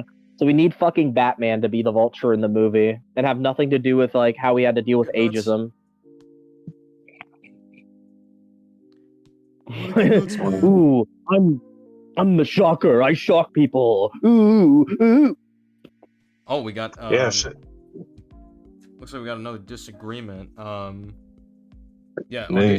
Audacious Joan, is that all for the disagreements? Because we might have to move to someone else. Unless you want to just stick around for the next one. The greatest segment of Disagreement Day has come to an end again. Unless we keep Audacious Joan for this next disagreement, just because he's just that great of a character. I think he's the best Disagreement Day character, to be honest. Oh, damn. Okay, that's what's up. Yeah, I appreciate that. Cop Wiseau said, I looked it up. Oh my god, Blackie Drago Vulture is real. Doing that detective work. What is up, society? What is your disagreement? What's up? Tell us more. What's up, y'all? What is up? Okay, I'm just curious about two things before we get into the real meat. One, have y'all tried the Token beta yet? Nope. No. I played it like an hour yesterday, but it randomly stopped working because the fucking PC port is insanely unoptimized. All right. What's the other question? Okay, I was gonna ask something else before. Okay, oh wait, I should remember. Okay, last thing before we get into the real meat. I've been getting into Ultimate Spider-Man recently, and like I want to know what y'all think of it, as in like Ultimate Spider-Man the comics. Thought it was good from what I remember. I assume we're talking about the 2000s one. Yeah, 2000s. Yeah, okay. Then yeah, I'd say it was good from memory. Okay, so now into the real meat. I just want to talk fucking Spider-Man, Mr. Worldwide, aka Far From Home, because like I honestly have the same stance on that movie that fucking Audacious Jones has with Homing. Where like I think it has a lot of good stuff, but it also has a fucking lot of bad stuff. All right, what do you think is good? Like first up, I honestly really liked Mysterio in that movie. I thought I thought fucking Jake Gyllenhaal did a really good job playing him. He's too handsome to be Mysterio. Oh shit! Wait, you're right. You're true. You're right. I think I'm not even joking, by the way. I think he's too conventionally attractive to be Quentin Beck. Yeah. Wow. I mean, yeah, I will say even though I really like Mysterio in the movie, I will say he does have some problems. Like, oh fuck. Well, I think Mysterio's problems, like I've touched upon them with like similar kinds of issues with the Vulture, but I think like it's more breaking with Mysterio specifically. I have a hot take though. I think I like Mysterio way more than Vulture in these movies. I don't disagree. Yeah. Because firstly, not only is he more entertaining, I think like his characterization is more like ignoring literally the fucking plot problems or whatever. Any plot problems? His characterization is more interesting. I like how they do go on the fact that he's an attention-seeking narcissist. Yeah, that's good. I think that makes him far more entertaining and interesting. Like, the tragic backstory shit is clearly just excuses for him to just garner attention. Very similar to a character like the Riddler. But I think it's more effective because there's no tragedy at all. At least the Riddler was actually, like Peter David would say, abused by his father. Yep. But so like at least like there's like a reason with Quentin Beck. It's a little bit more just simple and more like pure. It's just that he is a narcissist. Some people are just narcissists. There's no like tragedy. Like Tony didn't really do anything wrong to him. He's just a piece of shit. Well, at least that's what the film is trying to portray. But I'm pretty sure like SK's proven, or at least pointed out that nah, Tony's kind of in the wrong. But like if we're going by what the film is trying to say, like he's not supposed to be. It's supposed to be he's delusional about that. I mean, I think Tony is like worse in. Well, just to clarify, I do think Tony is more like unambiguously worse when it comes to Homecoming, because he's basically screwing over someone's livelihood. With Far From Home, it just more so seems like he's just being a dick. In terms of what he did to Mysterio specifically, like he's just being like he literally named the fucking Mysterious technology barf. Well, yeah, and he didn't really give him like the full credit of it, but like you can kind of look at that and just be like, yeah, well, he's being a bit of a dick, but he didn't like screw him over, if that makes sense. Like he didn't do anything life ruinous. I forget. Does Barf still out of character? That's what's weird. Yeah. Why would he not credit Mysterio? It's weird, yeah. But I think like you could say that plays into his narcissism, the fact that like he wasn't given the proper credit. But at the end of the day, you still like the fingers are still mostly. I guess the only argument I would say is narcissism. like it is from an unreliable narrator. So is it really accurate that he never credited him, or is he just straight up lying? Well, we know he didn't because we watched Civil War. That's how we know he didn't. Well, it could have been like patented, like with like a credit somewhere. Like it may have just not been blatant, but like he could have still credited it. I mean, I don't know. It's the way Civil War presents it. Like everyone's just gonna think like this is Tony's creation because he says this is my therapeutic experiment. Oh my god, yeah. Fuck me. God, that's so shit. Yeah, it's very clearly a retcon, and it just didn't fit. But yeah, I mean, it's... Well, like, once again, ignoring plot problems. If the intention, like, made sense, I think that would be interesting. If it is, like, you know, he's just an unreliable narrator, and he did get credit, that would have been better, but I don't... Fuck these stupid movies. These movies are shit. Whatever, man. Well, I mean, I certainly agree the premise of Mysterio is more interesting than the premise of the Vulture. Which is ironic, because I like Vulture more as a villain overall. but he's so boring, even in a premise level in the movie, that I don't give a fuck. My family. I need money for my family. Family. Dude, and then I'm- he just Guys, dude, I'm poor, and my family needs to eat for survival reasons. My family. The shocker, I Fucking shock boring. people. Oh, you're the shock, right? It's so fucking boring. It's Like so lame as I a mean, I'll give concept. credit where it's due. I think there's elements about Mysterio that's interesting, like the way that he treats his Yeah, own because he's crew. Walter White, but not as good. Like where he treats Dude, his haven't own... you realized that he's literally just fucking Walter White? He's boring I need Walter money White. for my Oh my God. yeah, He's Water it's White. the same shit. Water White. It's the same. It's the same shit. It is Water White. It's the same shit. It's I'm doing this for my family, but actually I'm just shitty. It's the same thing. Wait, They just who? copied Mysterio or Walter Mysterio or White. Vulture? Vulture. He's just Walter Oh. White without the depth. He's Water White. Water White. Thanks for the two, Small. SK, did you Yeah, know dude. your profile character is a Tony Stark variant? I suppose so. Dude, yeah, and then fucking Vulture just fucks off from the MCU and just goes into this fucking Sony villain universe or whatever they fucking call it. I don't care anymore, dude. I hate that universe. I do like that, like, he just blatantly deflects accountability onto his crew, and flips out when, like, you know, there's a mistake. It's like, yeah, that's a good way to show his narcissism, where he's like, Morbius William? is a 2 out of 10, but when it comes to entertainment value, it's League Entertainment. Yeah.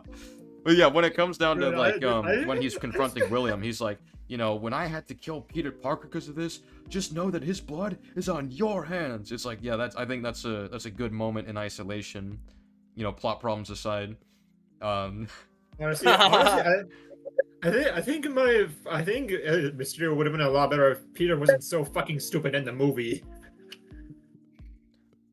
No, Mysterio would have been better if they didn't arbitrarily try to tie him in with fucking Tony Stark for no reason. I mean, honestly, yeah, that's true. That's true too. Yeah, it seems I was gonna mention- very I was gonna apparent that it's mention- forced, that they're trying to force the Stark connection. I get because it if doesn't they don't make if they sense. don't want to do I get if they don't want to do Mysterio being like an ex-actor that just wants attention, but like I don't know why they have to go with this weird ass route where it's fucking, you know. Well, I would have liked it way more if they dived into why he made the barf tech to begin with. I think it would have been interesting if he actually wanted to present something like this, like in Hollywood, movie. for example. Yeah, Yeah. You know, tie it into what he's about. Cause like that's what he wanted to do, another like thing as a kid, where That's he another thing I was really hate abused about the by his father. As This is what I hate about it too, and this is a problem in Spider-Man 2 as well. I'm sick of Mysterio. Like, he's not using effects or practical effects anymore. He's just using advanced technology. Yeah. Like, at this point, is he even Mysterio? He's not an illusionist. He's just fucking tech guy. Well, like, yeah, he has the projectors and like the CGI and stuff. Yeah. I mean, I'm fine I with also- modernizing I- it more, but I definitely think it was way more interesting when it was more focused on like the film elements, the cinematic elements. I don't know. I think that was Far From Home would be a really good opportunity to, if they like tweaked the backstory, right? Let's say they tweaked it a slight bit, so that instead of it being like about Tony Stark, what if instead it was about like his father, you know, how he like basically shat on him for trying to pursue his dreams, and he talks about how he actually tried to get into the industry, and he can like fabricate a story about how he was the one that was screwed over when he tried to get in, and people just didn't want to see him for who he was. Like, you can have something way more interesting with that than, oh, I'm mad at Tony Stark again. Well, that's what makes Mysterio like, you know, from the comics he's in. I will be honest, most of the time Mysterio isn't that great of a villain or character in a lot of Spider-Man comics. But like the one time he was done really well, they kind of like address that his story's literally about neglect and like being ignored. Because like his father never abused him or beat the shit out of him or verbally said anything. He just pretended he wasn't really there. Like, he was just completely neglected, and that's why he has an attention-seeking personality, which brought him into the film industry. Like, that's actually interesting. Like, a character being about neglect. Like, why can't we have that as a villain? That'd be fun. But like, That's no, the thing. he's got to be mad at Mysterio, Stark. Mysterio is literally Spider-Man's version of the Riddler.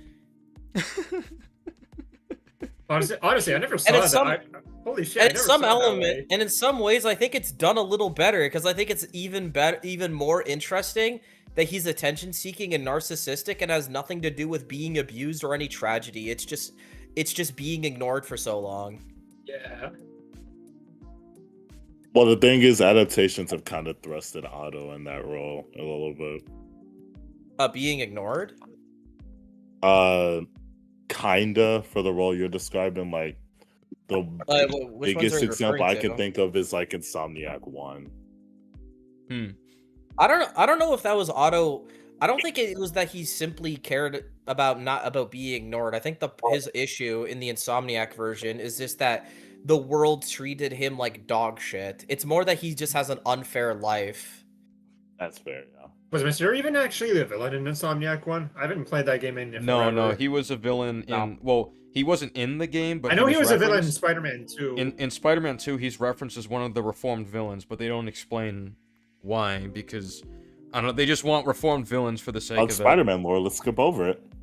Well, if you want to talk about a villain that cares about being neglected, that's taking over the Mysterio thing. A perfect example, Pokeri, is literally the Spot. That's the Spot now.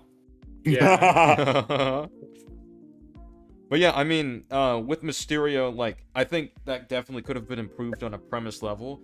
But with the amount of problems there are with, like, Mysterio's plan, like, it makes it hard to invest in, because the whole basis of his character is that he's this master manipulator that wants to use everything he can at his advantage, right?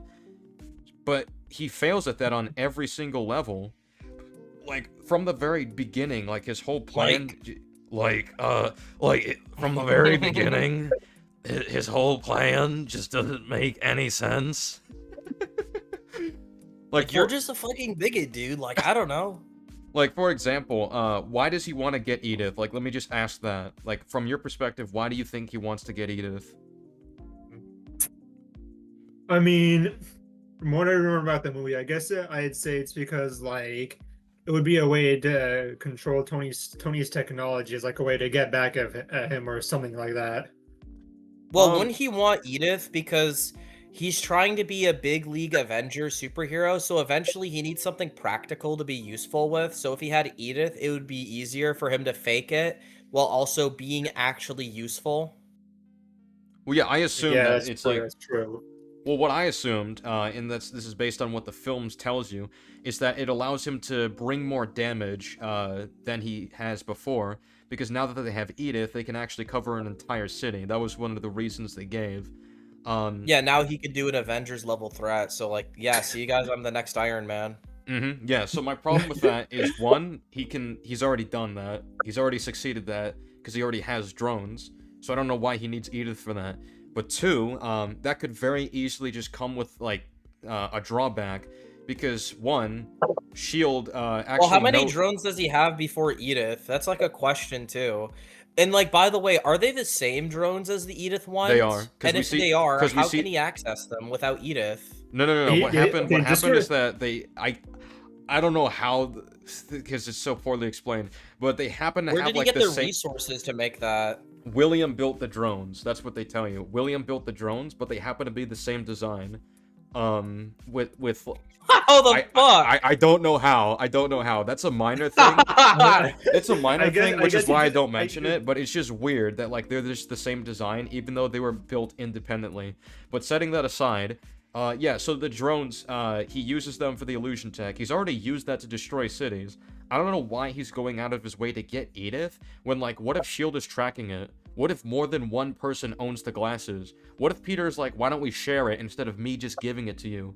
Like, there's these unnecessary risks that comes with, like, trying to obtain Edith, especially since, like, if Edith needs to identify Mysterio, it's gonna read him and be like, Quentin Beck. Oh, wait, Quentin Beck. Yeah, this guy who worked for Stark Industries, who was Peter, fired he's a for being on pedophile. sta- Do you really want to give him the glasses? And he's like, what?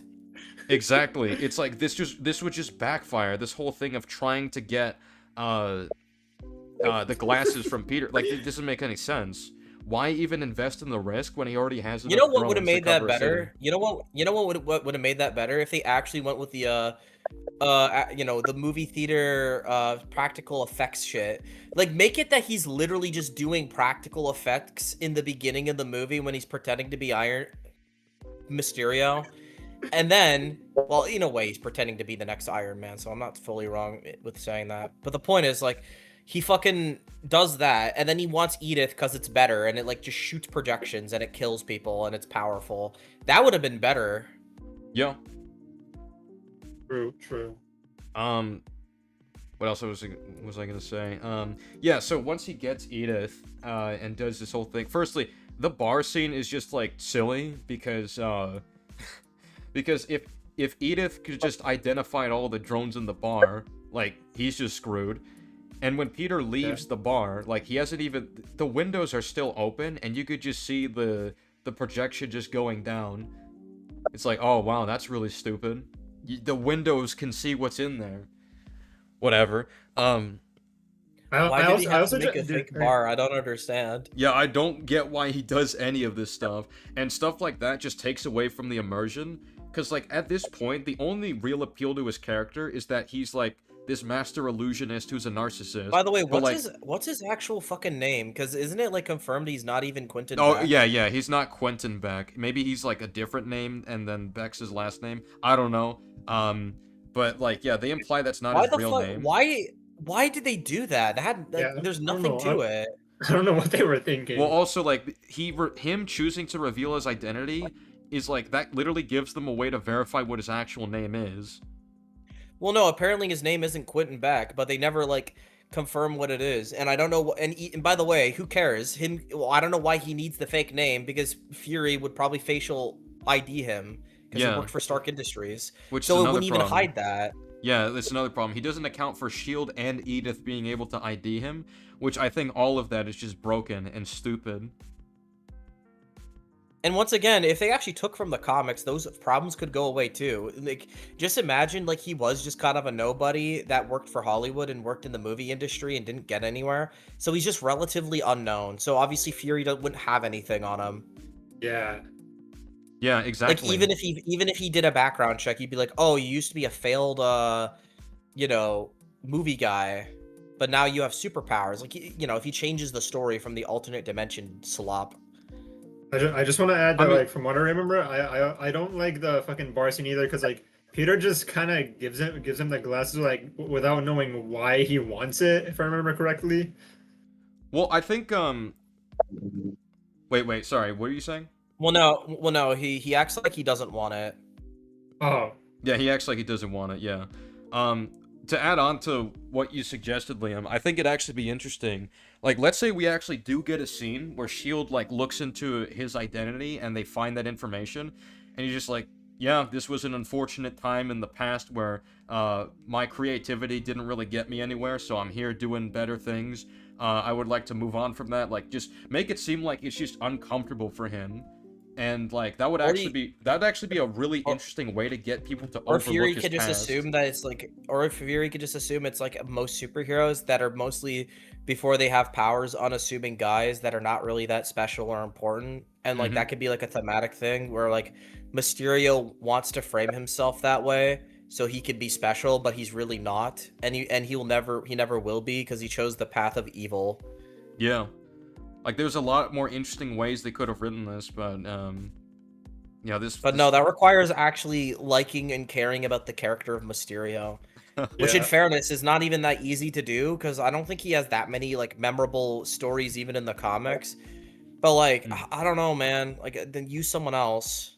Honestly, even then, I'm fine with saying Mysterio is one of my favorite Spider-Man villains, just because I love how theatrical he is. I think he's a great villain when he's utilized right. He just kind of isn't that often. He's mostly just a side thing. Honestly, what do you guys think about fucking Spectacular Spider-Man's Mysterio? I'm curious now, because that one is also technology-based. I think he has some untapped potential, but I think he's pretty good. Yeah. I like his personality and all that. I think he's really good. I think the only issue I have with him is that his backstory isn't there anymore. Yeah. I mean, Um, it could be. Does he but even he's actually? already, Does he even have? he's already a Does bad he even guy. have a backstory in that show? I kind of forgot. Nah, they just already go. He's a criminal already. He's just Yeah. quitting Oh. back. Well, I do find it I interesting mean, like how he could have the backstory. Like because I think they say he's an actor, so he does he is have an the movie actor and he does theater special effects. background. They do Yeah, they just kind of don't give touch him upon it. they kind of give him a miniature backstory because like even though it's not the origin, it's still backstory where he was working as like a criminal, but he didn't adopt the Mysterio persona. It's something that evolved from his skill set because he was Yeah. basically giving them like support through special effects and acting, which I think that is an interesting way to like provide backstory for how he becomes Mysterio. He basically evolved his criminal practices. But yeah, he just kind of grew into it, which is fine. But yeah, like just to get more into why like Mysterio doesn't really make sense He's in the good. story. He's good in the animated series. Yeah, I like him there as well. But yeah, to get more into why Mysterio just doesn't really make sense, even though he's supposed to be like a master manipulator. I don't know what his plan is if there's like an actual threat that shows up.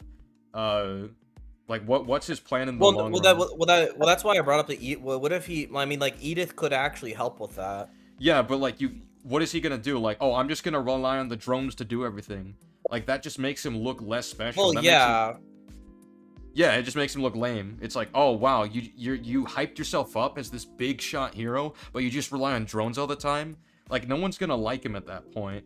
I think what would have made well, there's a spectacle to it. I'm assuming like he makes it look like something more impressive than it is, and behind the scenes, like if there's a bad guy, they just get shot or they get air blasted and shit or lit on fire. No, yeah, that's what I was thinking too. I get that, but the problem is that like the thing is that his drones are so limited. There's only so much you can do with that. Like like when he tries to simulate like damage, he uses bullets straight up, which would that would leave a trace. Like what happens if that occurs? Like he just leaves a trace of his drones or any of its projectiles there. Like what do you? Well, do no, yeah, then? that part's stupid. But like when it comes to dealing with bad guys, I think like he's just. I mean, that's what they should have said in the movie. They should have simply said he wants Edith because it will actually make him somewhat useful against actual threats. I mean, that would definitely help, but yeah, that's not really the reason they provide for us. I think another thing he could just do is just be MIA anytime there's an actual threat and just hope the Avengers deal with it. Because, like, you know, like, people will still think he's a great hero because he could just keep making fake threats that are bigger and badder. Yeah, he could do that as well. Look out, it's Thanos' brother, Banos, and he one-shots him because it's like an illusion. Yo, he defeated Banos! He's better than Iron Man! Holy fuck! And then when, like, when Galactus comes, he's just MIA, and he's like, I was in another dimension.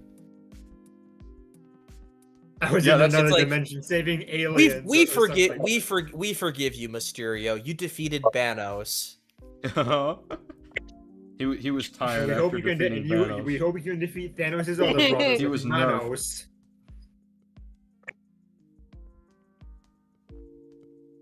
Oh my god, it's his cousin Kranos. What? Look out! Got the Infinity Stones.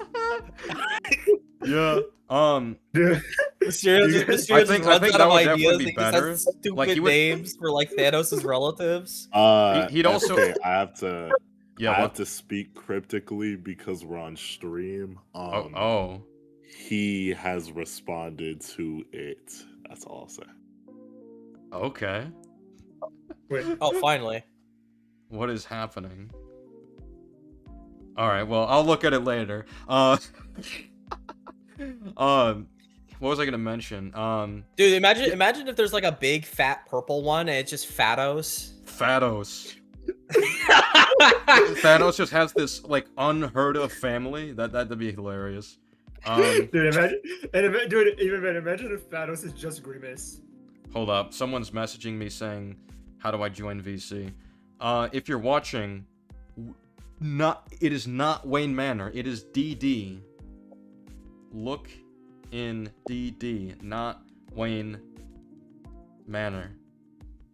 It's not Wayne Manor, people. Not Wayne Manor. I hope that's clear. Imagine Mysterio just eventually starts going, you know what? I'm getting bored of this. Let me just fuck with them. And then he just has Obamos. Obamos. He fucking just Obamos, Trumpos. He just does stupid Trumpos. shit.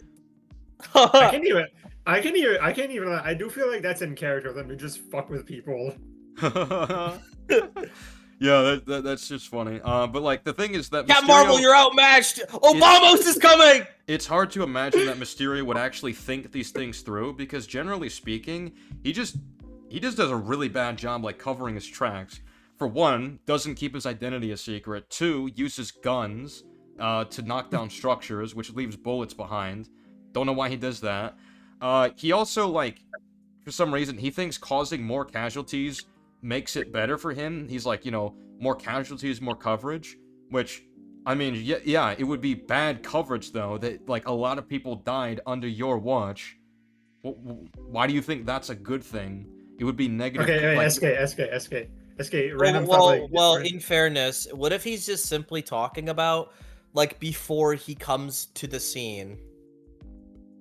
Before he comes to the scene, yeah. Well, he's saying that the whole classic superhero trope. He arrives just at the nick of time. I get that, but he's saying all the casualties will be forgotten, which is stupid. That's the reason he thinks that. He's not saying like, oh well, you know, they'll just that's how I'll frame myself in the situation. He thinks like literally everyone will just forget about that, and not even like he won't get any blowback for it. Which I think that's just, and plus, even in the scene itself, well, in fairness, I think more people would be laughing at Obamos than thinking about the people he murdered. Yeah. Well, just even in the scene, there's people still dying when he's there. Like, there's people within the crossfire to die. Run from it. The presidential elections arrives just All the the same.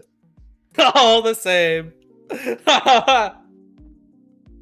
Yeah, I think it's stupid that he thinks that. That's fair then. SK, yeah, I agree. SK random.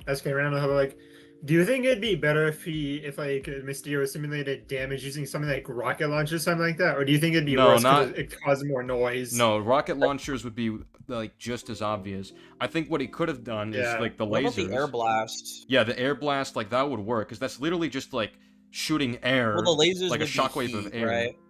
The heat of lasers. Oh God. But yeah, I mean, the lasers would work because that's literally what his powers are shown to be. Lasers, like they're heat blasts. So he can get away with that.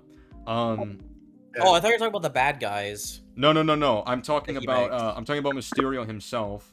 And whether or not how he could have done damage without bullets. Yeah, he could do that.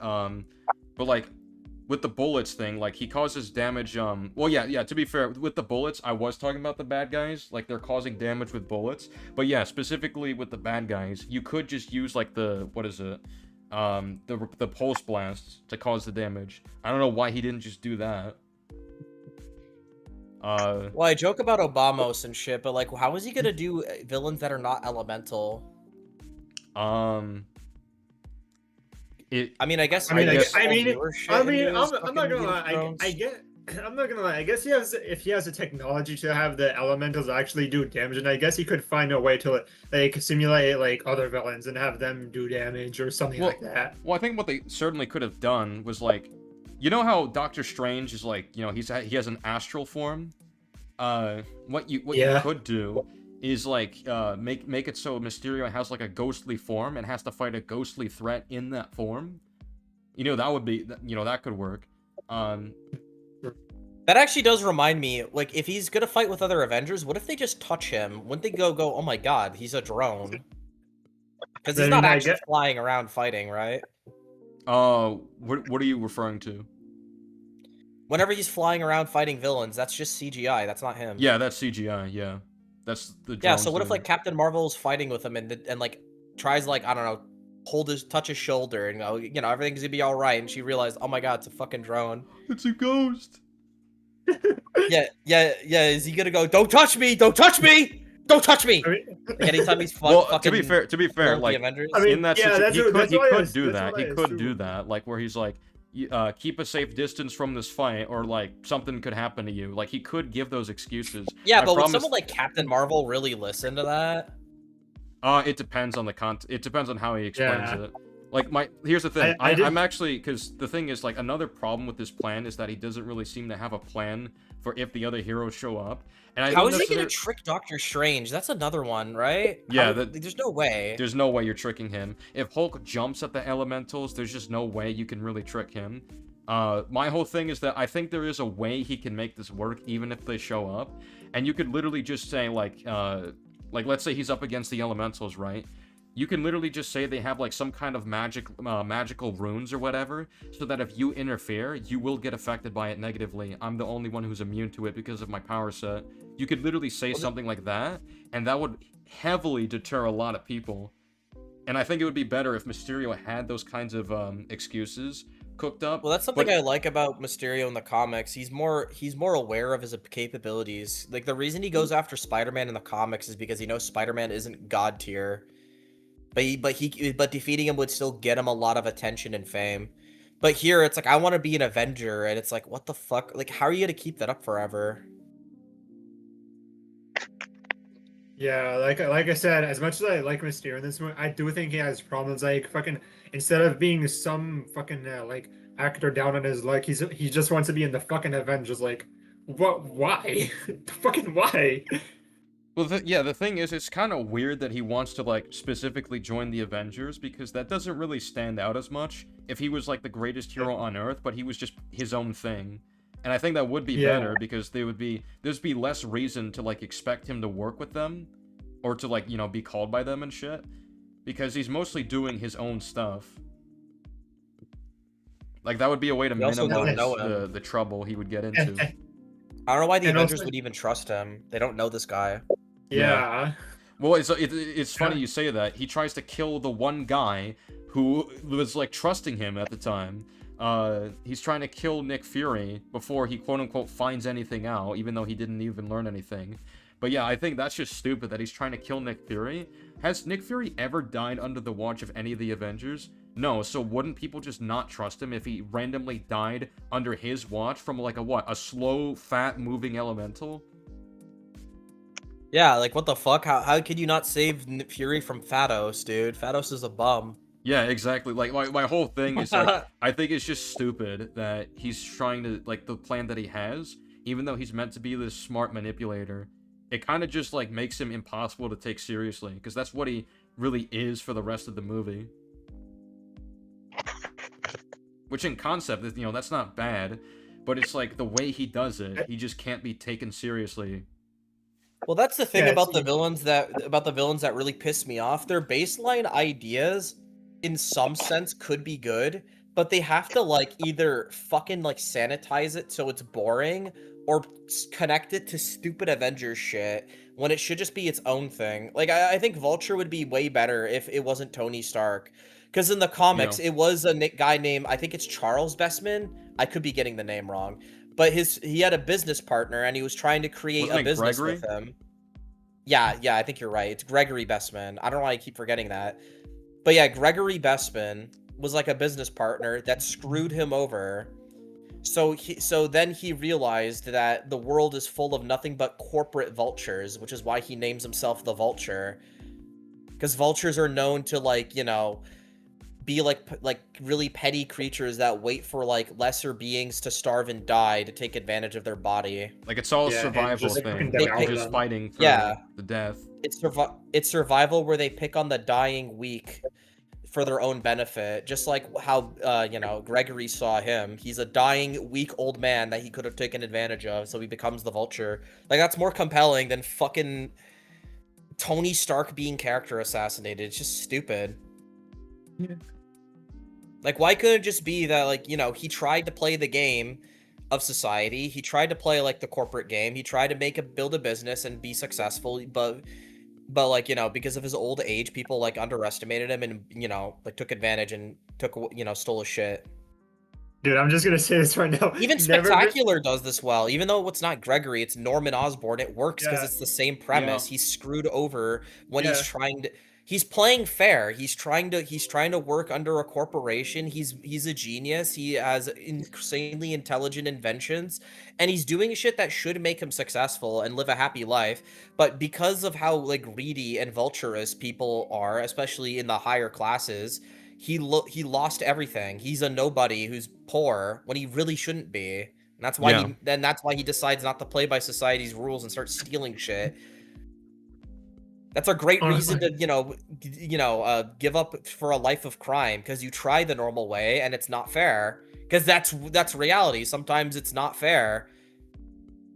See, I think Spectacular has my favorite Vulture origin just because of the added detail that fucking Vulture is like, I'm the Vulture, that's what you call me, but then fucking Norman's like, I called you a buzzard. Well, what I really like about, because people, like, I've seen people talk about, how connected a lot of the villains are to Norman Osborn, but if anything, I think it makes it more interesting in Spectacular Spider-Man, because Norman has been affecting Peter's life, even, like, not directly as the Green Goblin. If anything, that kind of widens the impact he has on the city, and I think that is cool, and I think that completely aligns with the purpose of his character and what he's trying to do as the Green Goblin, where he's trying to dominate control, he's trying to take control of the criminal underworld, and I think, like, that's a really interesting way to do so. He creates a lot of the villains, even not even just through his actions, but also, like, physically he is creating them. It's a creatively different decision from the comics you can respect, because it really fits the like what they're trying to do. Because everything with Vulture still works. It's the same premise and idea. It's just his name isn't Gregory anymore,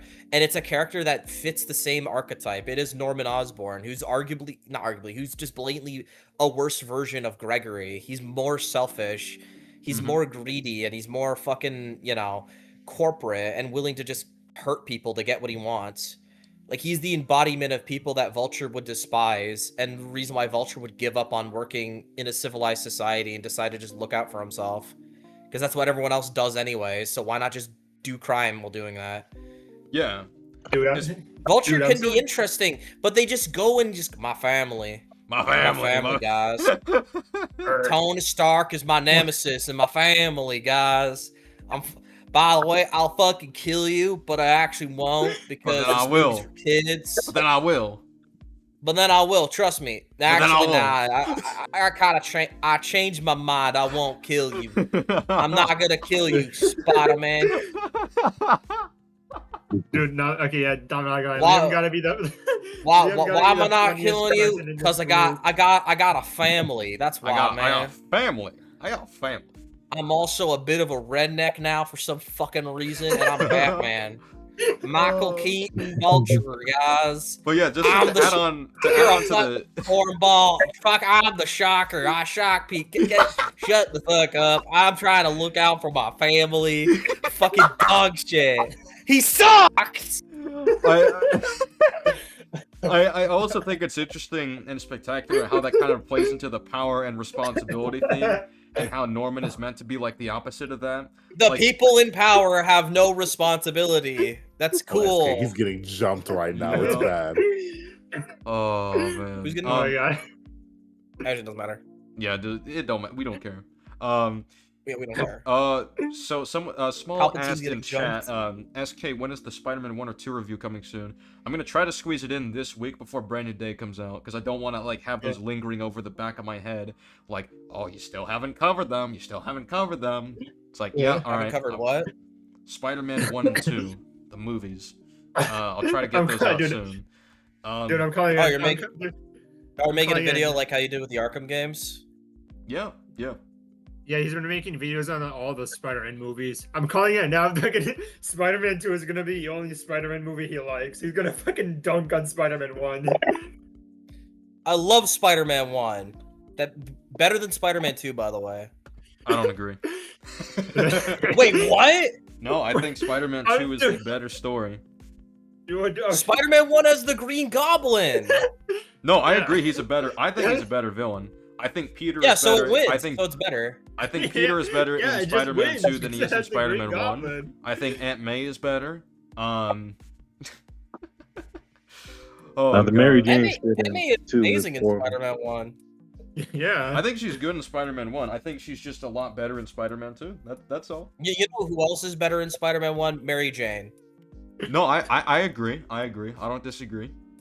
She's way better in Spider-Man 1. Yeah. I don't, think- dude. I don't like. I really hate fucking Mary Jane in Spider-Man 2. But like Peter, Also, Peter's Peter being better, I think, is debatable because I do think, I know it's less like, and I guess it's less enjoyable because we all know the origin. But if you look back, like the origin is a really good, like in that movie for the most part. I think it's a really agree. well executed version of the story. No, I agree. It's a well executed version. What I think is just better about Spider-Man 2 is that I guess it's more of a focus on Peter Parker as a character. I think they do a better job with that overall. With Spider-Man 1, it seems like they kind of just skip over things, and I'm not saying it's like, broken or anything. Wait, what do they skip over? What do they skip over? Well, they talk about how, like, Peter's been, like, adjusting to college and shit. He's tried getting a job, tried working for Dr. Connors. And he's like, oh yeah, I tried. I mean, they literally well, do hang on. Hold movie. on, I'm making a point. Well, if you're gonna say stuff about his personal life, I ain't done. Alright, go ahead. What I'm saying is, like, yeah, there's stuff like, I got fired from Dr. Connors because he was trying to do Spider-Man stuff. Like, I would have liked to actually seen more of this stuff. They're kind of just saying this stuff is happening. And what I like about Spider-Man 2 is that they actually focus a lot more on the character interactions, a lot more on those personal moments for Peter. And I don't think we get as much introspection on that in Spider-Man 1. Yeah, I think the reason for that is Spider-Man 1 is Spider-Man 1 is a good. No, I think it's good. The reason they're focusing on that is Spider-Man 1 is more so about Peter's developing morality and understanding of responsibility No, than just his personal life. I completely agree, but I think it would have been And you know way what? And you know better why? if we- And you know why that's the focus? Because it contrasts better with the Green Goblin. Listen, I agree, but the thing is they didn't really show it as much as Spider-Man 2. That's why I think it's better in Spider-Man 2. It's a lot more impressive to write something like that, as far as, like, diving into To a write character. what? Him having personal problems and shit? Well, the way they show it, they just have it in kind of like throwaway dialogue in Spider-Man 1, which I'm not saying breaks the whole thing or anything, but I do think it's better in Spider-Man 2 because we actually see more of that progression. It doesn't feel like things are just being, like, kind of just written off screen or whatever. We actually follow Peter's journey, very closely, much more closely than in Spider-Man 1. That's why I think it's better, with Peter's character. Well, I think it's because Spider-Man 1 is always supposed to be about, like, the morality of things. Like, I think we follow him personally during his origin, but once he becomes Spider-Man, it's more so about challenging his perspective. That's why the Green Goblin comes in. No, yeah, and I agree, but, like, the same could be He said learns about... his lesson very early. He learns his lesson very early, and he gets challenged later in the movie. Like, I don't think his personal life is it's supposed to be about that. It's just supposed to be about how his life contrasts someone's like Norman's. Yeah, but, like, you can also show that within his personal life because, his whole point is, in spite of everything you've done for them, eventually they will hate you. You can kind of play into those consequences by showing how in his personal life he suffers because he's constantly doing Spider-Man stuff. Yeah, Like, but he's it's- talking. Yeah, but he's talking about Spider-Man being hated, not Peter. The whole point there is supposed to be that Spider-Man's good is not worth it because nothing of value will happen, and we see that in the movie that Spider-Man isn't furthering any part of his life. Yeah, but it's also applicable. Well, hang on, real quick. I think it's also applicable to when Peter Parker faces consequences because, yeah, he's definitely talking about Spider-Man himself, but it's still applicable to, like, how he lives his life overall. Like, in spite of everything you've done, like, what reward do you get out of it? Showing that he faces drawbacks in his personal life because he chooses to do what's right. I think that would help sell that idea a lot better. Yeah, but like the end of the movie actually kind of like shows that Norman has a point, and I think that's what's interesting because it does affect his personal life. Like, keep this in mind: him doing the responsible thing as Spider-Man leads to the fact that he has an abridged relationship with his best friend, and he has to reject the woman that he loves. Yeah. No, I agree with that. I think that's great. And the irony of it is him being a better person and being Spider-Man is the reason he could have had a relationship with MJ in the first place. But that innate good is also what has to, like, make him have to reject her in the end and be alone. No, listen, I agree. These are good things that the end of the movie does. I'm saying there's more they could have done to showcase that better in the middle of it. That's all I'm Yeah, saying. but the middle's supposed to be building that shit up, bro. That's the whole point. Yeah, That's why but, we like, see him usually interacting with MJ and the- Harry a lot. I think the build-up would be better if we actually saw more of these consequences on screen than just it being mentioned. Especially since that's kind of a big deal. It's like, oh, he tried to get a job, but then he gets fired by Dr. Connors. It's like, damn, I don't know. That seems kind of like a big thing to write off with dialogue. Yeah, but at the same time, we see that his personal life and how he's dealing with things with MJ is the reason Norman was able to go after her in the end of the movie as well. Yeah, Because and also on May. Because of his innate good he learned from Uncle Ben's death, which is causing MJ to be more like attracted to him than Harry, who's a contrast to Peter because he's Peter who's acting more like in his own self-interest, which is why like he only sees her as like an object for his father's affection for him. Yep. It's a straight contrast if Peter didn't learn his lesson. And once again, that's another consequence. Despite of everything you've done, eventually they will hate you. Him being a better person causes like jealousy and hatred from his friend. That is the reason like his loved one was in danger. I mean, yeah, but you can say this about the consequences he faces just in his personal life as well. Like, oh, in spite of everything he's done, he gets fired. Well, that is from a job. consequences in personal life. His loved ones are in danger. No, yeah, I'm saying they could have done a better job showcasing that, like, in the middle of the story. Like, it comes I mean, they literally show Green Goblin kidnapping, fucking, or like not even kidnapping, fucking hospitalizing Aunt May. Consequences are different. I think that's the thing. Like, I'm not disagreeing that the consequences you're asking for aren't as much in the movie, but I think they're focusing on a different one. They're focusing more on the interpersonal ones with his loved ones, and things that challenge his morality more so than like his overall life. Yeah, and like how like he's basically because Norman challenges morality. He challenges ideology. He doesn't challenge his overall like just normal day to day. That's why Doc Ock is better for Spider-Man 2, because Otto is more so about like how like how hard the world can be trying to live in it, because Otto's more in his position. He's not a rich billionaire who's like has that contrast in life. Norman only sees opportunity. Otto doesn't only just see opportunity. He sees like shit he wants to make his life a better one to live, similar to Peter. It's just dependent on the story, and I think Spider-Man 1's more about the morality of it. So I think that's fine to like not focus on like the Dr. Connors firing him or something like that. I mean, it's still a part of Peter's story, regardless of how it ties into the villains of the movie. Like, it's still part of that transitional process of him understanding the burden of being Spider-Man. So I think it's just better to like show that stuff than kind of just skipping it over. Well, yeah, but they're focusing more on like the meaningful burdens, like people dying and shit, like his loved ones, and like like I what said, is doing the right good. thing have to entail. No, I agree. That's good. What's the net positive of doing the right thing? No, I completely agree with that. I just think it'd be better if they focused more on that stuff in the middle of the movie as well, showing how his life changes because of his choice to be Spider-Man. I think Spider-Man 2 does a better job of showcasing that. Well, him choosing well in the middle of the movie, that's like when he starts developing the rivalry with Green Goblin, and that's what causes like one of the most like terrifying villains ever to like try and destroy everything he loves and has no built for one himself. says no to me. Yeah, like he literally has to deal with a demon hunting him down for like possibly the rest of his life because he chose to honor his Uncle Ben. And if he didn't, he would have a better easier like time living his life. He would have a net benefit if he wasn't a hero. Him being a hero causes nothing but like an arch nemesis, people hating and despising him and thinking he's a freak. And him doing the right thing also like causes an abridged relationship with a lot of his friends besides like MJ. But even then, in the end of the movie, the tragedies that he has to also cut MJ off. Yeah, that's good shit. I don't disagree with any of that.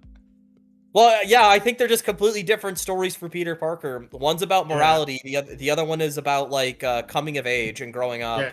Yeah, I mean, I certainly agree they're different stories. I just think the presentation overall for how they handle his character is better in the second one. What do you mean presentation? Like how they like tell the story? Yeah, like how it's a lot like closer to Peter. It feels a lot more personal. Like it's a more personal look in his life. I guess I can agree with that. Presentational wise, I think it's more like it's there's more like focus on that part, and I like that. Yeah, like I think that part is just stronger in Spider-Man 2. I definitely think they did a great job with Aunt May as well and how she ties into that story, which also elevates that for me. I do think like Green Goblin is the better villain than Doc Ock. I think MJ is better in I Spider-Man do 1. think his inner conflict is better in the first movie, though. I think it's better how Norman challenges him over how he's challenged in the second movie.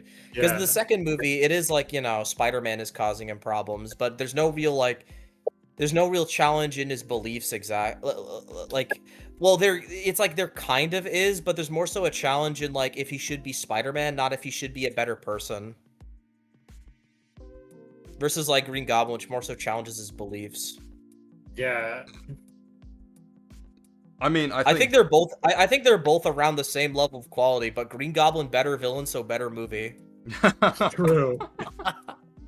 I mean, I think they, That's all I gotta say, bro. The thing is, I think they both have like there's strengths you can point out in each of them that do better than the other.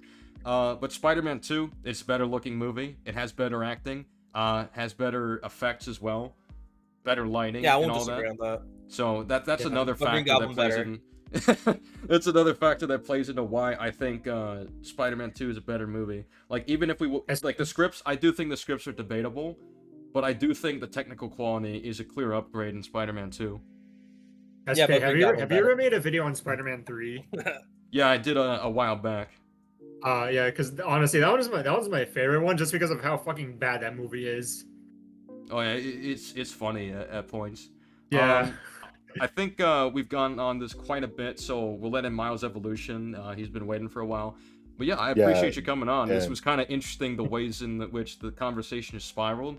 But it was interesting nonetheless. I just want to say, fucking never bring up fucking Doctor Strange or fucking fucking what was it? I was gonna say something else. I fucking forgot what I was gonna say. Fuck. It's all good. It's all good.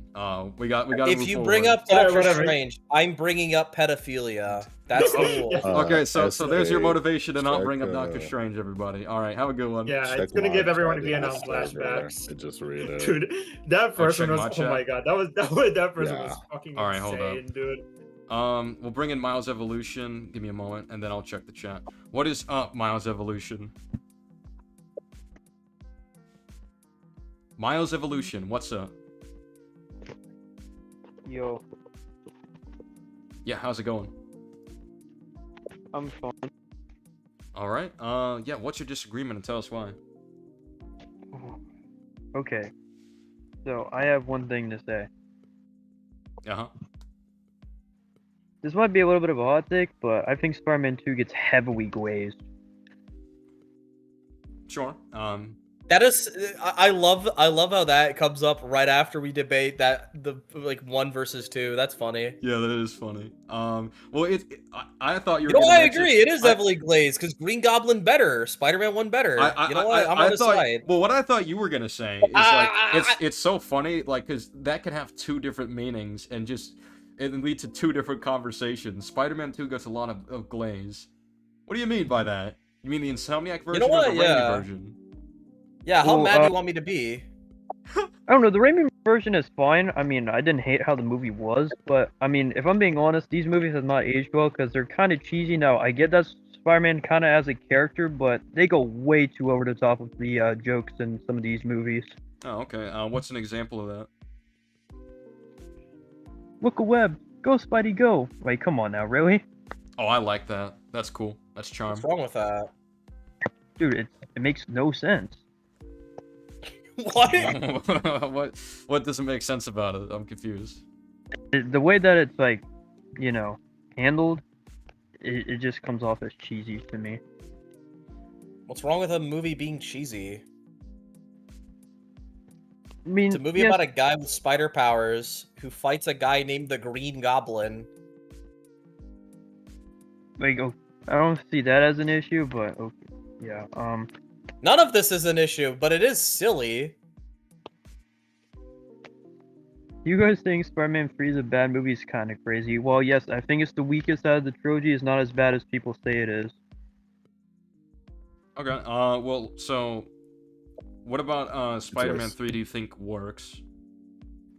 Sandman. I won't lie though, the symbiote story is fine. No. Wow, Why? you are mad today. I fucking hate the symbiote. Okay, so the symbiote story, yeah, the symbiote story I think is the more I think about it, the weaker I think it really is. Because one thing that I think is like, okay, so he gets the symbiote, right? And it's supposed to play on his whole ego stuff, right? Oh yeah, I forgot. In the original comics, it didn't change his personality, so automatically that's incorrect. Well, yeah, I know that, but like we're talking about the movie and how it handles it. The thing is that what it's trying to do with the symbiote arc is it's trying to build upon Peter's like ego trip in the movie, but I think that it's done really weirdly because he seems to be well, like he's being very egotistical, and it like the whole point is how pride and ego can damage a person. And the thing is, like, I think that can certainly be a story they tell, but I think the way they tell that story is bad. For example, the way, like, they basically imply that because of the crowd's attention, he's willing to just cheat on his girlfriend. That's just dumb. Like, I get what they're going for. It's just stupid. Why would he do that? Didn't like MJ in the third movie.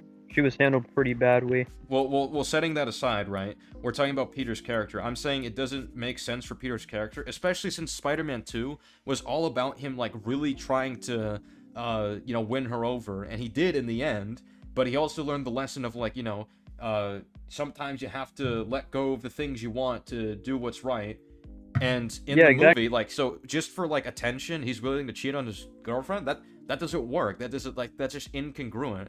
I think, like, the pride angle would work a lot better if they focused on Peter trying to handle everything himself, not accepting help from people, rejecting other people's advice, thinking that he knows better, he's experienced enough, and I think that would actually be a way more interesting way to handle him being prideful. I think that's something Spider-Man PS4 tries to do, and it's very successful in that. Yeah, and it didn't need a symbiote to do it. Yeah, and if Spider-Man 3 went that route, that would have been way more interesting. But that's not what they did. They basically have him, like, just be really, like, tone deaf, like, emotionally unintelligent, and just stupid overall. And I think that's a lame way to handle that story, and that's the setup for the symbiote story. That's, like, the character flaws we're going to be playing on. Like, that's just lame, and that just, like, falls flat halfway in. Well, I just hate that the symbiote's some evil demon monster with no personality, character traits, or anything. Isn't that kind of the point, though? It's an alien that came from Earth or whatever? Well, I mean, even if with it just being, like, an evil demon alien thing, I can live with that as long as, like, it's just the way it affects Peter's character is remotely interesting, but, like, it's just, what do they really do with it, like, as a whole? Here's my thing. Here's my take on it. On that, it reminds me of, like, on like Scarecrow as a character. It's like it's like Scarecrow is not interesting. It's the fear toxin that's interesting. And, like, there's one problem with Spider-Man 3. I don't like the fact I don't like how the symbiote's treated like that too. It's not the symbiote that's interesting. It's just it being attached to a character is interesting. It's like, no, like, why can't the symbiote be like an entity like it was in the comics? I think it's way better when the symbiote actually is, like, a tragic figure in of its own. Perfect example of that is, like, the 90s cartoon. That symbiote story is way better. Well, even that one I don't like too much because it's like, it's just a fucking evil alien. But then again, I didn't like Spider-Man 2's symbiote storyline either, so... I'm gonna be honest, I don't really care that much about the symbiote stories overall. The only one that's good is Spectacular, and it's because Spectacular makes it, like, not abundantly clear, but if you, like, actually, like, look into it, it's very obvious the symbiote isn't evil. It's just, it just wants to benefit Peter the best way it knows how. It's called manipulation. Huh? It uses manipulation. Yep. Well, yeah, it manipulates Peter so it can have, like, a relationship with him, because it is still, like, it still has this obsessive attachment to him. But it also isn't like straight up like I'm gonna make you kill people, Peter. No, it's just it's just be more selfish and like stop taking the moral path because I do this will like about the benefit you better. So The one thing I did like about the as well was I like how the suit gradually changed depending on like how long Peter actually had the suit on. That was a cool idea. Yeah, that was very cool and spectacular. I do want to address a comment real quick. Saying Right, did that in this- Spider-Man 2, but well, he hang- literally touches hang the on, hang rock on, and he hang on. becomes worse. We can get. Well, actually, we can't get into Marvel Spider-Man 2 because that'll be Agreement Day. I'm trying to read a comment. Someone said the symbiote arc also revolves around Peter's anger and vindictiveness. I think that was a good foundation for the arc. I mean, sure, that's a better focus for sure if it's about like anger and vindictiveness, but it's also just about like his ego. They don't really And about that's that. a problem that I have with the symbiote arc. It's still stemming off the bad writing. And with Peter's anger and vindictiveness. Well, I feel like mean, they just need to stop. I do think they need to stop with the symbiote turning him evil because it's so rarely like an interesting device. Literally every just adaptation kind of does this. lame. Well, like the more I think about how they handle like the progression of how like Peter's mental state changes. So first, like he's like questioning it. He's kind of thrilled by the symbiote. Makes more I think powerful. I think it's just kind of stupid that it's like it's a case of like, oh well, he has to choose whether to put the thing on or off. Like that just seems really unintuitive of like mechanics. I think that's just dumb. Well, I think the problem with it too. I think the problem with it is always just going to be when you make the symbiote even just do that as a mechanic, you take away a lot of like, what's Choice? it called? Fucking Agency? Yeah, you take a lot of choice and agency away from Peter's decisions. So it's like you're trying to keep the purity of the character and not have him actually do shit that's like questionable, morally gray, or like him be conflicted with harder like ideas and stuff because it's just the symbiote did it. It's I have why a it just question. doesn't work because it's not his agency. Like he's still in the end of the day somewhat influenced. Even if you want to go, oh yeah, but like he feels like this deep down. It's like yeah, but it's still an influence. He wouldn't have done it without the symbiote, and then it's just not interesting. It's much better if you just have it that Spider-Man like has these temptations. Like even in Spider-Man 3 when he like kills like Sandman, if he didn't have the symbiote, that would have actually been shocking. No one really I'm going to be honest, I don't feel anything when he kills Sandman because I know the symbiote's pushing him to do it. He would have done it without it. Well, also like Yeah, this, dude, it's not like it a would thing be that way really more fucked if haunts he him. said that in the red and blue. Just imagine that he's in the red and blue, no symbiote exists in the story, and he's Dude, fucking I would did that, and he like said good Well, Peter riddance. was well, more well, on, savage well, on about the top of symbiote. that, on top of that, I want to add on to this too. I think it's kind of like dropped a bit too much. Like I could see him making the decision under that circumstance, but then like he talks about it with May, he reflects on it, and then like rethinks his actions. But like, is that it? Like we don't really get anything else. Like he thinks he killed the guy. This is something else. He kind of just moves on. Like there's not a point where he like, you know, he kind of thinks to himself like about what happened and kind of goes insane from it. Like he thinks he killed the guy. It's funny too because the movie feels how we feel. We just don't really think Peter is like ever tried to kill anyone because it's obviously it just doesn't feel like he did it. It just feels like the symbiote pushed him to do it. So we don't really think it's his decision. Which is why we don't it's not really that, feel the weight of that, scary. and I think that's I kind feel- of what when I- makes like I the watched black Spider-Man suit 3, I arc like fall flat as well. It's like when they get into these, like he barely reflects on it in a way that's interesting about his character or like expands upon it.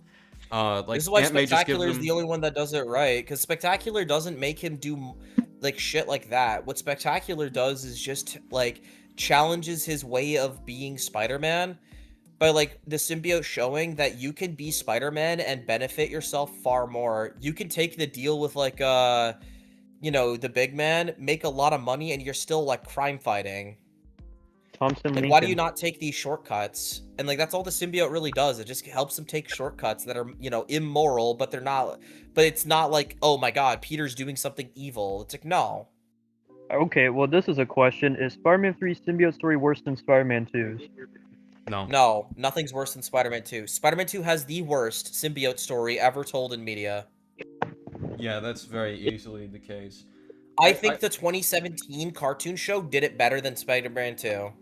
I also think Peter kind of brushes off like, oh, he almost killed Harry. I mean, to be fair, he didn't actually kill him, but like, He put him in a still, coma. There's a difference between killing somebody and putting him in a coma. Well, No, I he's just talking about think- when he threw a grenade on his face. Yeah, when he did that, I think that's just like, they didn't really focus much on like the aftermath of that, him reflecting on it. I really didn't like in Spider-Man Well, and 3. like, once again, if it wasn't the symbiote, he would never try and kill Harry. Yeah, exactly. Yeah, It's like. We And gotta then you have the understand, whole Venom's goofy like dance led. scene. Like, I I'm had no sorry, we're choice. supposed to be scared of this guy. He almost, You know, he basically has a kill count of 2, and like, what are we doing? He's just dancing around. Like, I'm not. What am I supposed to feel here? Like, I'm just. You know laughing what at him. scene in a piece of Spider-Man media rivals the Arkham City ending? I think it's the ending of Spectacular, because once again they don't give him a black suit. He's just so upset at what Norman did to his best friend that he literally blows up his glider and kind of lets him die. Like, if you think about it, he never tries to save him. Oh, Spider-Man but broke he's his about to no-kill rule crash again, into guys. like a bunch of shit. He broke a no-kill rule again. What the hell? Well, no, it's ambiguous because it is an accident, but he didn't. But in a way, like he didn't like He did it try in a way and like save him. planning to kill him the whole time or something. Well, I mean, what's Yeah. interesting is like, because he actually thinks it happened, right? And it actually is haunting to him. I assumed that season 3 was gonna get into this, but unfortunately they couldn't because they canceled it for no reason. Was rumors saying that they were gonna come back to the show and Yeah, finish it? and even if he didn't, even if like he never expected the crash to happen, he still like attached an explosive near Norman's He just vicinity to the stand there thing and that watch he's it keeping him happen. airborne. Like that could have killed him too. Like he clearly he clearly was so like fucking bloodlusted after what Norman did that he was like willing to really hurt You know him, what's and kinda even if crazy? if he's about to die, like he didn't think to save him, and like Norman could have still died kinda there, weird and he that- almost and it's ambiguous. I still find it weird how he feels bad after Wittery doing that to Norman, though. Like he had no choice but to do it or something. Yeah, it's almost like he's immediately regretting it, and like it's same as Arkham City. There's an ambiguity to it. Would Batman have fucking let Joker die? Would he have like not given him the cure? That's the whole We don't point of really know Batman because the is that- choice is taken away from him, and it's the same thing in Spectacular. Like, That's kind of the whole point did he of actually Batman, kill that- Norman, or was it just an accident? Yeah, but I don't know. The whole chameleon thing kind of felt forced into there as well. Oh, I No, disagree that's entirely. I think that's a great way to like have don't the explore audience what- questioning. Well, you need to give like You a realize reason we for don't why like explore why, what? well we need a reason for like why we see Norman Osborn, but the Green Goblin's right. Like, don't really what's explore happening Alien as here? a character. I think that's like probably the most natural reason to do. And they actually did It's set such a this great up in twist. season 1 because we actually see Norman at Oscorp like downloading information. We're just like, he's downloading information on his own computer. Interesting. And then you just see, oh yeah, Goblin is here, and he's laughing his ass off when he sees himself there. Wait, if you yeah, guys that is- ever want an Arkham equivalent to Spider-Man, it's not even Insomniac or any of that dog shit. It's just 2 seasons of Spectacular. That's like the equivalent to Arkham quality. Right, in my Well, mind. wouldn't subject. Spectacular be like more akin to BTAS? Well, I think it's Arkham in my mind because Arkham has always been is a little bit more of like one big narrative thing. If you know what I mean, it's a continuous arc That and is story. true. That is true. Yeah. Yeah, There's one thing- BTAS is more of a serialized thing. Oh, right. There's one thing I will say about Spider-Man 2. Yeah, you want to talk? It's Venom himself. Venom in Spider-Man 2 is by far one of the worst Venom adaptations I've No, ever that's seen in my agreement. life. That's agreement. We're getting into the So thing that we're honest. disagreeing on. I'm gonna be so honest, Venom is like the most terrible villain out of the whole game ever. Like he barely does anything cool. He No, turns that's agreement. Venom. That's agreement. That's agreement. That's agreement. Yeah, there's no disagreement there. Yeah, yeah. But here's I the like Venom. My last thoughts on the black suit is that I think like, yeah, it's good that him hitting the one he loves is like what snaps him out of it, but like there's more thoughts that should be going through his head after Going that. to my wait, here's Yo, the thing. yo, with- you're interrupting. Like, Oh my you bad. gotta, you man. gotta let me finish. Thank you.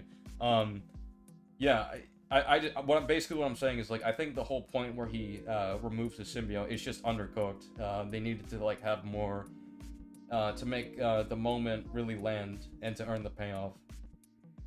You know what I think? You know what I think? I think they should never do the symbiote story ever again in Spider-Man media. That Oh, is I fact. agree. Because I think we anyway. should just stop. I think we should Yeah. just give up on Venom as a concept. Like Venom should just go away.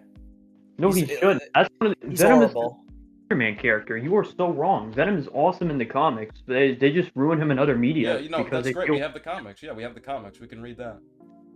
I hate him. I hate him in the comics nowadays. I think he's annoying. Isn't that the nowadays. point of Venom?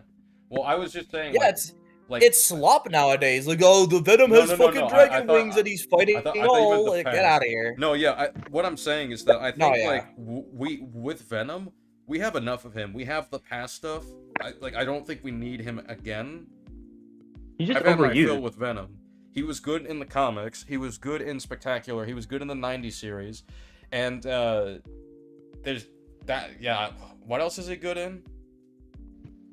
I think that's it. In fairness, we don't have that many good Venom stuff. Like Venom is good besides like literally 2 episodes, not even like an episode of like the animated series, and you know, Spectacular. He's like fairly like really good there too, I guess. He's fine. In fairness, I do think we need more good Venom adaptations, but I give up on trusting anyone to do it because no one really cares. And Well, now why- even in the comics, it's popular to think that Venom's a cornball 90s character. So I'm kind of like, I don't care. Like, guys, it's comic accurate. He has the fucking wings and he's gonna fight Null, like in the Venom movie. Like, fuck you. I don't want it. Well, the whole thing that I was getting at with that is that they that's always biased. do it in this way where it's like, oh, we got to tell the black suit story, and then we get to him, and he's the big bad final boss. Like, I think it'd be way more interesting if you are gonna use Venom, right? I think it'd be way more interesting. Why don't you just have him like in his Lethal Protector like era? Why don't you just start with Because that era sucks. Well, That's it's why. sucks.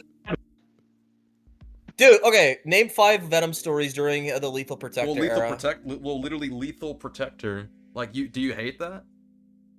It's the first. I think it's all right. Well, I mean, like, want to know so- why that well, let story's me- really good? Want to know why that story's really good actually?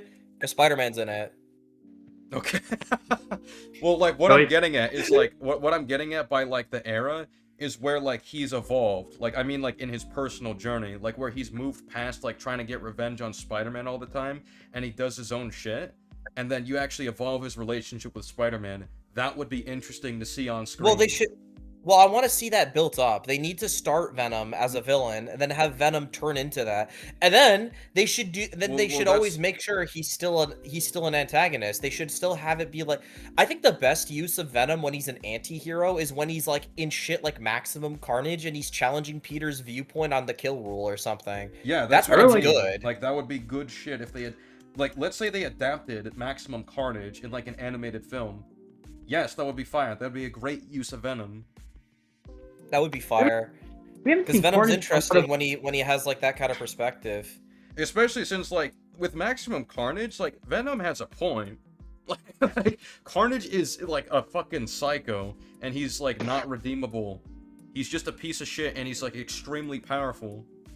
It is funny because it is like he has a point, but he's a psycho too. He's no Carnage, but he's still like he's a sadistic. No, like, yeah, but like you can know, even see it. psycho. You can still see it from his perspective. Like, yeah, Carnage might need to go. I wish we Oh, saw and more. also like if you read Maximum Carnage, there's a few times Venom does have an opportunity to kill Cassidy, but he doesn't immediately because he wants to torture him first. He's inhumane about it too, which also points out that even though Venom has a point, he's a hypocrite and he's also not doing it for a sincere reason. Like, if Yep. anything, you could argue like this is why I think he's worse than the Punisher, because at least the Punisher has a sincere like ideology he stands by. He still believes in like some form of justice when he's killing bad guys. And like he doesn't unnecessarily just torture people for no fucking reason usually. Like he does kill them. Venom is a sadist. Like he's straight up a sadist even when he's an anti-hero. That's when he works. I don't like it when they make him like, you know, he's a pure of heart hero who kills people like the fucking Venom movie or something. That's boring. No, You should no, make it that he should be a villain that like kills bad guys essentially, not a Punisher even. Anti-hero, basically. Yeah, because Well, Punisher at least has some kind of like just- humanity in there. Venom should be more psychopathic with it. Well, at least like just move past the whole like, oh, I want revenge on Spider-Man because of that one thing. Like, just move past that. Stop doing the same shit. Venom has done the same shit in every single thing of Spider-Man media. It's almost Why don't they like adapt like other stories? Like one like the time he had cancer, that was a really good story. And I hate that the comics retcon that into some stupid cringe shit. Or it's like, oh, you didn't have cancer. The symbiote convinced that you had cancer, and you were so convinced you actually got it. Fucking bullshit ass writing. You're so Why did convinced they you do got that? cancer, you actually got it. Yeah, that's actually canon. And you know what That's pisses actually me off? fucking bad, dude. Yeah, because in the original story with Paul Jenkins, they write in that's an added bonus like reason Eddie hates Peter is because he's scared of the symbiote choosing Peter over him because the symbiote's keeping him alive from his cancer. That's like such a nice added like detail for why he hates Spider-Man so much, and they like get rid of it. There's one thing I want to touch upon though. Like, I don't hate Venom as a character, but for God's sakes, if you're gonna introduce him, have him do different shit. He does the same shit every time he's adapted into Spider-Man shit. Yeah, that's why I'm just like bored of the whole thing. It's like, yeah, they're just trying to have him like as this big bad final boss who's trying to get revenge. But I guess with Marvel Spider-Man 2, they can't even decide if it's revenge or I want you on my team. Well, I think another problem with people, and this is like how they see Eddie Brock, and like Insomniac does this too, where they're like, he's a revenge character, right? People don't understand Venom isn't interesting because of what he's doing. He's interesting because of who he is. Like when you're reading like a Venom comic with like when he's a villain to Spider-Man, it's not interesting because he's fucking his like plan. His plan is kill Spider-Man. Like it's not supposed to be crazy complex, but the reasons behind it and his psychology is what makes him fun. And, the way he does it is really entertaining. Yeah, that's what I like about Venom. Yeah, he's supposed to be, it's simple but effective, and people don't understand that. Now he has to try and take over the city with symbiotes, or he has to do this other dumbass shit, or, we gotta make him a hero and all this dog shit, when it's like, no, maybe just make it simple. He fucking hates Spider-Man, because he blames Spider-Man for his problems, so he turns into Spider-Man's horror monster, and he hunts him. My main issue with Spider-Man 2 is definitely the meteorite story. It just is forced in there.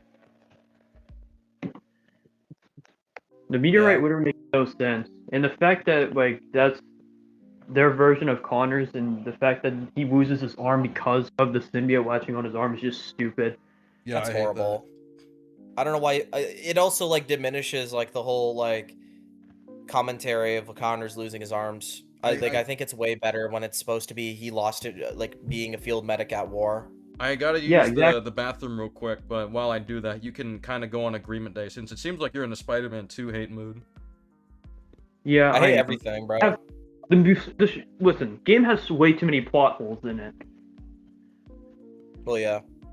That's my main issue with it, is that, okay, we go to this story, okay, now we go on this one, and then we go on this one. There's no, like, in-depth stuff happening. They just like continue forward without like explaining stuff. Yeah, because it's dog shit. The script is the worst I've seen out of the 3 Insomniac games. Like it's just bad. Hell yeah. Another thing, Venom taking over the world, not original.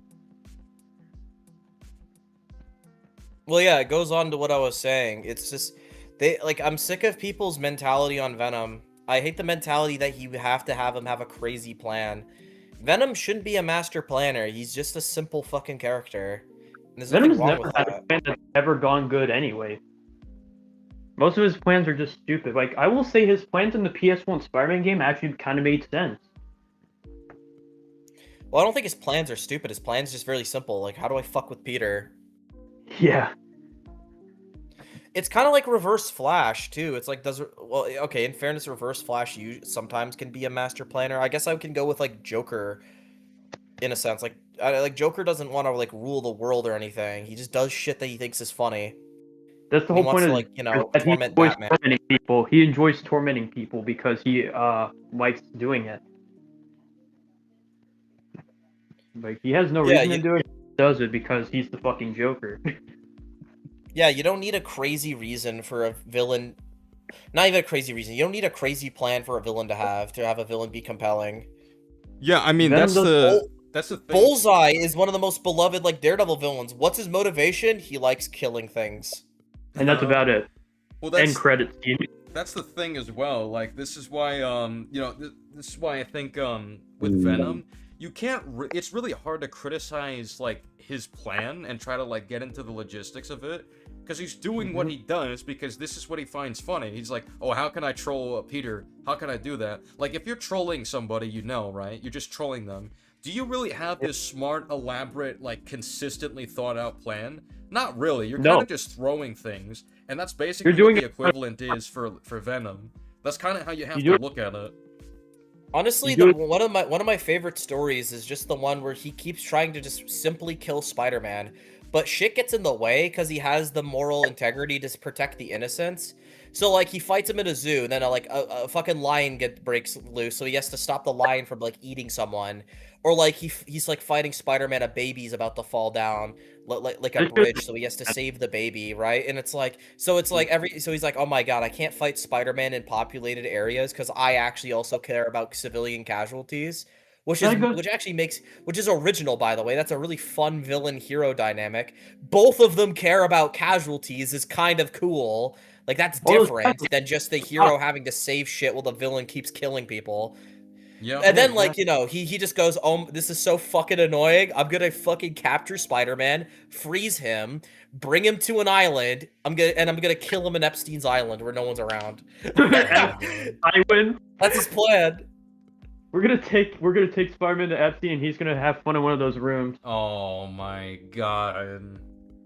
Bro just brought him to Epstein's Island so we can kill him without being interrupted. I think he's pissed because he leaked the files. I think that's the reason why Venom gets mad. Oh my god.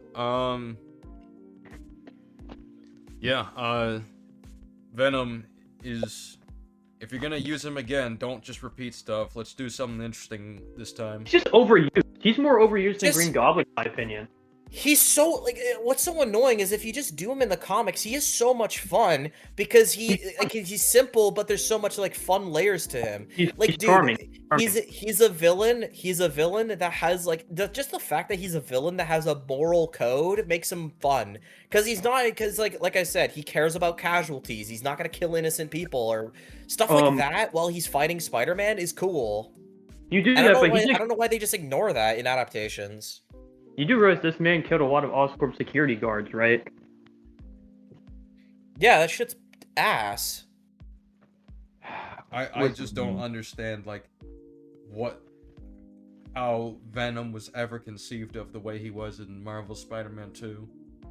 I never consider him to be a Venom. Well, like, what pisses me off about this is, like, there's a Blaine character you can easily fucking use if you want a symbiote that kills people and, like, causes chaos. His name is Carnage. Like, well, it's in the name. Just use Carnage. What do you know I about also JT? like just on that point. I don't like when they try to like make Venom overly big and like insanely huge monster. Like it just looks stupid. just a big like when you farm. when you have Spider-Man standing next to him and he's like half his size, like literally half his height, that just looks stupid. Wait, you don't like his 9 inches? I don't like how big Venom is in the video game. I just think it looks stupid. I think Yeah, it's, like, I it's always find the extremely fun- exaggerated. It doesn't even feel like a dark shadow or twisted shadow of Spider-Man at that point. It It's just gross. feels like just some dumb-looking monster. He's just a big tar monster. Yeah, basically. the fights between Spider-Man and Venom are really fun because it's supposed to be a mirror match because they have Like- the same abilities. Let me And they pull don't up an do that image, anymore. because I think it best outlines what I think is Spider-Man and Venom. Considered Venom to be a villain anyway. I always consider him to be an anti-hero.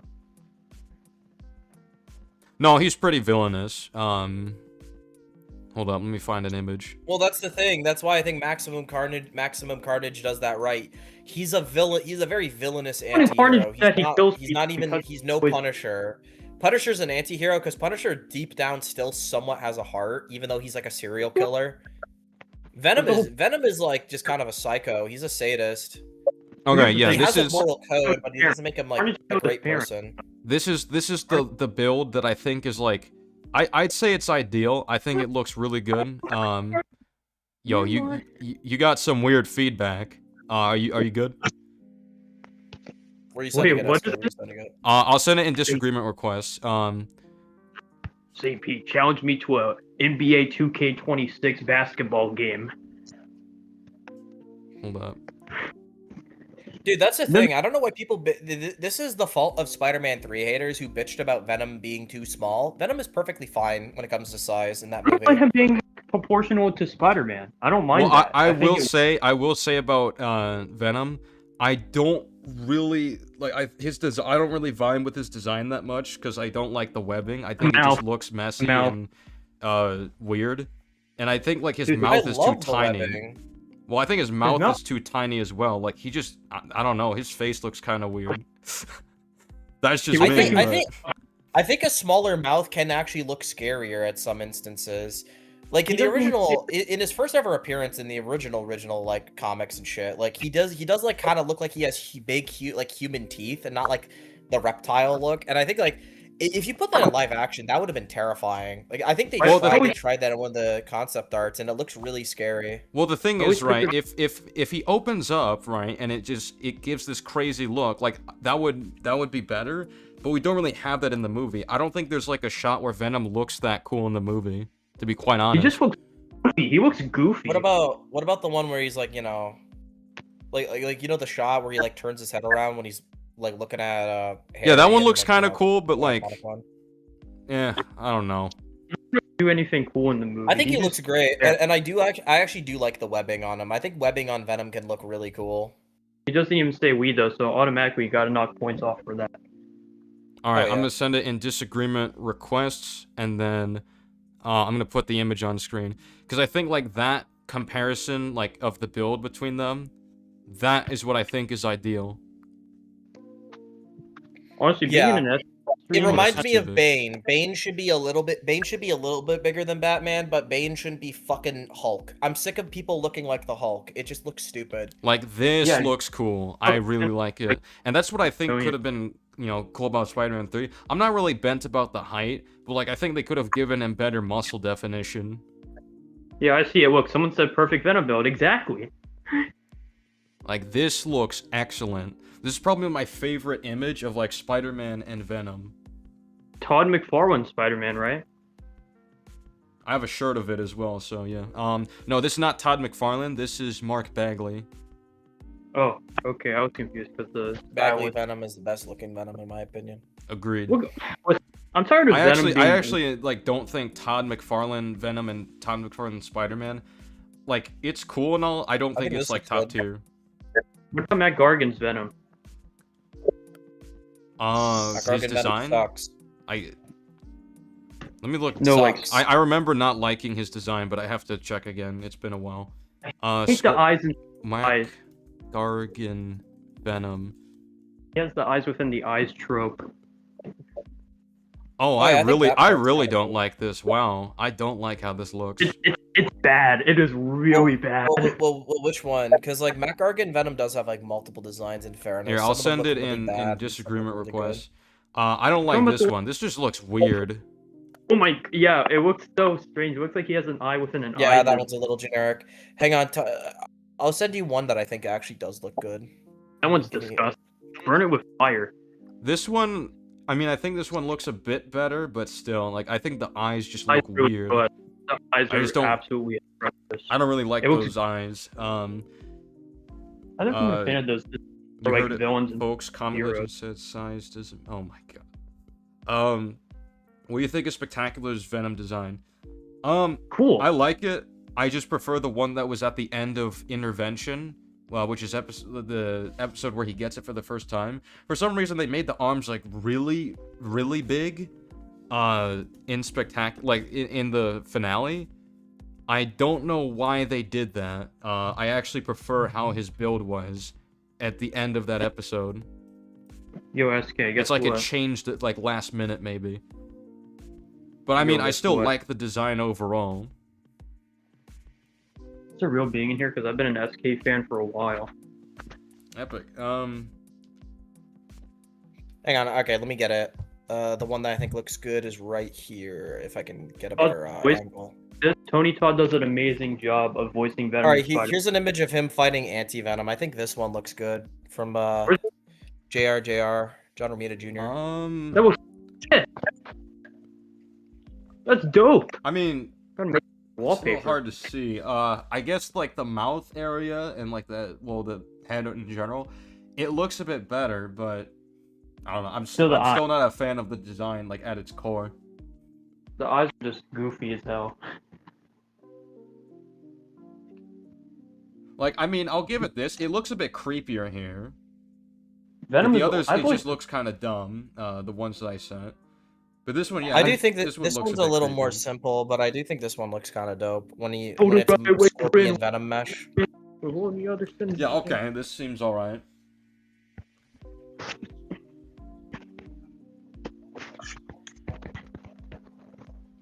I don't like the movie Venom. The thing is, right, I don't mind the the veins look really weird. I don't. Yeah. They kind of are distracting. I What think they were about- better yeah. off without it. I Obviously, think the red it's- eyes look. The red eyes look better.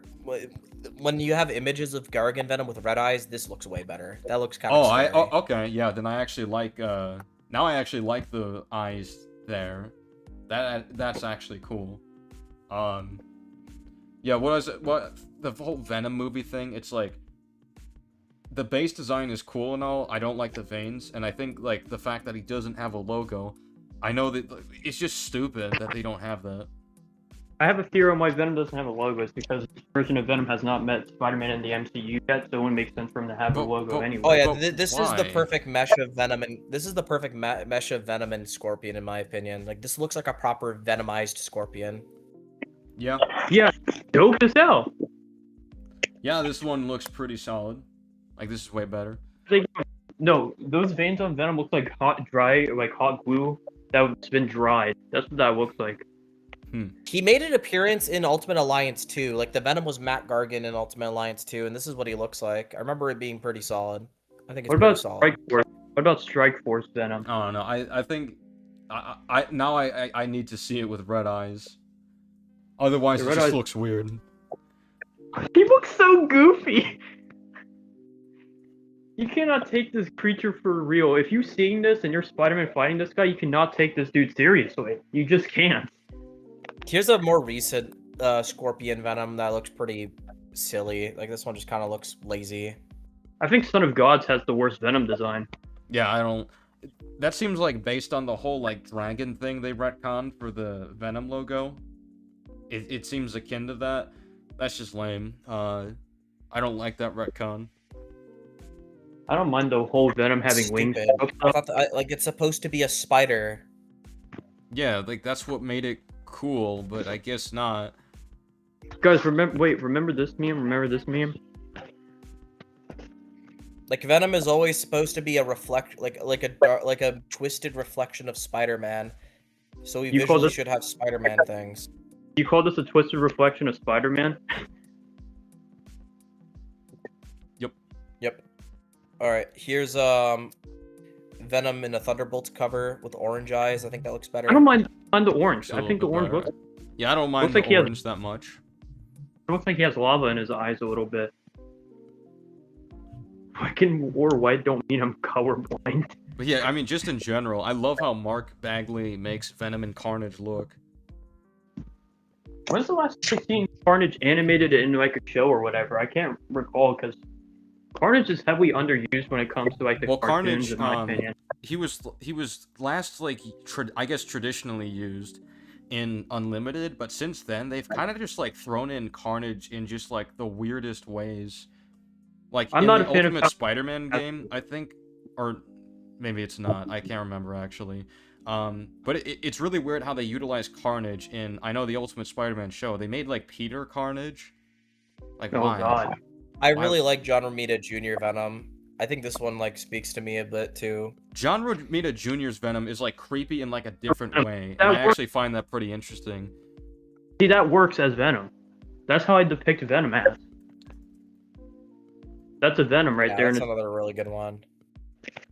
you know what? One thing I will say is shit. What was I gonna say? Give me a sec. Oh yeah, It's right. like I don't like Peter. in Spider-Man 2. I think he was just thrown in there for the fact that, like, oh, we gotta set up Carnage for the next game, guys, or DLC, but it never happened. What I think is interesting about John Romita Jr.'s design of Venom is that he feels like very, like, I don't know, is lanky the right word? Like, he feels like tall and lanky, but like creepy as well. Kind of gives me like Miles proportions a little bit, except he was like extra muscly. Yeah, I mean, it's Yeah, like I really- it's I a bit really different like how it's from what we more- normally see, but it is like really interesting. It feels more like what a stalker like horror monster would look like, because like Venom in my mind is supposed to be a horror monster like stalker, and like a stalker like isn't supposed to be a big buff hulking beast. It's supposed to be more of a skinny like supposed to slim blend in- looking like hunter. Yeah, he's supposed to blend in with the environment more, so you can't like make it obvious. Like, oh, there is that guy over there. He's looking at us. He's just standing there. Yeah, I mean, that's that image you posted. I'm gonna grab that and then show it on stream because I think it's really cool. Have you guys seen that picture of Venom dunking on Spider-Man? Too many times. I Way too hate many that. times. It's funny, but yeah. So yeah, I'm showing it on the stream. This is what Comic Legend was showing, and yeah, this is just great because like, look at the way he's just grabbing him. He just looks creepier here. What do you mean by that? Grabbing him? Like this is just terrifying the way he looks. The whole point of Venom is that he's supposed to be a creepy stalker character, not some like goofy person. Like if you just look at the designs of like Venom, just imagine them just in your room, like at the corner, or maybe like you're walking down the street and you just see him like from a distance following you. I'm like gonna creep your face. that is scary. Off topic, but my favorite look for Green Goblin is when he has the yellow eyes with no pupils like this. Like this looks fucking fire. JT coming, Spider-Man. Well, I know you like the one. I forget the artist's name.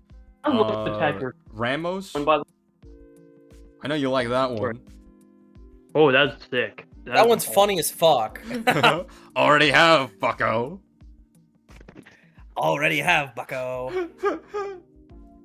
You going somewhere, fucko? Dude, I'm sorry. Did I offend you?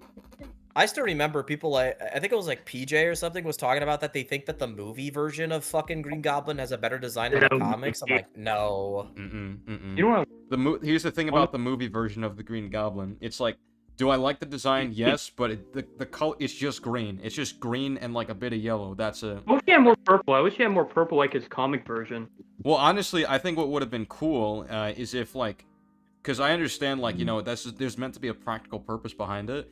What if we just had a scene of Norman, well, actually, they're trying to do a reveal, so maybe they shouldn't show that scene. But maybe you could just justify it by saying Norman, like, gave it, like, I don't know, like a purple, purple cloth over it. Like, maybe a purple robe, and he cut it up to make it more stylized. Well, dude, the concept art for him looks way better. Like, you know the one where he like, has, like, a fucking, like, hood and he looks more medieval and shit? That would have been way better. I would have liked that. Yo. Like, it would have been really interesting if they, like, had him, like, have this, like, hood in this kind of ripped up, like, purple robe. Like, that would look creepier. And I think that would be kind of an interesting way to contrast, like, Peter Parker. Because Peter was, like, when he designed his suit, he was trying to make something that was, like, you know, that was colorful, that stood out. Yeah. But, like, it's meant to be, like, you know, I guess inspiring and hopeful to people. With Green Goblin, the way he designs he's just trying to scare everybody. Can't deny that looks bad. I think the thing about the original comic version that I really like is that it looks like it's a balance between like a very comic booky looking suit, but it does look fairly practical. Like how he has like the gloves and some purple like shit on that looks like he can carry a few things. Remember how in the original cartoon he was basically a wizard wearing a goblin suit? Yeah. Yeah. Because he had magical powers or whatever. Where's my... What do you know about JT coming, Batman? Oh, this is one of my favorite images of him. Like in a comic cover. This one looks fucking fire. I really like this. Dude, I love that. Yeah. It looks like he's tearing off like pieces of Peter's suit. Like he was wearing it like the whole time underneath of it. This is dope. 10 out of 10 Goblin design, enough said. I won't deny the fact that the movie Goblin is badass, but he's definitely lacking in color. He's just solid green. Or I wish he had a sash where he would, keep stuff in, like the original one. I think the best Goblin design is definitely the one from Fortnite. I know that's going to be a hot take, but that Goblin design kicks ass. I forgot what that looks like. Green Goblin Fortnite. It kind of gets inspirations from like the original, like Willem Dafoe look, mixed with the comic design. I think it's a bit too gray at parts, but I mean, I like the idea it's going for. Like the little like panels that he I has. think the That's gray unique. stuff could have been purple.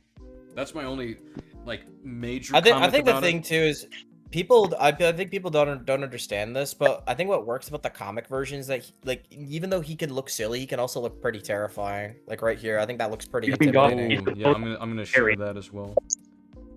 He's supposed to look scary. That's the whole point of Green Goblin. The thing is, right? I actually think that part is like kind of ideal, the way they did the eyes thing. I want like the yellow to be apparent, but also it would just be cool if we just saw who he was underneath, like very vaguely. So he's basically a Joker. He's basically like the Joker if you think about it. Here, No, I'll he's show nothing I'll like show the the art Joker. on screen. I don't know the I artist. I don't find know that the to be artist like a for- thing that's really corny that a lot of people are like, guys, he's like Spider-Man's Joker. It's like, dude, Spider-Man's Joker is like Carnage. What do you know about that, Like, Spider-Man? look at Green how Goblin- he looks here. This is terrifying. Green Goblin I've always seen to be like a cool mixture between Lex Luthor and the Joker. He's like a I have good no mixture of the two. I have no problem with Spectacular Spider-Man, Green Goblin. He's the perfect amount of insane, but he also looks cool. Who's the artist behind that one? I'm curious. Wait, I, who? I wouldn't know because it's from a recent comic. Oh, okay. Dude, I This is a good one right here. He's pulling off so much aura. He's aura posing for us. I think this went from Disagreement Day to Comic Art Day. Why does it look like he's staring at? This comes from Comic Art Day and just yapping about Spider-Man. Yeah, Why does it look like Disagreement. it's Frost in that And once picture? once the stream ends, I'm never gonna mention Spider-Man again and move on to something else because his shit sucks right now. Like until Brand New Day. Sure, Are you guys- buddy. You guys excited? You guys That's excited? this is what I love about this whole situation. There are so many ways I could just toy with Liam because I know he's not gonna watch it, but well, at first. Incoming Spider-Man. There's too many I'm gonna ways I pirate could just it. toy with him. Oh, you're gonna pirate gotta- it? Okay. Why does it look like Why does it look like in that picture he's staring at Spider-Man's All right. crotch? How about this? How about this? When you quote unquote go on a pirate ship, right? When you quote unquote go on a pirate ship, why don't I sail with you and so I can see all the reactions? Because I think there would be some gems there. Hold up, I'm about to send There'd be something some that treasure we could collect. This looks fucking scary. That looks like something that you would see in a horror. That's the Like- thing. If you did his actual costume in live action right, you could make him look fucking nightmare fuel. Like Wait, actually look at- terrifying. Well, that's the Look at thing. this. I feel like the Amazing Spider-Man 2 almost like they were on a path to something that could have looked very like it could have been I don't a like peak Harry- design because all they really don't like- needed to do. Let me just show the image on screen first. So I never really cared for Harry to be Green Goblin. no, yeah, I don't really care for like the story that they did for it, but like I'll put this image in disagreement request. But What's like even worse with this than design, I think there's a lot of ways you could have just like done something better. Because with the makeup department, if you just made his face just a bit more green, that would actually be a lot. I would really like that. If it was just a bit more green, and they altered like his eyes to look more like like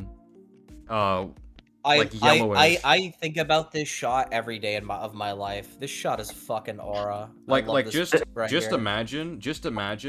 I don't know why people are saying showing straight ass. I'm not saying this is a good design. I'm saying if they tweaked it, they like tweak the skin so he looks more straight ass is green, crazy. and then like the whiteness in his eyes, just make that like straight up yellow. Just do that and see what you get. I don't mind Venom's design in Spider-Man 2, it's fine, but again, he's too big and beefy, and I don't like that.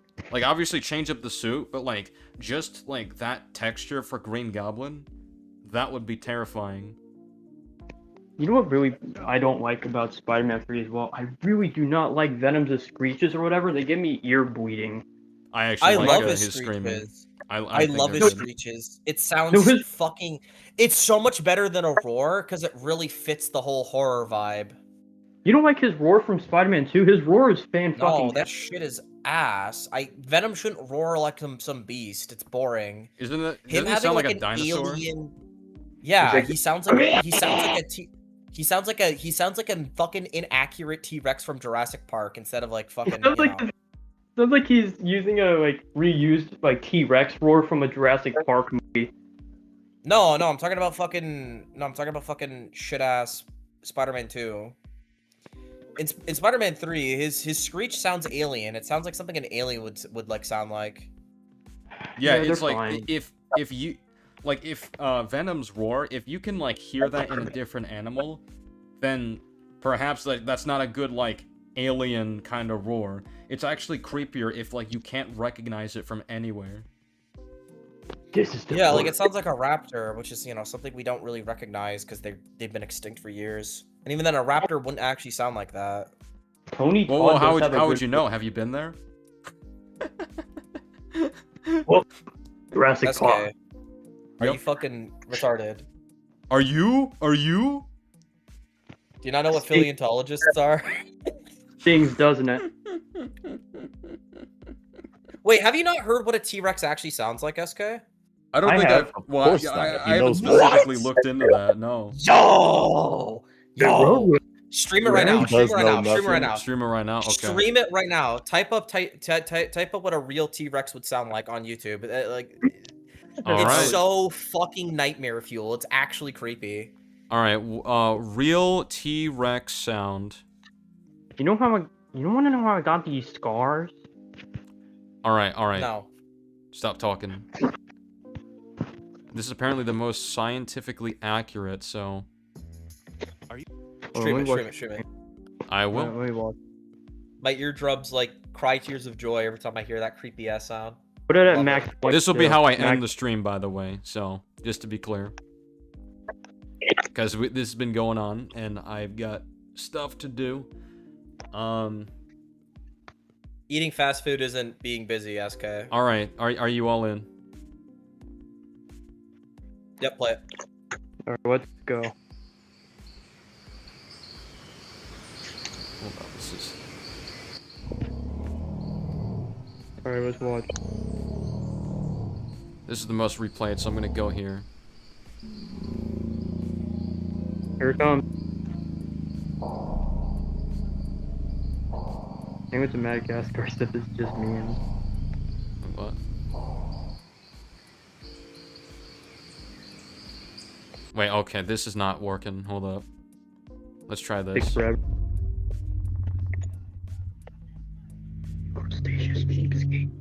Yeah, this is the one. Oh, this Okay. is the one? Okay. I think. This is the way. Well. Skip. It's just footsteps. Well, that's what it sounds like. Where's the roar? We're about to get it. T-Rex don't roar.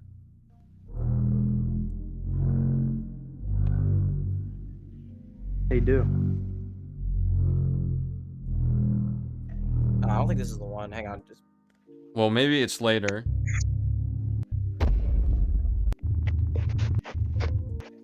Alright, real T-Rex go back. sound roar. yeah, try that. Do the roar. This is There- Jurassic Park, so I'm assuming that's not realistic. Yeah. There. Try that one. Hang on, try one of the shorts. Try one of the Scroll up. shorts. Yeah, try that. Alright, There this? you go. Yeah, try it.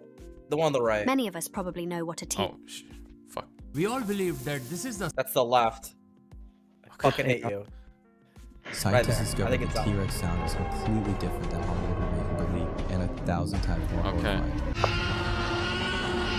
This is what Okay, so people that's the think dinosaurs movie. sound like.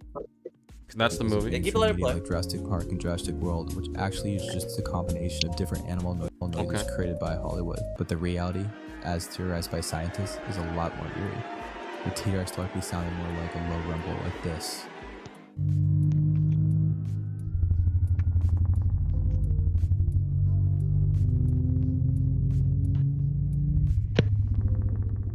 What? Imagine hearing that while you're alone in the woods. Helicopter, helicopter. Yeah, they don't roar. They make like a creepy ass noise like that. Do they growl? Oh, okay, so that's what it was. Okay, I thought there was gonna be like this crazy roar. No, I was that's expecting too much. that's what's fucking scary about it. It's this big monster, and it makes like such a subtle, quiet noise. Another fun fact is like T-Rexes are really hard to actually hear. Like they're really quiet. Like even if they're coming at you. Really? Come and Like go, scientists like- have discovered that they're fucking quiet. Like they're not big, stomping, loud creatures. Like you will not They're see it stealth- coming before it kills you. They're Wow, stealthy okay. despite. No, yeah, they're fucking like, dude. T-Rexes are fucking scary if they exist. Like, it's actually terrifying. It's not some big retard, noisy fucking animal. No, it's a master hunter that also looks like Godzilla, bro. Can they open doors like velociraptors? Doors don't exist back in the day. And what's the whole thing of can a velociraptor open the doors then?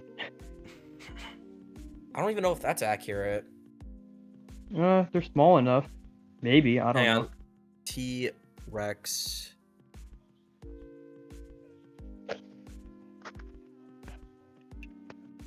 All right. There's well, a creepier one I remember finding. Let me see if I can find it. Well, I do gotta get going in a moment, so we'll yeah, end it I'll off also here. send it to you. Yeah, we'll go over it later. Oh, I found it. I found it already. Holy shit. Thank you It was all fun for talking. hopping in. This was a fun disagreement day. I think this was a lot more fun than the last one, especially during the Doctor Strange thing. That was funny. Join my stream, just because I got like one of the scariest parts. All right, fine. I'll do that, and they'll hear it. Oh yeah, that was one of the ones I played. This is the first Yeah, you time hear I've that? That's fucking creepy. Oh, that sounds like Freddy. I hate you. Thank you, Freddy. This does sound like Freddy. He's like, This sounds like Freddy. Oh, thank you, Freddy. Say that sound for Vivo Pro Zanus. Oh, and This there's is a few other dinosaurs. That this sound is just creepy. Freddy right But yeah, there. that's a fucking T-Rex. That's imagine fucking hearing that like in the dark woods. God, that's actually fucking nightmare fuel, dude. Why does that No, look you're so right. tiny? You're right. Yeah. He looks tiny compared. Aren't T-Rexes massive? Well, that'll be the end. Yeah. Have a great day, everybody. Just remember, if there's a specific disagreement you want to have on the show, you can reach out and let me know, and we'll work something out. And I got a question. What's up? When's the next disagreement day? I do not know. What if we did one? Let's see. What day is it right now? What if we did Next one Saturday? next Saturday? So for Arkham Knight. Oh, if you yes. want, Can't wait Yeah, about because that one. we still have to do Wait. the one because I have the thumbnail prepared for the 10 out of 10 until proven otherwise. So we still need to Oh boy, do do I that have, a one. lot to say. I have a lot to say about Arkham Knight. So do I. Yeah, I guess for Spider-Man Brand New Day, I might just do the disagreement day like on Friday. Literally that Spoil it, though. Friday. I probably because I probably could be wouldn't have. interesting. So please, no Because spoilers. I am, just to be clear, I am watching it on the 30th, so I'll have like at least that time to prepare. Oh yeah, it's coming out in like 5 days or something. Yeah. 6 days, 68 days. You guys thought I was gonna say 6, 7. That's how little I'm paying attention. I didn't know how close we are to watching the movie. No, yeah, it's been like, oh shit, it's actually a bit close. Holy shit! The Hulk better not get defeated by Spider-Man, or else it's a 0 out of 10 Whoa, movie. whoa. Fact. What if we went on the pirate ship Thursday night? Yes. What's fish? I don't give a fuck. How about we go? How about we go? How about we go? I on don't give a pirate- shit how. I don't even give a shit if we have to watch it on like phone quality. I'm not giving that movie a proper chance. Fuck that I wanna movie. watch- You don't have to watch it in a specific definition to give your thoughts on a movie. That's like saying, "Oh, I hate PS1 games because of the way they look."